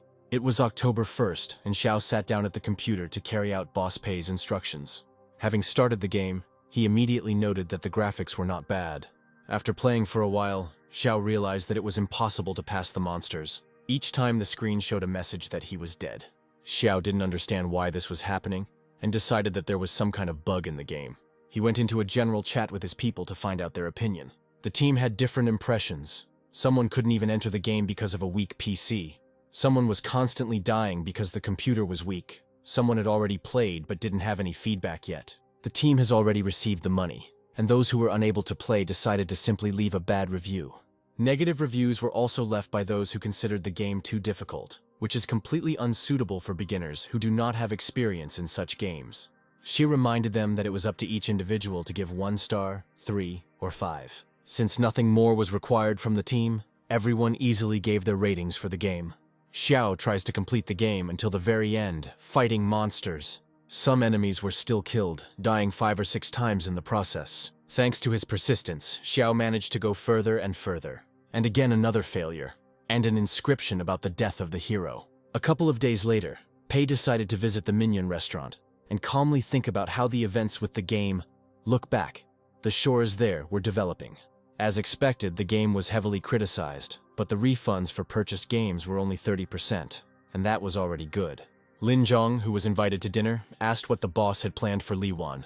Pei suggested that the girl try herself in another business. Sheng replied that making games was her dream. Would she be happy with their offer? Pei replied that they would not act rashly, and that they could let her play games and think about another business at the same time. But there is a lot of work to be done, and it is unlikely that she will be able to cope with such a volume. Zhang said that he supported this idea. But in that case, what kind of business should he offer her so that she would not become suspicious? Pei replied that while they were thinking about options, Li Wan would retain her position in Shangyang and she wouldn't notice anything. He added that he was thinking about doing live broadcasts on how to interact with the phones. Pei knew very well that this direction required considerable investment. But the return would also be great. It will be necessary to invest at least 20 million, and it is not a fact that everything will go smoothly. Zhang replied that he understood the boss's idea. When Li Wang introduces the new phone, Shenhua will fully support it. He thanked Pei, saying that he was forever in his debt. Pei stood on the balcony of the cafe and thought that he needed to start production. But he had to be 100% sure. Otherwise, there would be no point in it. And then he received a voice message from Yada, who panicked and informed him that according to the platform's rules, if returns for a released game amount to 20%, the company receives a warning. And if the return is more than 35%, the game is removed from the site, and they already have 30. Pei was truly delighted to hear this news.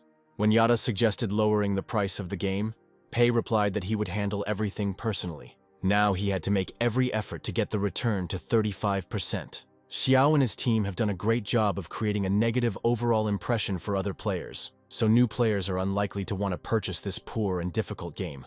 The hater was confused. Of course, he fulfilled the request of the boss Pei, but he did not understand why he would create a game if he would then deliberately dump it. But the boss's message made him put his thoughts aside, because he paid another 100,000 for the same reviews. And at that moment, gamer and blogger Teacher Chow was ready to release his review of the game he had completed. He became increasingly convinced that the game, Look Back, There's a Shore. There was filled with an excellent plot. Chow decided to have a snack and read reviews from players who had already purchased the game and started playing. Most of the comments said that this game is not for everyone. The plot is very difficult to complete, and there is no way to kill monsters and move on. And then he saw a comment that this game is hosted on many official platforms, and he thought he was playing a simple game. Here he remembered the story with the monk, who was not difficult to destroy, and then collect the resulting items. But the reviews said something completely different. It is absolutely impossible to pass the monk. No one succeeds. Was there really any changes made to the game after he had fully tested it? There was further discussion about some staff that could be found after 6 deaths, but he had never encountered it in the game. It turns out that one of the players managed to accidentally find a hidden weapon in the game after dying 6 times in a row. It seemed that this weapon was specially hidden so that no one would find it, but the question is why. The blogger immediately went into the game and, having reached the required stage, found and took the staff where the players wrote.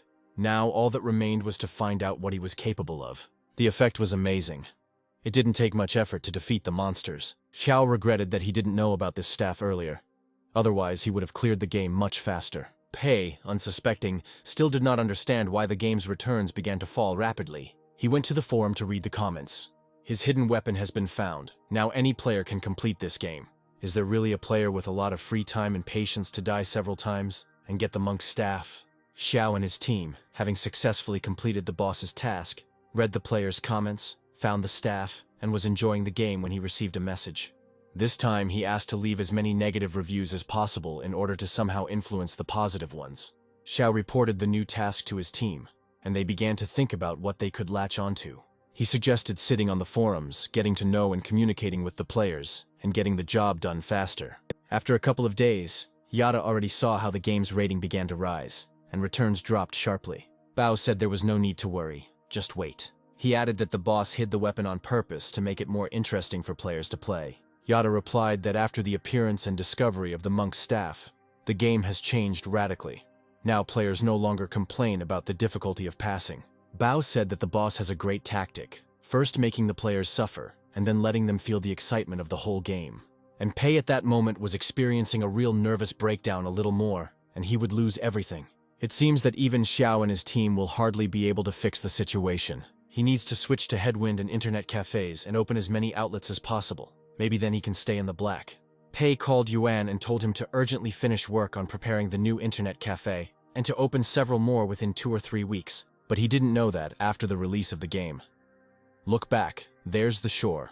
The number of internet cafes visited increased significantly. Yuan thought differently. The boss probably knew that this business was on the rise and decided to open more establishments, sparing no expense. Xiao's team did their job. They wrote posts about how this staff is a scam and does not allow you to kill stronger enemies, so the game is still difficult. The comments were that the developer was just enticing players with this weapon, but once the refund period expires, it won't be that useful. Pei was delighted with the haters team. They recommended that players return their money, not be deceived and not give in to the developer's mockery. Even if there aren't that many refunds, the game's reputation is still damaged. And Teacher Chow was angry at such comments and was ready to start a war with the haters.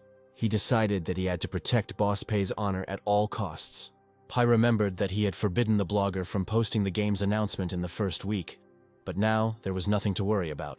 Maybe he'll post a video and a detailed description of how to fight the monsters, but nothing more, so not all is lost. Then he saw that Chow had already posted his review, saying that he was one of the first to play the game, and that it wasn't that bad or difficult. Chow urged people not to give up because of false difficulty and to return to the game. Pei was furious. He didn't understand why the hell this gamer was talking such nonsense. The blogger wrote that there is a book for this game, which has much more content that is not in the game. Pei didn't understand how Chow had access to a book that described everything in detail, and Chow continued writing about the staff, which is a hidden weapon, and how it can be found. He claimed that the development team deliberately made the game difficult, but then gave the opportunity to find the staff and make the game interesting. Chow once again urged people not to give up the game and to complete the game as he did. He claimed that only the most persistent would be able to find the hidden ending in the game, which is not available to everyone. Pei was desperate. It seemed like he would never be able to predict what others would do next and what they would do next. The refunds for the game will stop, the rating will rise, the profits will be colossal, and he will die in poverty. Pei remembered the headwind again and decided to personally monitor the situation. Ju Anxin came to Kun and reported that the popularity of their book website had begun to grow rapidly, and the number of registrations had increased. At first they thought that the boss had placed an advertisement somewhere, but he didn't say anything about it. But then everything became clear. Blogger and gamer teacher Qiao uploaded a video to their website with a full analysis of the game, Turn Around, The Shore is There. It turns out that the director decided to promote their website through this game. Now it was necessary to do everything to retain readers. They decided to give a reward for 7 days of access to the site, where for each day counted the reader was given a certain gift. And the main prize was a coupon for a month of free access to the site. They decided to establish a close connection with the game. Then they will have more readers, and the game will have more players. And most importantly, all this did not require any additional investments. Sin said that he would go and draw up a detailed plan of action and left the office. Half an hour later, Pei was already near the office of the Headwind Company. He asked how things were going with the opening of new outlets. Liang replied that almost everything was ready. They were already recruiting people and renting sites. He showed the plan he had developed, and Pei realized that he could rely on it. Liang assured the boss not to worry. These were just delivery points. Qiao was closely monitoring all the comments, and then he saw a post on his video from some foreigner who thanked the blogger for a detailed analysis of the game. He decided that if foreigners also started playing this game, it would become even more popular. Yang and Yuan sat in front of the screen and discussed how the boss had great talent in terms of making profits. Yuan added that the game has brought more people to internet cafes to play it. In addition, more branches will open soon, which means the profit will become even greater. Jan agreed with his partner and said that most visitors play the game. Look back, there's a shore there. Yin said that there are other cafes, but everyone goes to them.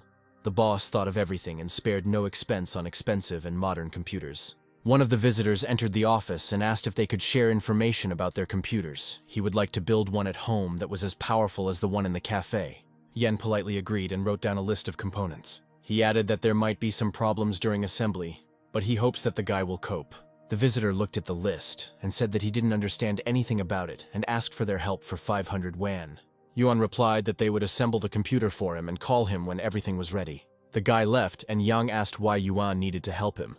Was his salary really not enough? The partner replied that he realized that this way they could develop their business. Jan said that going into assembly wasn't the best idea. It was like competing with big stores. Yuan disagreed with him, since private assembly is much cheaper. He added that with the help of Headwind, they can also make deliveries. Yan even came up with a name, Modern Technologies, abbreviated as ST. All parts will be at cost, and they will only charge for installation and assembly. Jan was a little hesitant about whether they needed this. Yuan replied that they should develop by expanding the functions of the internet cafe, rather than remain in the shadow of the boss. They will not lose anything, but will only gain. Now all that was left was to talk to Min Liang to attract the Headwind.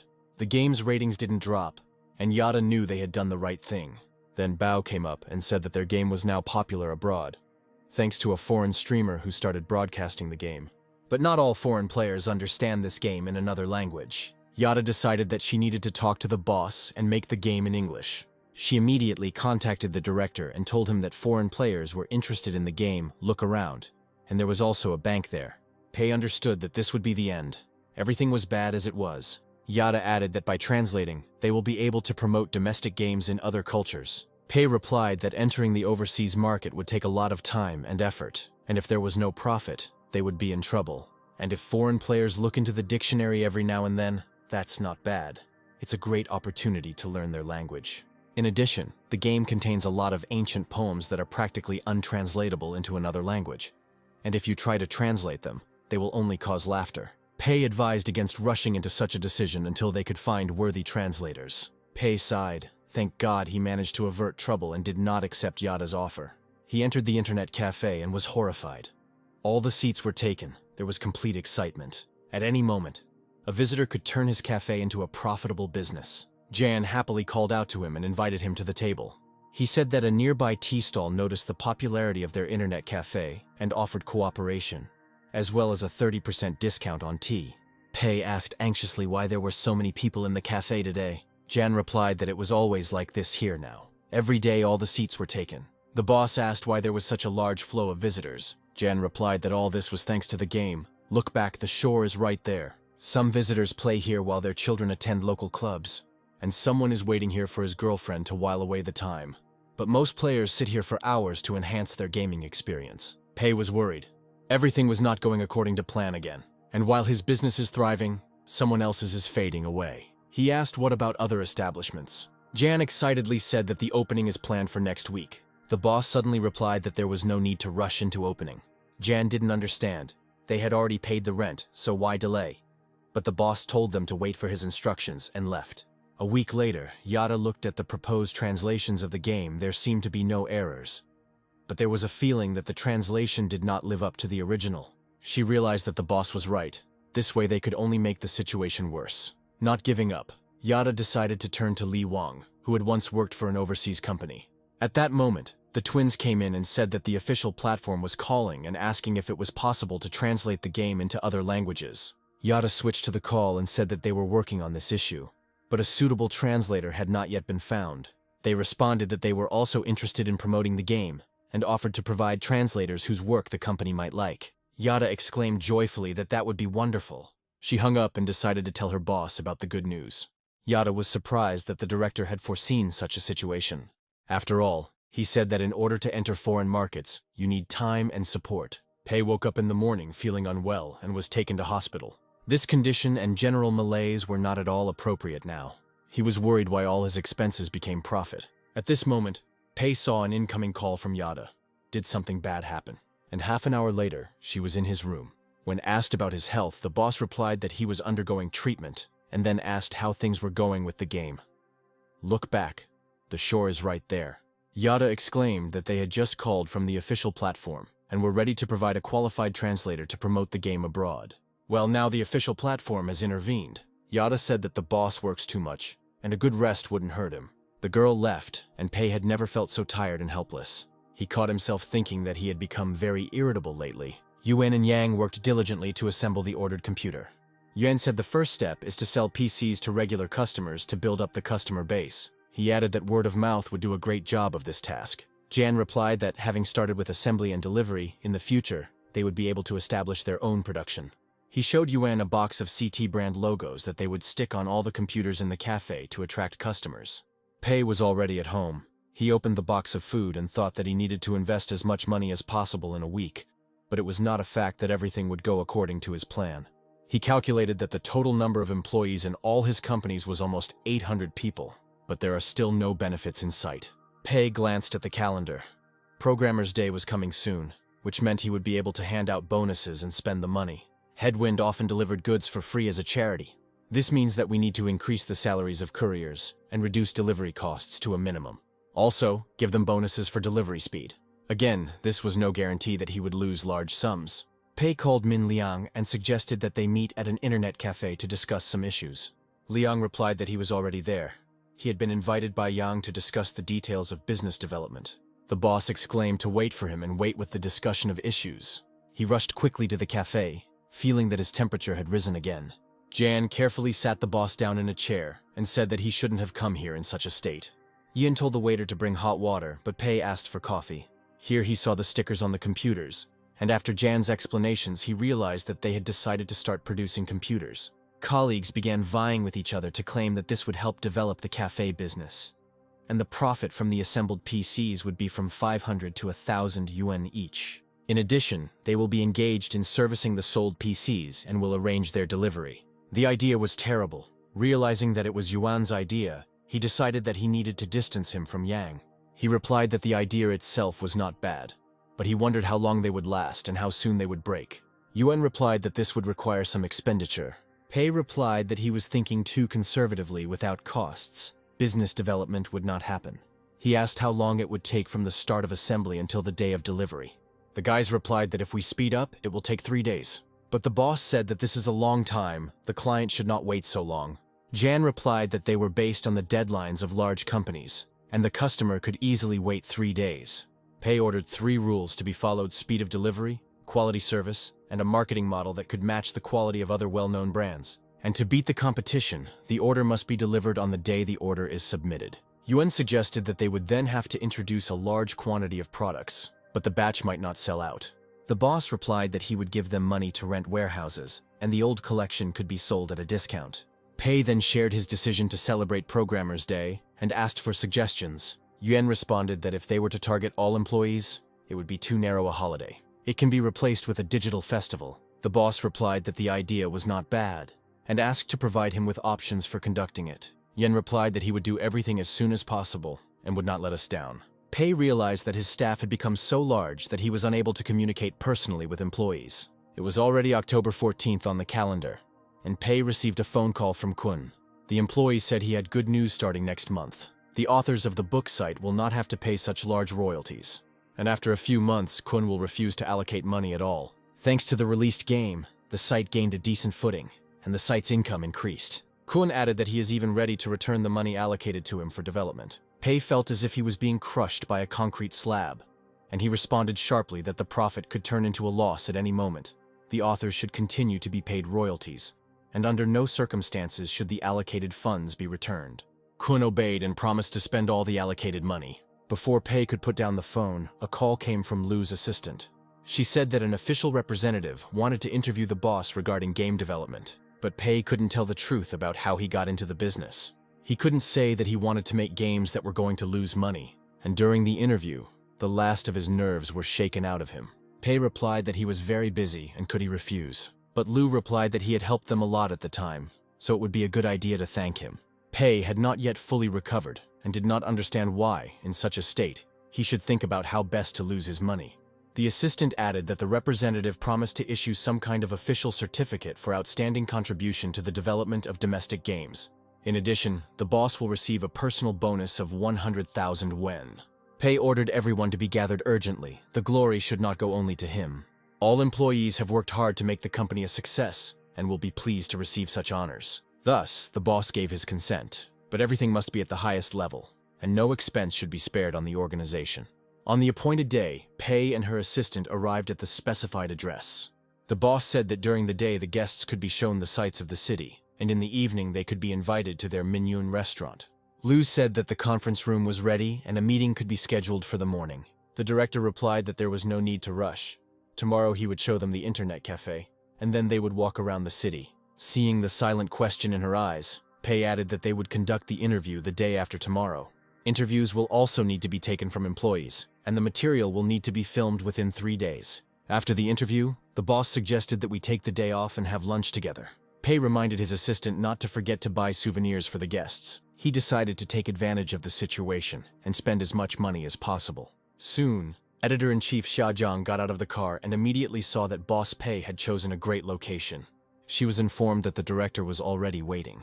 Zhang extended her hand and politely said that she had heard about the director. She immediately said that the video equipment was ready and they could start at any moment, but Pei suggested not to rush, to take a walk around the city during the day with his assistant and see the sights of the city.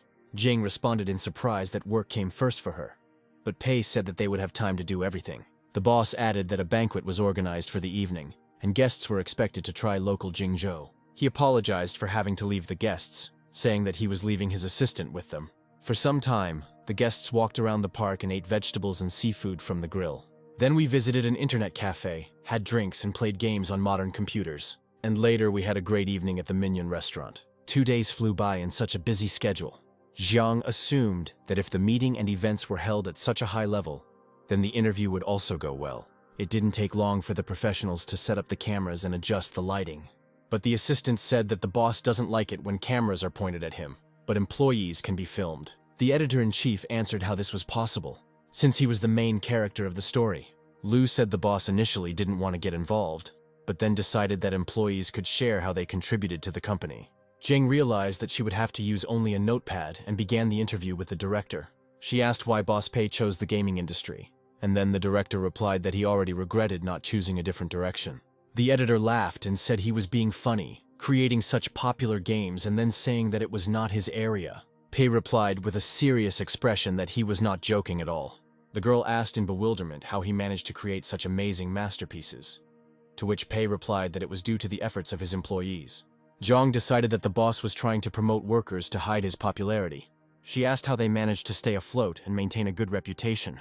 Pei replied that he was not at all interested in making money, and that money was flowing to him like a river. He himself does not understand why players continue to stubbornly invest in the games he created.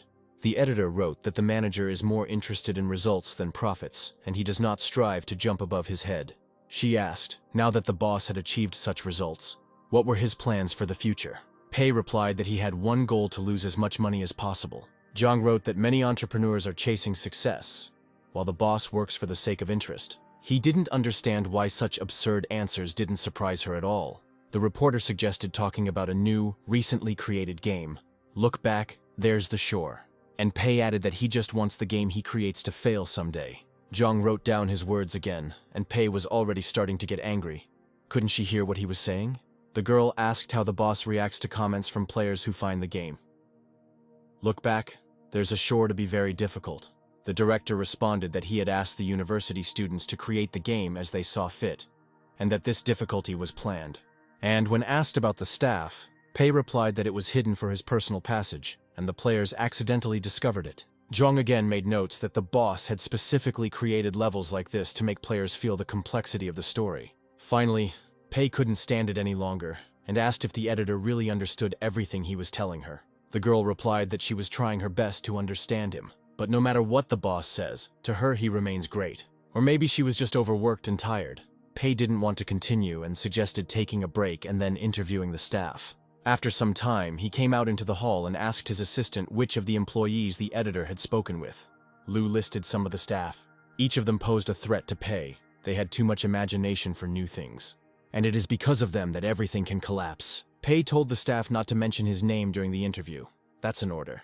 Zhang thought that if the boss was not so talkative, perhaps she could find out about him from his employees. She decided to fulfill her journalistic duty at all costs. After some time, Sibo was invited for an interview. When asked how he got into the company, the guy answered that it was by chance. For some reason, the boss turned down his former boss with experience and hired him. The atmosphere in the company was friendly and the salary exceeded all expectations. The reporter focused on this answer and asked him to state the salary amount. Sibo replied that he had offered the director his own amount, but the boss had doubled it. She then decided to ask about the game Ocean Fortress that Sibo had started working on, and about the time when Feihua Film Studio was losing money. But he immediately closed himself off and replied that he did not want to answer these questions. Zhang then interviewed Bao, asking him how he went from being a teenager with a gambling addiction to being the best employee and getting paid leave. She asked him what he felt at that moment, but Bao only smiled and answered with incomprehensible phrases. Then it was Li Wan's turn. The reporter asked questions about her transfer to Shenyang and promotion to director. She was interested in how the girl came up with the idea to create a mobile version of the game, Song of the Bloody Battle. After the interviews, Pei asked Zhang how it went. The reporter replied that everything went well, and she was sure that the boss would be pleased with the result. Pei was eager to know what kind of report she would release after he gave his staff the appropriate instructions. He said a large banquet was planned for Saturday where he would hand out souvenirs. As he headed to the car, he told his assistant to arrange for the editor and her team to visit an amusement park and make sure they had a good time. In the office, Yada approached him and informed him that the Japanese and English versions of the game Look Back, Same Shore would be uploaded to the gaming platform tomorrow. In addition, she was assured that there would be no problems with advertising. Pei completely forgot about this problem. If the game comes out tomorrow, then the income will increase sharply. He said that there would be no assignments for the foreseeable future and that the employees could rest.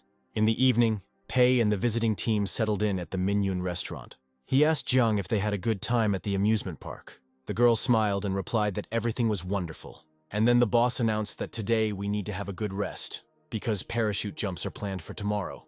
Zhang didn't wait until tomorrow, left a note of apology for the director and left the hotel with her team. Pei decided to plan a week-long festival that would take place across all of his companies.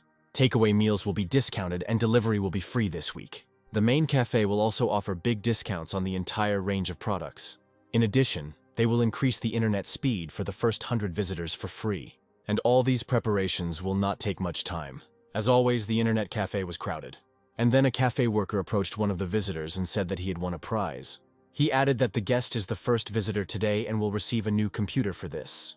The assistant asked me to fill out a form indicating my details and delivery address. The guy didn't understand why he was told about the prize in a whisper, in secret from the other players. The cafe assistant took the form, and the player didn't understand anything except that he didn't have to pay for anything. That same day, he was in a room in a male university dormitory and thought it was just some kind of joke. A courier came through the door with a large box and said that he needed yuan. The guy responded in surprise that he hadn't ordered anything, but the courier replied that it was a gift. Khan opened the box and everyone saw a brand new system unit for the computer. After looking at the document with the components, they realized that it cost at least 15,000 yuan. Khan installed the system unit under the table and told his friends that he won it in an internet cafe. Friends quickly began to gather. Maybe they would be lucky too. At that moment, there was a knock on the door. It was another courier. He brought in 3 boxes, saying that they contained a new monitor and other bonuses. The friends immediately ran out of the room. Yang and Yuan assumed that after such lotteries, many people from other areas would learn about them. And at the entrance, there was a complete stir. Someone asked for a place at the computer. Someone asked to sell a VIP card. And everyone wanted to get a free prize. The colleagues looked at the full hall and realized that the work ahead would not be easy. Pei took a sip of cola. It seemed he had found a way to drain the money. And then he saw the interview that was supposed to appear only next month. Pei decided to see how his employees responded to Zhang's questions. Sibo said that at first none of his colleagues were confident that the game would be a success. But then the Ocean Fortress showed what it was capable of. Pei decided that he needed to tell about the difficulties he had to face and how he had realized his plans. But for some reason, the reporter was latching onto something completely different. She asked why Sibo had to leave Game Group.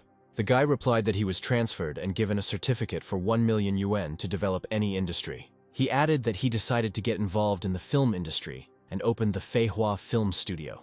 Pei watched the interview and thought it was terrible. He realized that he alone was to blame for all this. A Bao said that he used to spend all his time in internet cafes, but then someone found him and invited him to Game Group.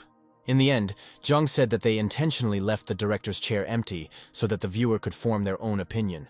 After all, the boss said that his employees deserved the credit for everything. After reading the rave reviews and comments on the episode, Pei realized the interview was a failure. Shanyang's staff said they had a great rest and were ready to return to work with renewed vigor. Pei asked if they had any opinions on future plans. Li Wan replied that they decided to continue Song of Bloody Battle and promote mobile games. She added that the current net income is almost 5 million, and in the future they expect to receive no less than 9.5. Pei decided that it was indeed possible to engage in mobile games, but the amount would hardly be very large. The boss suggested that Li Wan consider creating games on her own with her colleagues, and he will only point them in the right direction. Pei decided to stay out of it and see what they could create without him. The boss looked closely at those present and suggested making a horror film. Li Wan replied that they were unlikely to cope, since they had never worked with such a format. Bin added that they know little about this genre, and games in this format are not particularly popular. The director replied that everything is done for the first time. He said that the domestic gaming market produces almost no horror games, although there are not many requirements for them.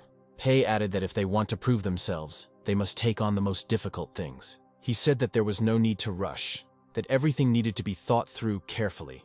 The boss added that the meeting was over and asked Li Wan to stay. He said that Game Group was planning to start producing cell phones and asked the girl to take responsibility for the preparations. Lai Wan replied that she couldn't because she didn't understand it at all, and besides, she didn't have time because she was in charge of the games.